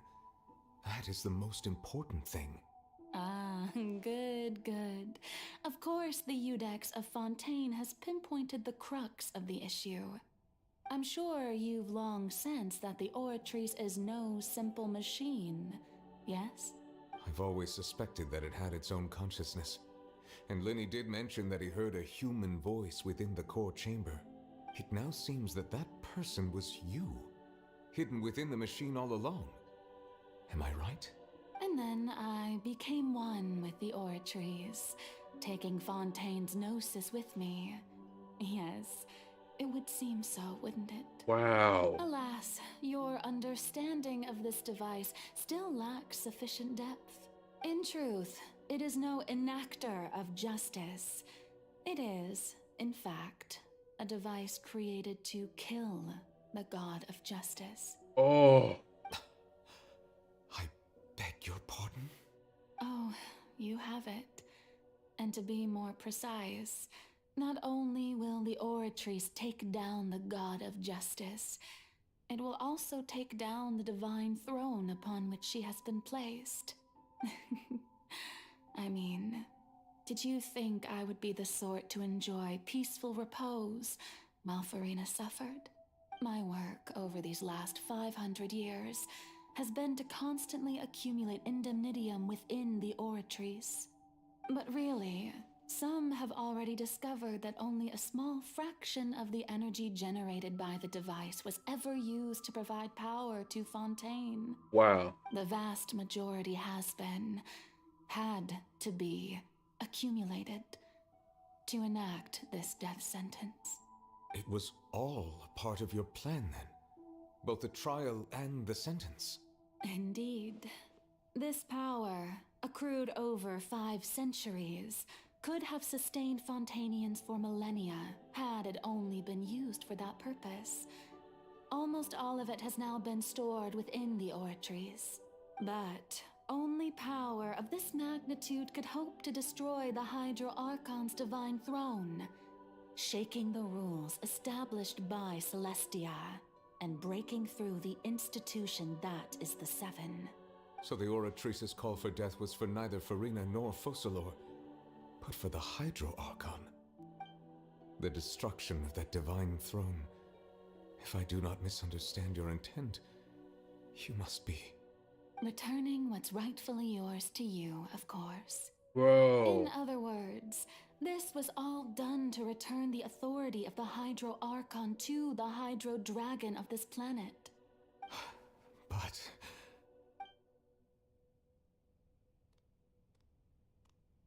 She just... Bro, she's not gonna do it, right? Oh, what? Getting sad again, are we? The authority of the ancient dragons shall soon be yours once more, O Hydro Dragon Sovereign. And this is the face you make. all you've done throughout the years is just so you can sacrifice yourself at the very end. I've never quite seen it that way, you know. Even now, I'm quite pleased at how well my deception worked.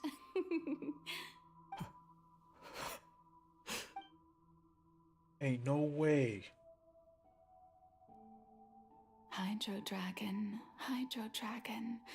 don't cry. I must say, had it been within my rights, I would have loved to judge the heavenly principles themselves. Were they not guilty of essentially the same crime?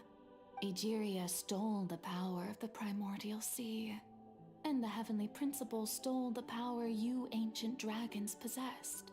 I, for my part, am the god of justice. And is it not just that your original powers should be returned to you? Speaking of justice, I have always believed that justice lies in the process of pursuing human existence itself. So, if the theft of the primordial sea's might was Fontaine's original sin, then, leaving matters of procedural right and wrong aside, the descent of the Fontainians as humans and their right to exist in this world would be Fontaine's original justice.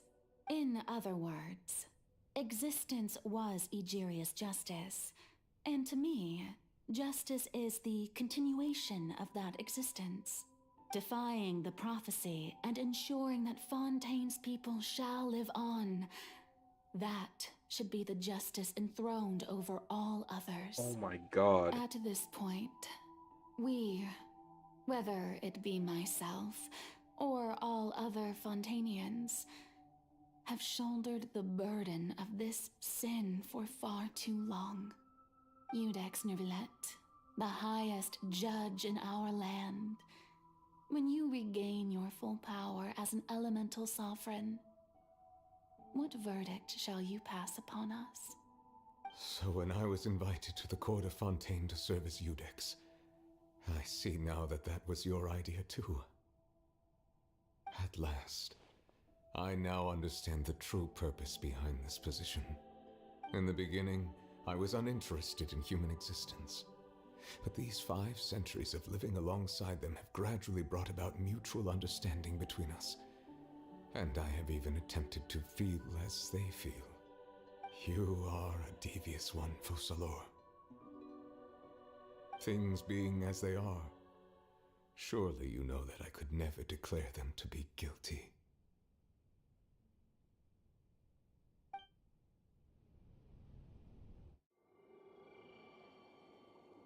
Whoa. The hour of my execution is almost here. For the sinner, the curtain call has come.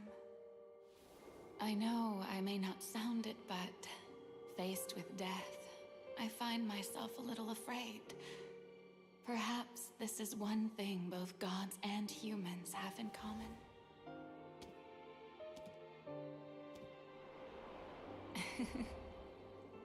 Farewell, Neuvillette. I hope you've enjoyed the part you played these 500 years.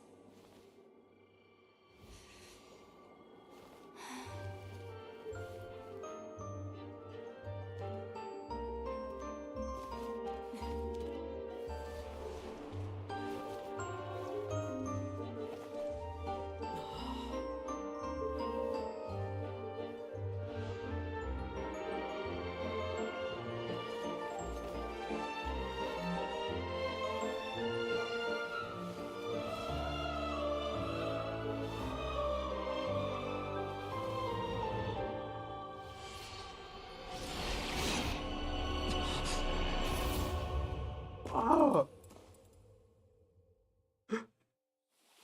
Dang, bro.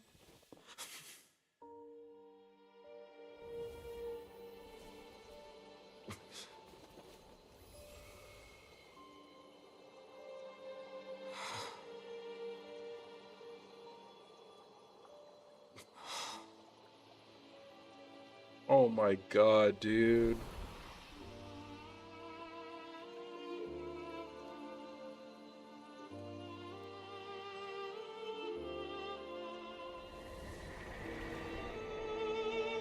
Thank you, Furina, for all you've done.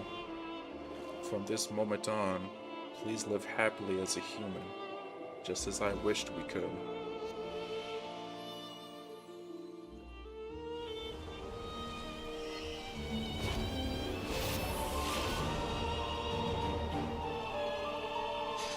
He's got the authority. Oh my lord, he about to go stupid, bro.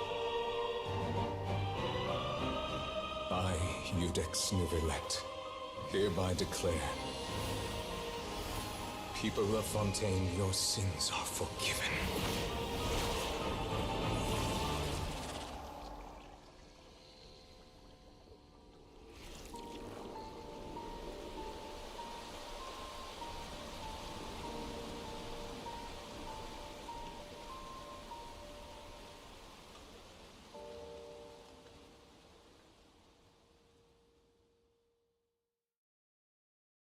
Benny's adventure team, assemble! Shut up, Bennett. Oh my god. Bro, this is crazy. Yo, this quest is insane, dude. And we're not even done, bro. Oh my god, dude. This is so good. What just happened? Has the death sentence been carried out? Was that bright light some sort of misdirection? I have a feeling that something huge just happened. But since we're all still alive and haven't been dissolved, I assume whatever happened was good for us. It's time to end this. We must mete out punishment to that beast. Didn't you say just a moment ago that it can't be defeated? I have gained the strength sufficient to deal with it. Through certain means, I now have the ability to separate the power of the primordial sea from that creature. We should seize the opportunity to pursue our quarry. You obtained power just now? Now that the oratories can no longer function, I require an executor to help me mete out justice. You mean me? The root of the calamities befalling Fontaine. The beast that enacts the prophecy. Its name is the all-devouring narwhal. Come with me, traveler. The hour of execution has come.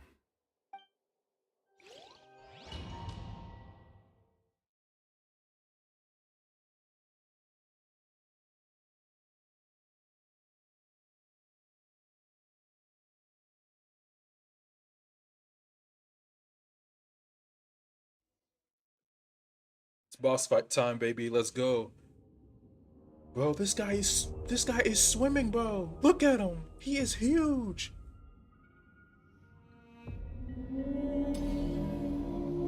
Oh my god.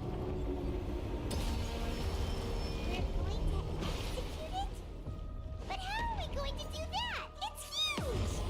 Bro? I've already done my best to separate the power of the primordial sea from the wave. Considering the size of the beast, I cannot reach the power source. Unless we can find a way to attack it from within. Yo? I shall No. part with the ancient dragon's power with you. We shall look for an opening together.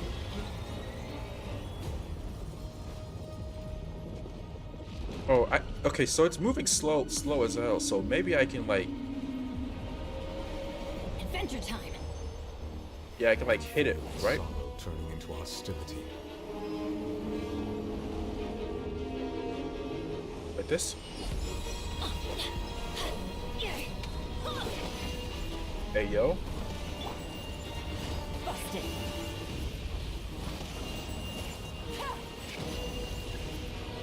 Destroy the eye of the maelstrom.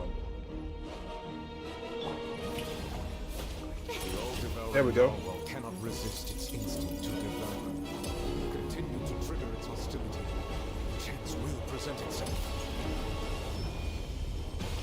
Oh my god.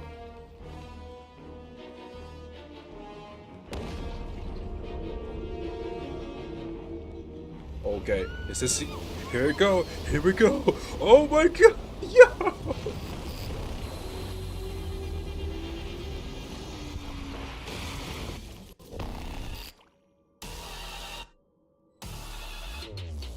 What is this music, bro? What the... Yo! Oh my...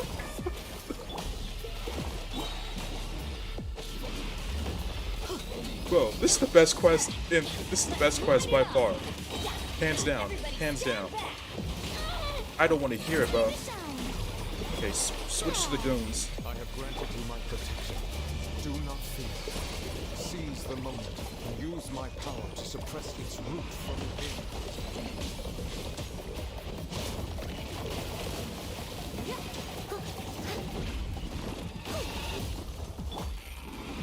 Quietly now.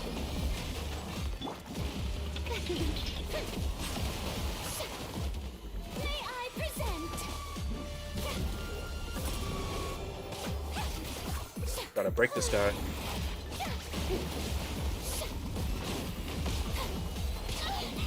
Break already, holy crap.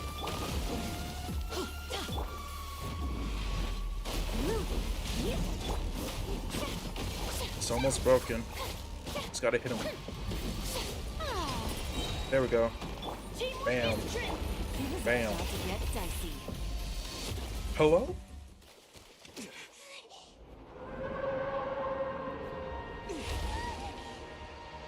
Oh, he's down. Let go, let go, let go, let go, let go, let go.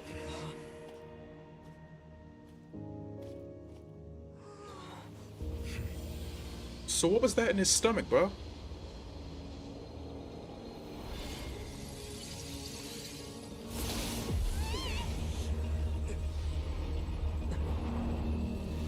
Oh my god, Nouvellette. Oh wait, no. Who is that? Yo! Yo, that's... She just tossed Child out like he was nothing. She just tossed him out like he was nothing, bro. Oh my god. Thanks for helping with the cleanup. It should have been my job, but oh well.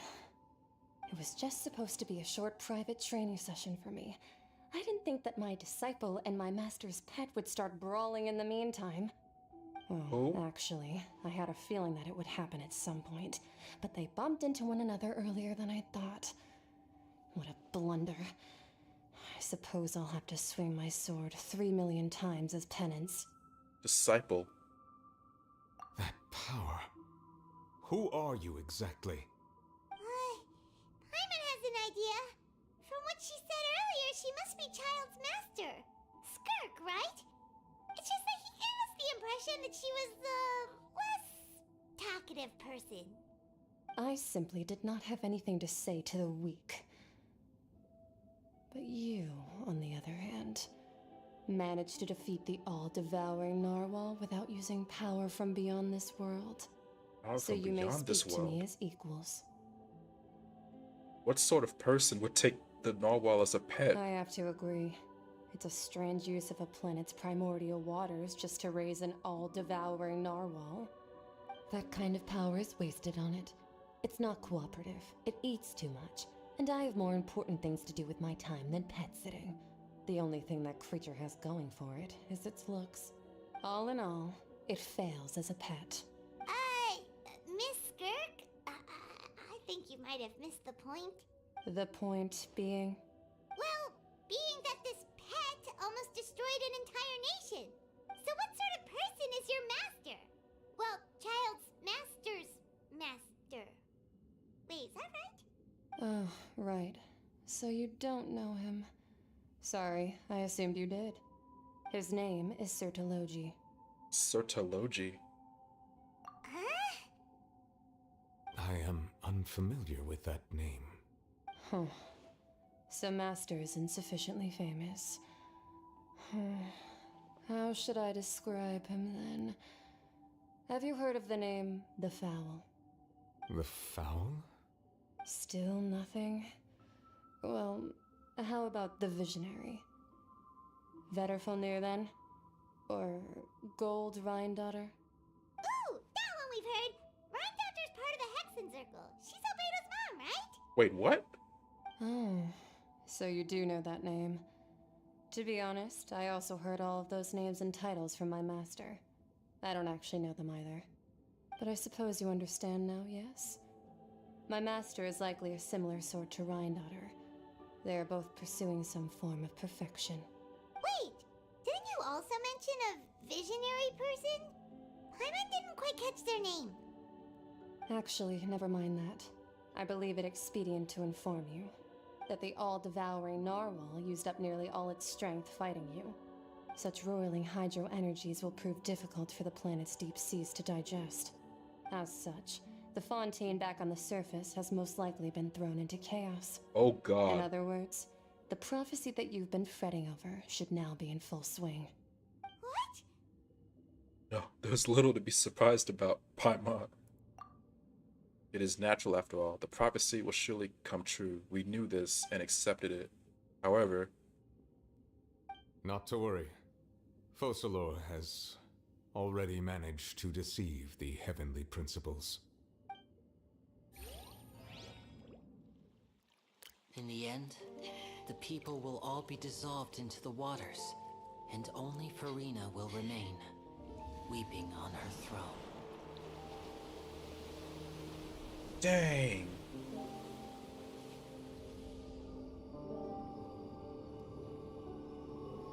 Only then will the sins of the people of Fontaine be washed away.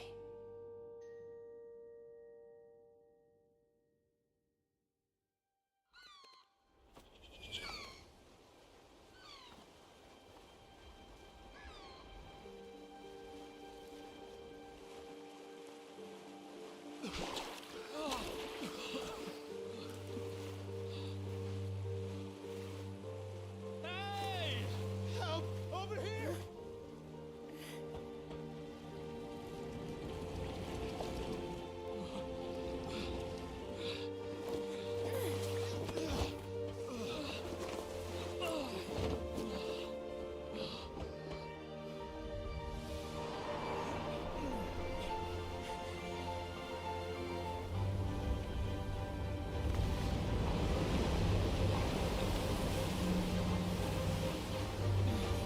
bro. Oh, there go the Ark, bro. Noah's Ark. Let's go, baby. All hands, initiate emergency rescue. Bro, Wesley the GOAT, bro. Yo. Hurry!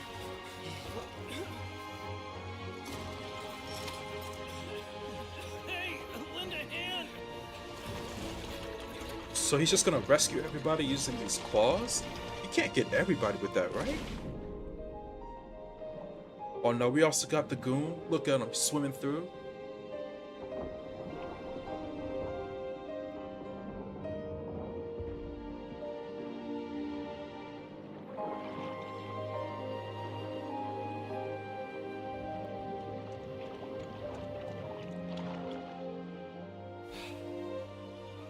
Look, the water's receding.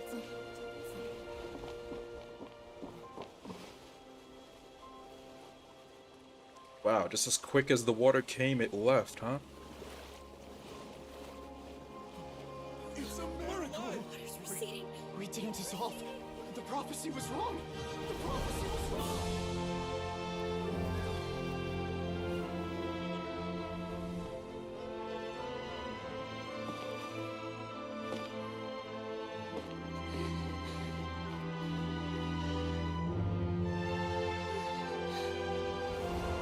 She actually deceived fate. Folklore deceived fate, bro.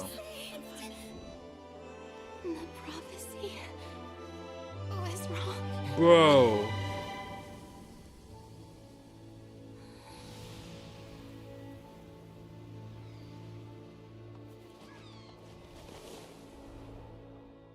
Oh my god, dude.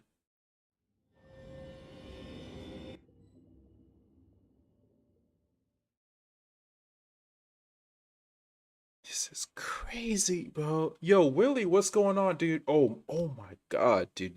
Did it make it to your reaction? It's okay, bro. Oh, when the VOD goes live later, you can watch it there. Just it'll be in 720p because of YouTube shenanigans, unfortunately. But dude, this quest was insane, bro. Oh my god, this thing, it was insane. Is there more? Is there more? First off, who was that chick? Skirt, Child's master. And who's her master? And what the yo? And everything with folklore. I was like, bro, she actually deceived fate. She actually deceived fate. She did it, bro.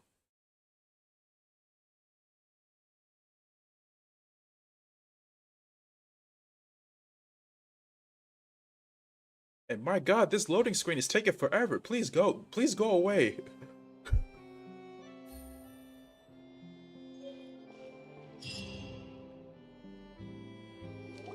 There we go. Ooh. The soul renewed.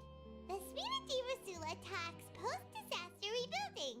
I recently visited Poisson to meet with Miss Navia, spokesperson of the Sphena di Rasula, and we spoke about Poisson's present and future. Old soil can still give birth to new bloom, Miss Navia stated. Hope is like seeing a small cookie when you're starving late at night. You just need a little of it. Skyship Winglet, lunar brain of the Fontaine Research Institute. The various disputes that have arisen on account of Mr. Edwin have suddenly become a shield over the Institute, with Jurier turning out to be a once-overlooked hidden gem. Yeah. People always call the first researcher mad, but few know what to call the second. And should that latter person achieve a miracle, they would find it all the harder to find a word with which to classify him and his team. Wow! Paimon barely recognizes the people in the reports. Are those really Jurier and Navia? They sound like real big shots. There might have been real big shots from the start. What do you Oh my think? god, yo, this Pretty quest was empowering, huh? insane, dude. The Steambird's idea was pretty simple. With the disaster just having passed, we would print a free edition packed to the margins with good news to calm people down. Good choice. The value for these big scoops lies in their inevitable follow-ups. We'll publish further reports and go into the stories behind those people. Edwin's assistant, Jurier, created a true flying ship, while Navia is leading people in We've the got reconstruction flying of their ships and home. crap, bro. I'm Oh sure my that these god. stories could draw even your well-traveled eye. Just when we reached 5 out of 7 Archons, we've got lots of about dimensions and planets. I mean, it wouldn't be the first time we've gotten exposed to dimensions with like Raiden Shogun's whole deal, right? And how she like fought for her like alter ego or something like that. But like the different planets, bro, that is some next level stuff. Like I know the sky above like Tavat is fake, but like, yo, we getting actual people from different planets. So it just goes to show like Genshin Impact is more connected to the Honkai verse than we initially thought, huh? I mean, it already was, but you know, it's like there's cracks in it that are like showing the chains.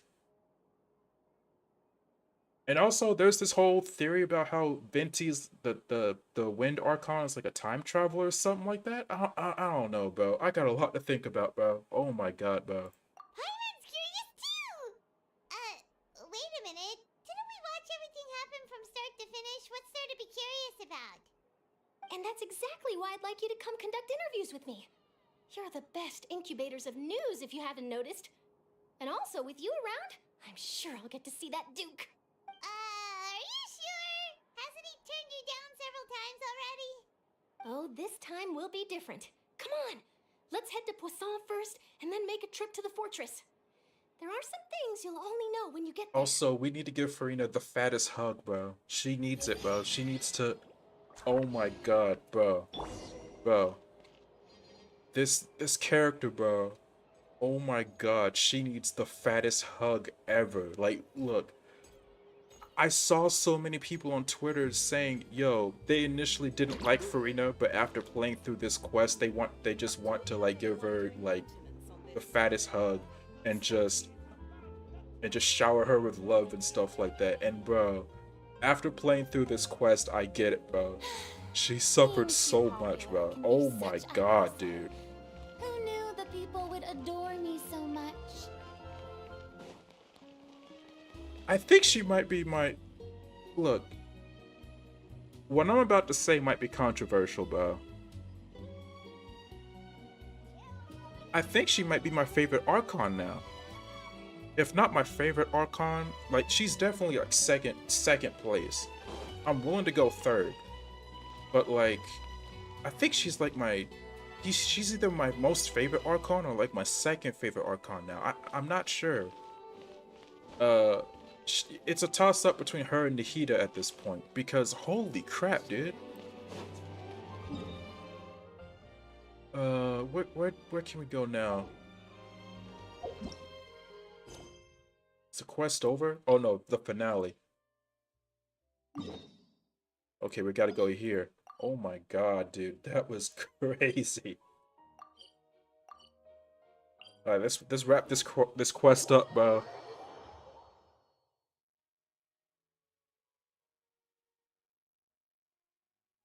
I wasn't expecting this final chapter to be like what, 4 hours long, but like I enjoyed nearly every second of it, dude. This quest was insanely good. I think it's the best one without question, dude.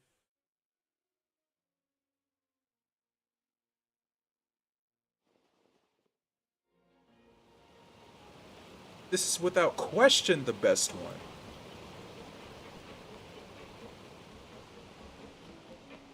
If anyone says, look, cause look. The Samara one was good. No question about it, bro. No question about it. The Samara one was good, but this one though.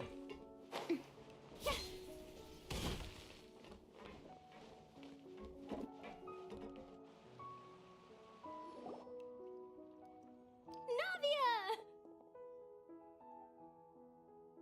Oh, it's you. What brings you all here? Hey, we're just having a look around. I'm here to update myself on how things are going here. Oh, the Fatui are here too. And what we haven't even let me talked about the introduce you. Fatui, like. This is Mr. Garun Snezhevich. He represented the Knave in sending us a large amount of supplies, and is helping with our work. Are they Unless still it's gonna been get the so Gnosis hard in at the work end, as bro? well. Thanks to everyone, work is progressing nicely. We've lost a lot of people, but we're moving forward. That will have to be enough. Hello, Miss Charlotte. I'm a big fan of yours. I especially like that article you wrote last year about Fontaine's stray cats. But if you don't mind, could you not emphasize our role too much in your report? It's not charity we're doing here. We just happen to share the same interests as the Spina. I get where you're coming from. I'll keep it as simple as possible. Or would you be willing to feature as friendly neighbors? That would be fine. Thanks. Oh, you're back too. How are things? We finished laying down the construction materials. It'll be another hour before the workers are able to go over there. Huh? You're here too, Clarence? Well, her reputation's greatly risen after that whole duel business with Miss Furina, so she's here in Poisson to wait out the heat.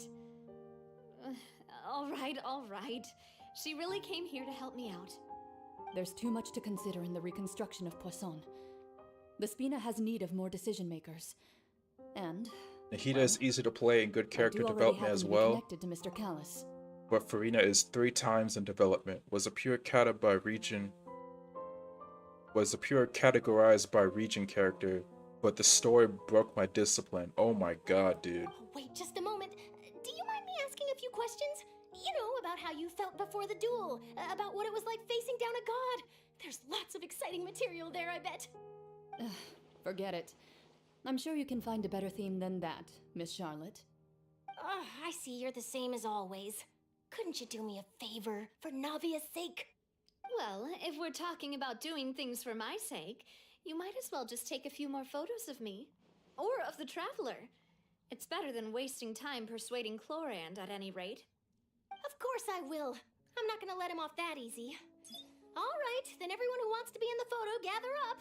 And smile. There we go. How did it go? Was it a good shot? Did Paimon look cute in it? Not bad. Your addition really helped the composition of the picture. All right, hang on a moment. Let me snap a few more shots.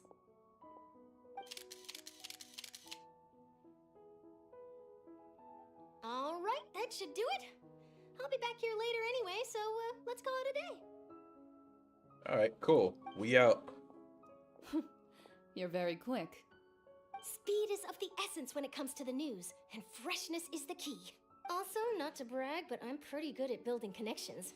Who knows? I might eventually get that interview with you after all, Miss Chlorand. Wow, you really do have that never say die spirit. I'm impressed. I'll hazard a guess that this is how you got that interview at the Fortress of Meripede. You already knew she was going? Whoa, you're well informed. Let me make a guess too. I asked Sijuin, who told Monsieur Nervillette, and he told you, right?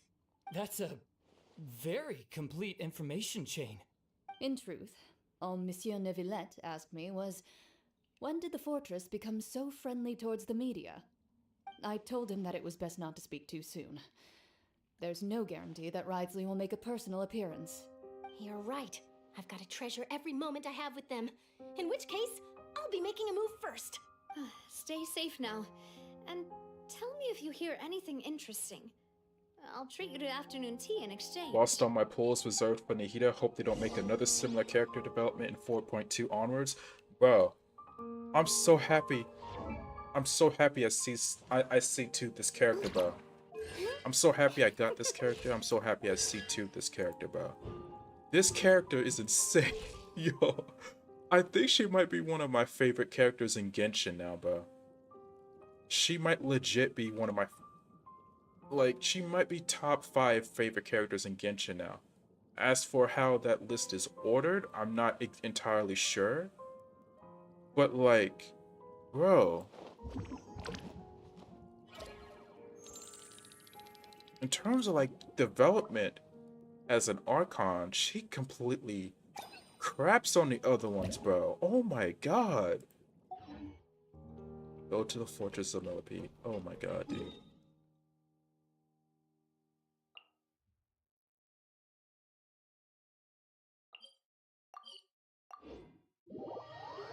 Yeah, this is easily the best Archon quest, without a shadow of a doubt.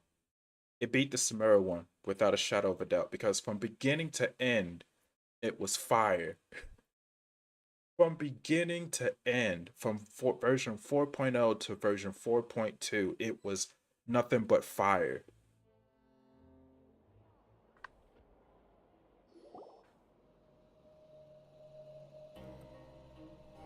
Wow, guess we're here again, huh? There's a real nostalgic feeling to this place. Looks like you've been missing us. Duke! Did you come all the way to the entrance to greet us? Of course. I'm here to welcome you and our dear Miss Charlotte, whom our good head nurse recommended to me. It's an honor to finally meet the much-rumored Duke. Thank you for consenting to my visit to the fortress, sir. No need to thank me. But that said, I shouldn't be the focus of your interview. I trust you recall our agreement? Of course, of course. All right then, this way.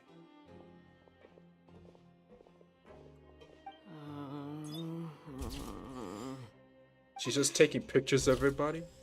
Oh, she's taking pictures of the lovebirds, No bro. need to be so nervous. I've already taken all the photos we need. Miss Charlotte, do these pictures really need to be published on the cover of the Steambird? It would seem that Miss Lorvine doesn't want her face to appear beside that of Mr. Jurier, Sir, please don't say things like that. But it looks like dear Mr. Jurier denies it. Might this interview be very important to you then? No, I just... This is my first time being interviewed, and I'm very thankful to the Steambird for... Now, I might not look it, but I actually did meet Mr. Edwin once. And I'll be honest, I enjoyed chatting with you more. You've definitely got more of that genius vibe going on. The boat that brought about a miracle, the ark that saved the people. Why, you recreated a myth back there, like an emissary of legend. Still, if I might ask, where's that flying ship now? Huh! Looks like Charlotte's trying to get herself another exclusive scoop. I have to apologize, but that ship is presently in the bowels of our factory. I'm afraid it won't be easy for you to get a shot of it. Really? Well, then in that case, could I have an interview with you to make up for that loss? Bodied. You already know my answer, I'm afraid. Best you interview our head nurse instead. Or perhaps you'd like to take another photo of this couple of researchers? Did you really have to use the word couple? Well, then, 2 solo photos will do. Is my hair messed up? Please, someone help me have a look. Things sure are getting pretty lively here. We've seen this kind of thing before. Oh, seems like everyone's here. Would any of you like to try this new drink I came up with? No. Ah, Sigewin. Get the demon out of here. Get her out of here. Charlotte. I'm out. Why don't you, take some pretty photos of our head nurse? Sure. Come on, Miss Sigewin, over this way. Let's find a brighter spot. Huh? Sure. Do I have to smile? Yes, Charlotte. Take one for the team. Take one for the team, bro. Get that demon out of here, bro. Same old, as you can see. Fontaine's undergone some changes, but this place is still more or less the same. Other than that flying ship, it got a tad too much attention, I think. That's why I decided to let the interview go through. We should direct more public opinions toward the behind-the-scenes heroes. Am I right, Mr. Jurier? Miss Lorvine? You're too kind, sir. I believe that you too should have your day in the sun. Not that you would want that, which is a pity. I'll just leave the spotlight to you two. I see. Lots of things happened that day, huh? Anyway, regarding that Harbinger, I'm not sure you remember, but his 3 young followers are still waiting for his return. What? He sure did win them over, huh? I'll tell them that there's good news and bad news. The good being that their boss seems fine, and the bad being that they must face extended sentences for abetting his escape. Oh, actually, what about you? Are things gonna change for you too? What change can there be? The fortress will keep chugging along, and so will my duties. As to what Miss Furina's departure will mean for the nation, and if our laws and governance will be transformed, we'll leave those to the folks in the overworld. Hey everyone, the photo shoot's done. People's outlook on Furina and Sagewin were reversed after this. On God, Good. bro. In that case, let's call it a day here. Thanks for your cooperation. Come on, traveler, let's go. Till next time, everyone! There'll be a next time? Maybe. Who knows? I might write a story about the underwater factory next time. Until then. All right. Last stop, the docks. Bro, this character is a demon, bro. Like, on God, she is. You know, I'd love to see you in one of Charlotte's photo shoots one day. Is that really necessary? Our line of work doesn't really require much photographing. It's precisely because we don't need the picture that they'll have value as keepsakes. You don't really look all that opposed to the idea, you know. Maybe I'm just happy that I managed to once again avoid the spotlight. I think this interview went well either way. Yes, you successfully kept prying eyes away by using Mr. Jurier and Miss Lorvine as shields. Very good. You should be happy for them. They have a bright future ahead of them. Oh my god. I love how it's so blatantly obvious that these two are dating. And no one cares about the front they're putting They up. mentioned that the flying ship may have many uses in the future, and the journalist asked me what I thought of them. Seriously, how would I know anything about that? Flight is just flight. Whether people want to use a flying ship to broadcast good news or organize weddings is none of my beeswax. A wedding?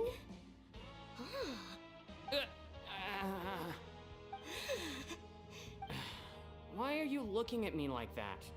So the flying ship can be used for weddings? I didn't say that. That journalist mentioned it, and what does that have to do with us anyway? True. What does that have to do with us? Yeah, and only a few people know about her mindset. The people around her are her test subjects. Wait, is that how she views the people around her? Bro. This character is a demon, bro. Oh my god. Somebody stop her. Like, oh my god.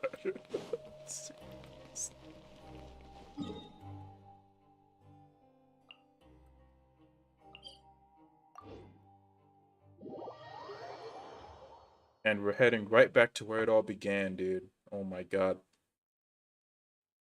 Let me guess, so we're gonna run into Furina here too?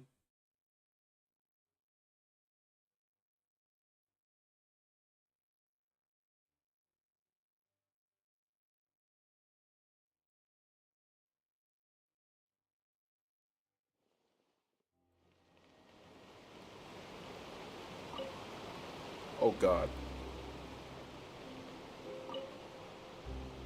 I just wanted... Oh god. There we go. That just took a bit to show up then. Okay.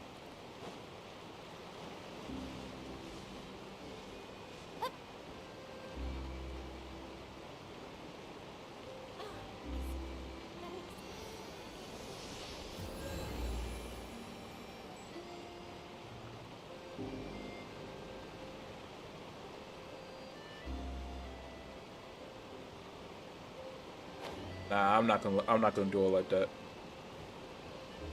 Yo, what up, squad? Squad? But here's the thing, though. What about that hydronosis? They really are here! How did you know? Navia mentioned that she stayed in touch with Linny and the others after working together. Apparently, they've been at the docks distributing these strange pockets the whole time since. Is that how they're gonna sneak the Traveler, gnosis hi, out of here, bro?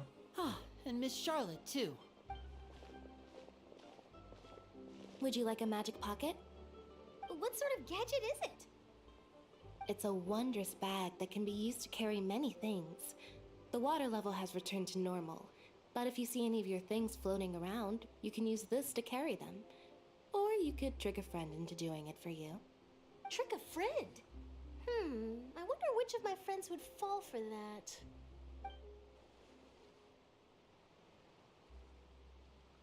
You could just make a friend like Fremine here. Isn't that right, Fremine?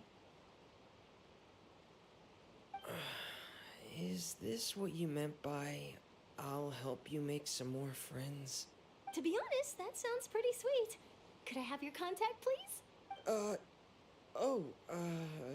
Sure. Please, write down my address.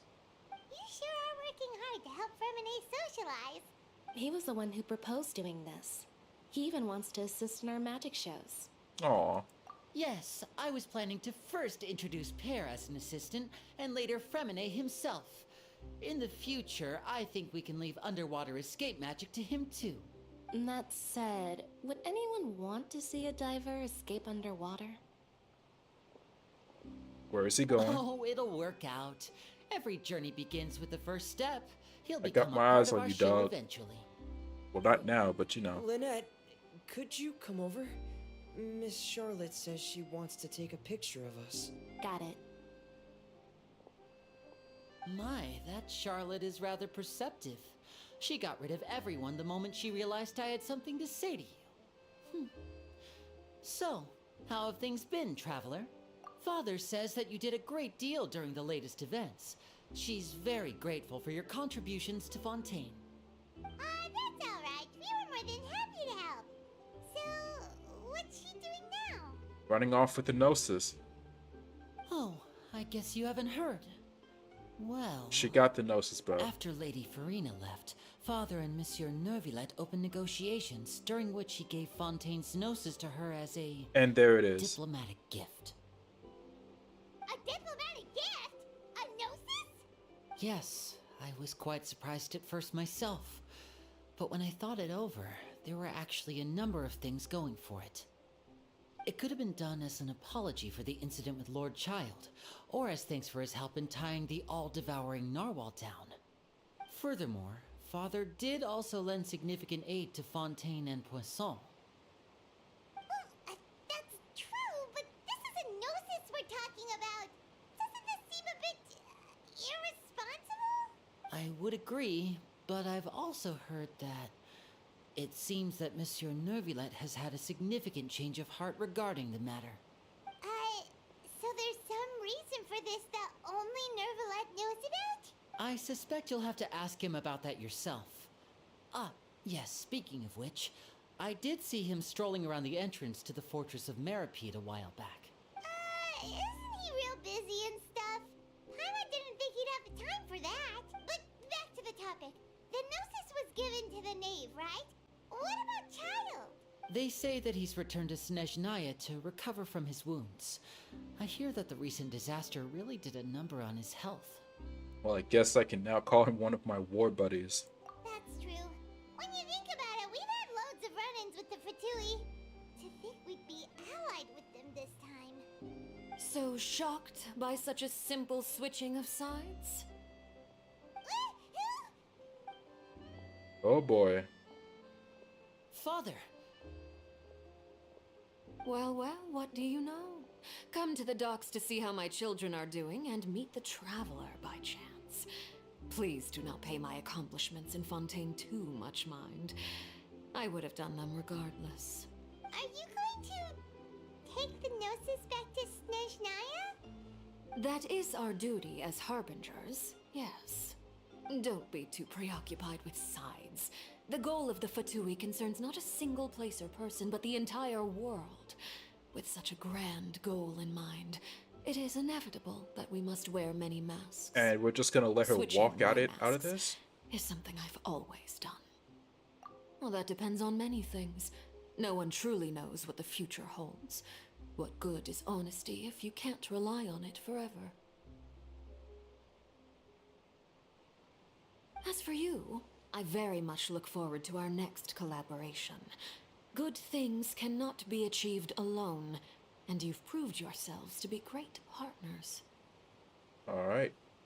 Oh, and she's giving Child's vision back. Actually, I just remembered something. Please help us deliver vision? this. All right. I'll remember to return it. Thank you for keeping it safe for him this entire time. And that's a wrap for me. Huh? You're... Greetings, Miss Journalist. Hello. If I'm not mistaken, there are diplomatic channels I'll need to report to take a photo of you. That is correct. So forgive me, but I will not be able to serve as a subject in your article. However, feel free to write as much as you'd like about our dear magicians and our upcoming rookie talent. I will. The sea breeze is quite pleasant. Oh, I shall continue my walk while the weather remains so agreeable. Farewell. Farewell, Father. MC is OP, was able to beat the whale, but with Such the an aid of intimidating Nouvellette. presence. I didn't even dare to take a picture.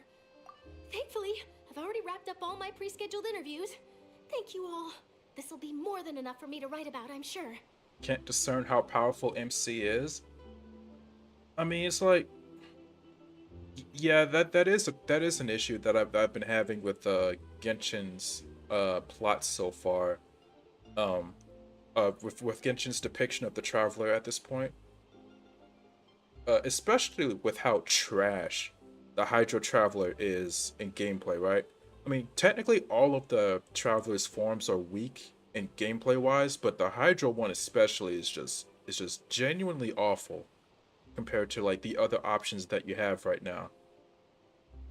So seeing that, what's the right word for it? Dichotomy, I guess, between the lore Traveler and the in-game Traveler is kind of hilarious, but Don't be too nervous. Why don't you take a magic pocket before you go? Here, Traveler, Paimon, you take one too. To move things about? That's right. Funny. I was giving out magic pockets when we first met too. And what do you know? I'm doing the exact same thing right now. So many things have happened, but the pockets are still the pockets. I guess this must be life. We will all follow our own paths, and serendipity will lead you to your fated friends. All right then. We'll be handing out pockets in some other districts later, so we'll get going now. Have a good day, you two. alright, deuces. Well, guess we sent Charlotte off. Shall we go see what Nouvlette's doing? As long as he's not so busy that he doesn't have time to chat anyway. And Nouvellette is all the way over here. Holy crap.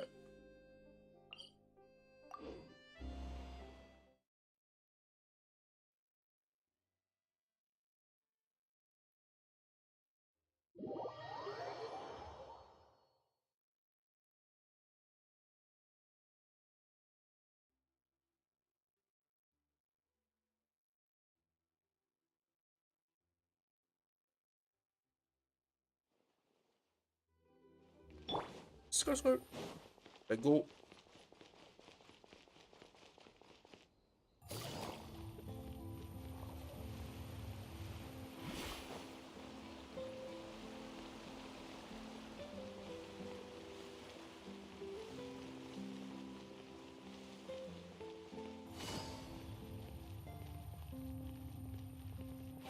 The entrance to the fortress! Ooh, he really is there!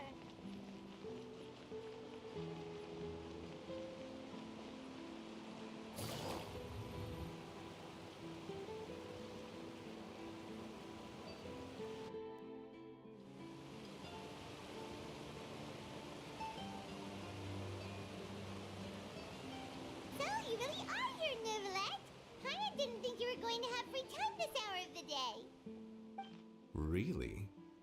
Oh, I suppose you must have met Mr. Linney. He took the time to greet me earlier when he passed this way. Did he give something to you came at a Nouvellette? good time. I was just considering reaching out to you to set up a meeting, so I may explain some things that I haven't had the time to before. Aw, Paimon's glad that you remembered. Thank you for keeping us on your mind, what with you being busy and all. Alright, let's have it then. How was Fontaine actually saved? The whole business is still quite the mystery to us. It is strange how words can often leave a bitter taste in the mouth when it finally comes time to say them out loud.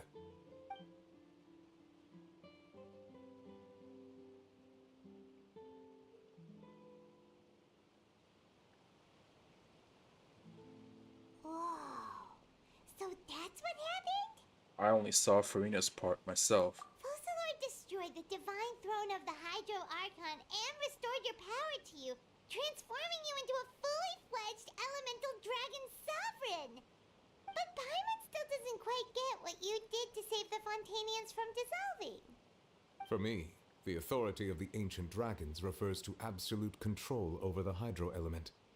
Fontainians were incomplete humans born of Egeria's use of the power of the primordial sea, with constitutions similar to that of mimics. But so long as those primordial energies remain within them, I could use the ancient dragon's authority to grant them true blood, after the fashion in which life was first brought into being on this planet. Wow. In other words, when I gave my verdict, Fontainians became true humans, and thus would naturally no longer be dissolved by water from the primordial sea. Fossilor must have counted on you to make that decision as well. Your verdict was the key to making the prophecy appear to have come true while saving everyone. You could say that it was at that moment that the Fontainians were finally truly born. Yeah, and in a manner of speaking, Fossilor finally managed to fulfill the original Hydro Archon's wish to turn Oceanids into real people too! It seems from your expressions that you still have more things you wish to ask. Ask away. I will tell you the truth as I know it. Oh boy. About the initial verdict that was passed on Child. I have investigated his case along many avenues, and I have learned that he once fell into an unknown chasm when he was young. There, by chance, he awakened the all-devouring narwhal. Wait, but what? Whether it be by sentiment or reason, that should not have been enough to consider him the root cause of the disaster. At most, he would have had tangential liability.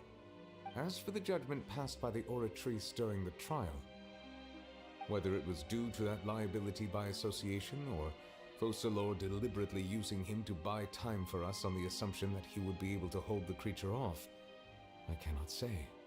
Guess Fossilor had Fontainians in mind the whole time. In the end, it was thanks to her that they finally became real humans. Hang on a second. Paimon suddenly got another question.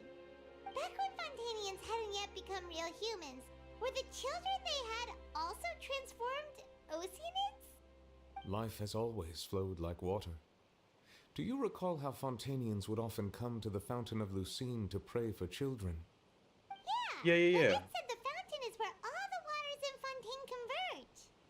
In truth, even those couples did not know that such prayers were no mere custom, but instead a form of ritual. Those Oceanids who were blessed within the spring water would later descend as new humans in the coming months. Wow. Paimon sorta gets it now. Either way, it seems like this ritual won't be of any further use, but it'll probably live on as a local custom. Ask away. I will tell you the truth as I know it. About Fontaine's future. Yeah, about that. Risley said Furina has already left. What's that all about? Ah, Lady Furina. The people are only aware that her death sentence has not been carried out. She abdicated the post of Hydro Archon and left affairs related to that title to me, before leaving the Opera House. Dang! I related Fossilor's words to her faithfully and completely. After hearing them, she seemed neither saddened nor comforted. She simply said that she was tired and needed to rest. Having said that, she then packed her things and moved out of the Opera House, not unlike how an ordinary person might. But she's still got a place to stay, right? You need not worry. I will make arrangements to ensure that she will not want for food, clothing, board, or travel. In truth, I am somewhat happy for her. The wear and tear on her spirit will, of course, take time to heal. But now that she no longer has to play the role of Fossilor the Hydro Archon, she can finally lay down her burdens and lead a normal life. At least I hope she can. What about you then? What are your plans now that you've regained your full powers as the Hydro Dragon? After Fossilor passed on, the Oratrice also ceased to function. This matter will directly affect our trials. After much careful consideration, I've decided to take over its role in our courts. From now on, I shall hear cases and pass verdicts by myself. Looks like you're still considering stuff from the perspective of the Udex, huh? As an elemental dragon, there are indeed many things that I must do. But this power and this duty, in a manner of speaking, you could say that both were granted to me. As such, before I attend to my other responsibilities, I must first and foremost continue to serve Fontaine as its highest judge. The duty of the Hydro Sovereign and the duty of the Udex shall coexist within my person. Additionally, the Hydro Archon's departure has brought about another problem, which is that the Opera House shall no longer produce indemnitium. Yeah. That power the people's faith in the Hydro Archon, wasn't it? Wait, but the various mechs and machines in the city are all still okay. Where are they getting their energy from? As I am now, I have full command over New Musia, and it can serve as a complete substitute. Another reason why I cannot quite leave Fontaine immediately. Wow. So he's literally like powering the whole city of Fontaine now. That's crazy, dude. Do you have Nouvellette? Unfortunately, no. Because I saved my pulls for Furina. But I promise you, bro. If I have a whole bunch of pulls available when this guy gets a rerun, he's getting snagged up, bro. This guy was such a fire character. Oh my god, dude. Honestly, every Fontaine character was fire in this story. But him and Furina and like, oh my god, dude. Wow. This ancient dragon's authority stuff is really quite useful, huh? But yeah, I don't have him, but I want him. Pause. About the Gnosis. Bro, why'd you give that joint up, bro? Oh, that's right. They say you've given it to the knave as a diplomatic gift or something. Leaving aside their intentionality, the two Fatui Harbingers have indeed done much for us during this crisis. Their sole remaining goal in Fontaine, at least at this point, would seem to be the Gnosis. The Oratrice has ceased to function. The Hydro Archon's divine throne is now no more, and I do not need the Gnosis's power. As such, it has lost all meaning for Fontaine. If the Fatui have impure designs, then we might as well accede to their request now, and avoid unnecessary conflict. What complicated considerations. Paimon thought you were just giving it to them out of gratitude to the knave and as an apology to Child. Ask away. I will tell you the truth as I know it. Alright, about the next stop on my journey, the Fire Nation, right? You will soon be heading to Natlan, I presume? Yeah, Natlan. I'm afraid that I have little talent as a travel guide, so all I can do is tell you what I know about that land. As far as I'm aware, Natlan can be said to be a nation of dragons. A nation of dragons? Dragons? You mean like you? No, I suspect that I would not find myself welcome there. Unlike ancient dragons such as myself, the dragons of Natlan have undergone long years of development and evolution. Large numbers of them have entered a form of coexistence with humanity. Natlan is also the nation of war. War ravages those lands like an undying flame. There is one other piece of information I got incidentally from my negotiations with the knave that I believe may be useful to you. The harbinger known as the Captain has thrown his hat into the endless ring of war. Oh my god. The Captain. Sounds like a real tough customer. Seriously, everywhere you look, there's a Fatui Harbinger doing their thing. I suggest that you fully prepare yourself before going to Natlan. In the meantime, Fontaine's doors will always be open to you. Ask away. I will tell you the truth as I know it. Alright. That's basically it. Because I doubt they have any questions about Lumine, you know? About Hang on a sec. Paimon's still got a question about the Gnosis. or have any answers in When we relation spoke to Lumine Lumine. earlier, he mentioned that your attitude towards giving away the Gnosis had clearly changed. We guessed that there might be some reason for it that only you were aware of. No wonder the House of the Hearth is the Fatui's intelligence division. They are certainly sharp. So regarding this specific issue, I was just getting ready to share something with you. What is it? In truth, I exchanged some further words with that lady named Skirk after sending you two back to the surface. It went something like this. What?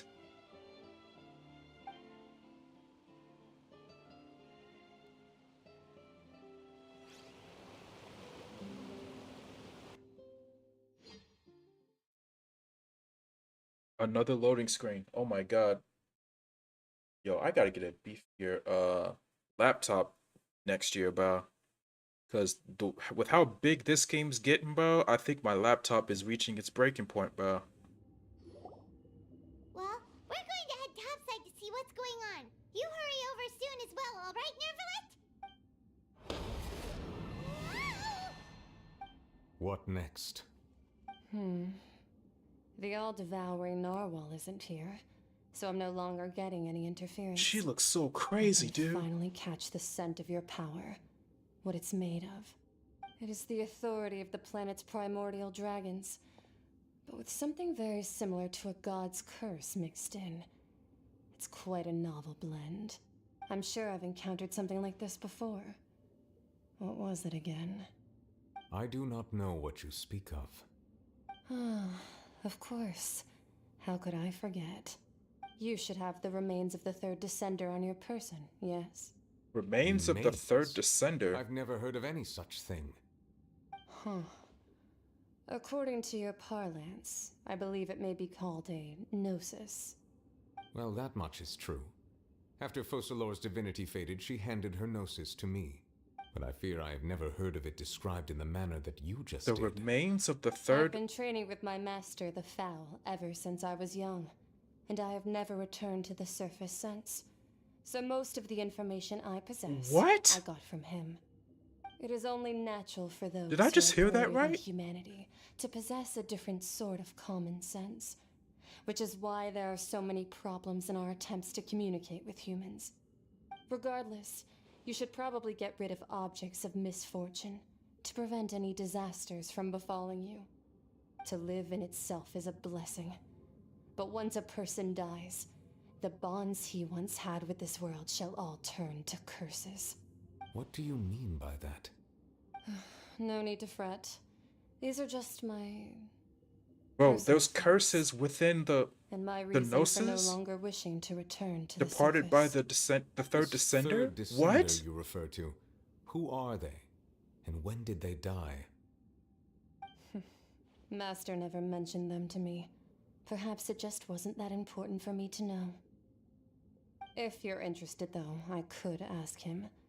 I'll be sure to pass the answer on to you next time. Next time? You believe we will meet again?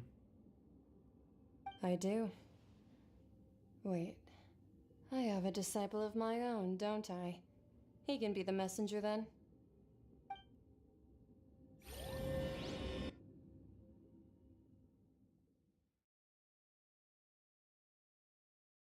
Yeah, they're fighting over a dead body. It's insane. Bro, I don't know if you've played a game called Fire Emblem Three Houses, right?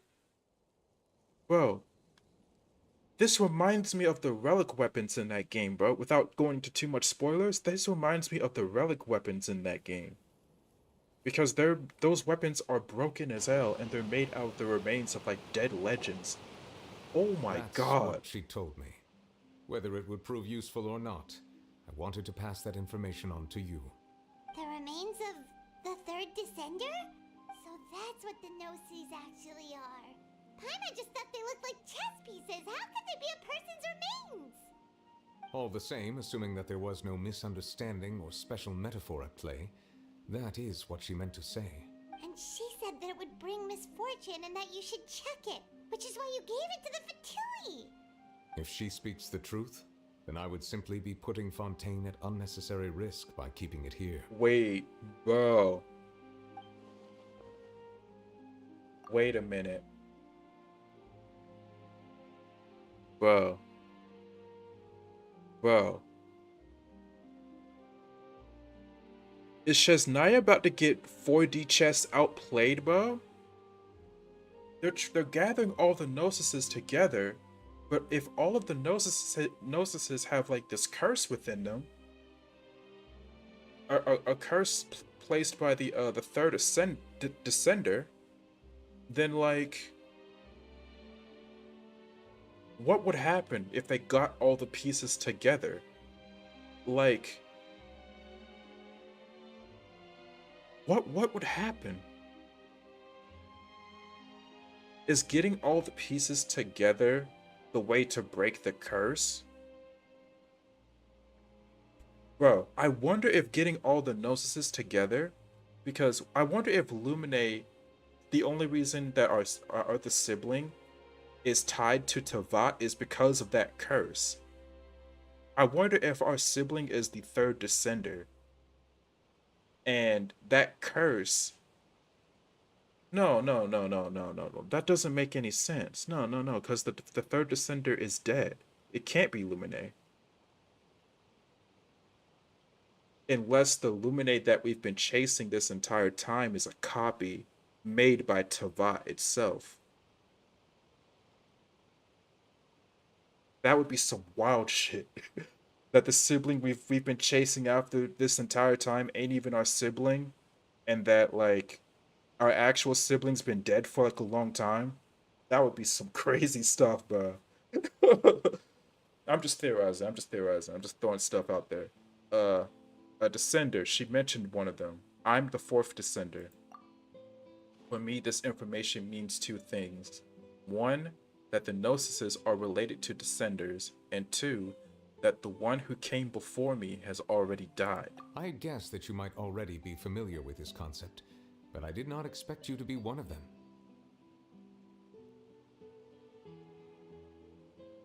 That means that the Gnosis, which are exceedingly element compatible and can even enhance elemental abilities, do indeed come from the third descender. I wonder, does your body also possess similar properties? Like being able to use elemental powers without a vision. That does sort of count as special compatibility, right? No, let's not think about this stuff right now. It just feels creepy. Comparing the Traveler to the dead third descender and all. That's what you say, but this topic still feels like bad luck. Once Child recovers, let's get some more answers out of him. Or go look for his master and get the answers that way. I too believe it unwise to make too many blind guesses when information is lacking. The same is true of being at court. Alright. Whatever the case, it seems like the crisis here in Fontaine's over for now. Yes. All of Focalor's efforts were for this moment as well. But she sacrificed herself in the end as a god, and she suffered through all those years as a human. Was that really what she wanted? I suppose that would be the mystery of a god's will. And you understand the will of the gods? I suspect not. But once in a while, I too would guess that if wishes were like the clouds in the sky, they will one day return to the earth as raindrops. Life flows like water, and rain is the final answer. The water levels may sometimes tilt one way or another, but the rain falls fairly upon all. And what, ultimately, is the difference between the rains that fall upon all of us?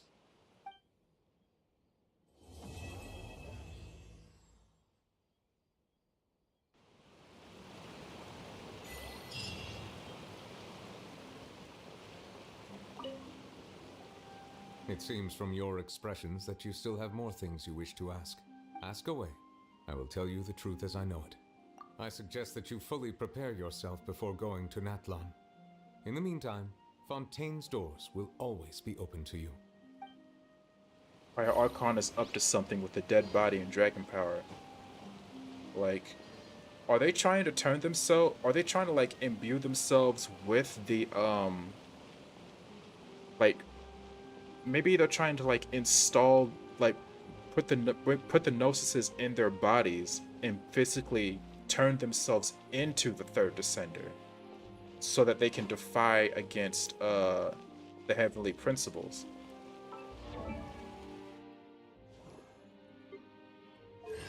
That would be crazy, dude. I don't know. I need to see some. I need to watch some of the theorists who are like lore experts about Genshin. Who are like lore experts of Genshin about what they feel about this, because holy crap, there's just so much to think about, dude. Oh my god.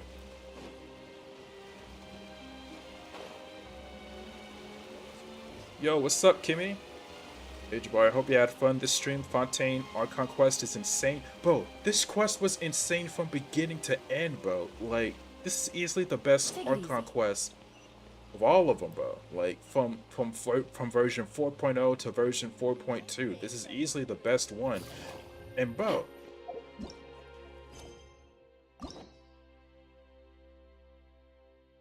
I haven't even done her story quest yet.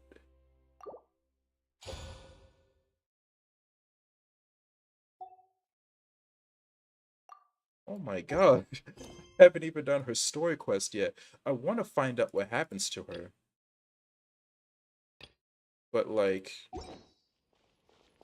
I really have been streaming for 5.5 hours, so I know the stream title said, "Yo, maybe we could play some Genshin TCG after this quest is over," but that was before I found out that this thing was a whopping 5 hours long. But yeah, thank you. I think I'm gonna end stream off here. I'll change the title to reflect it because yo, holy crap, dude, this was such an amazing quest, dude. Thank you guys so much for tuning in or watching the VOD after it's uploaded onto YouTube. This is Jabari98 signing out. If you guys enjoyed, make sure to like, comment, and subscribe for more. And yeah, I will see you guys on the next one.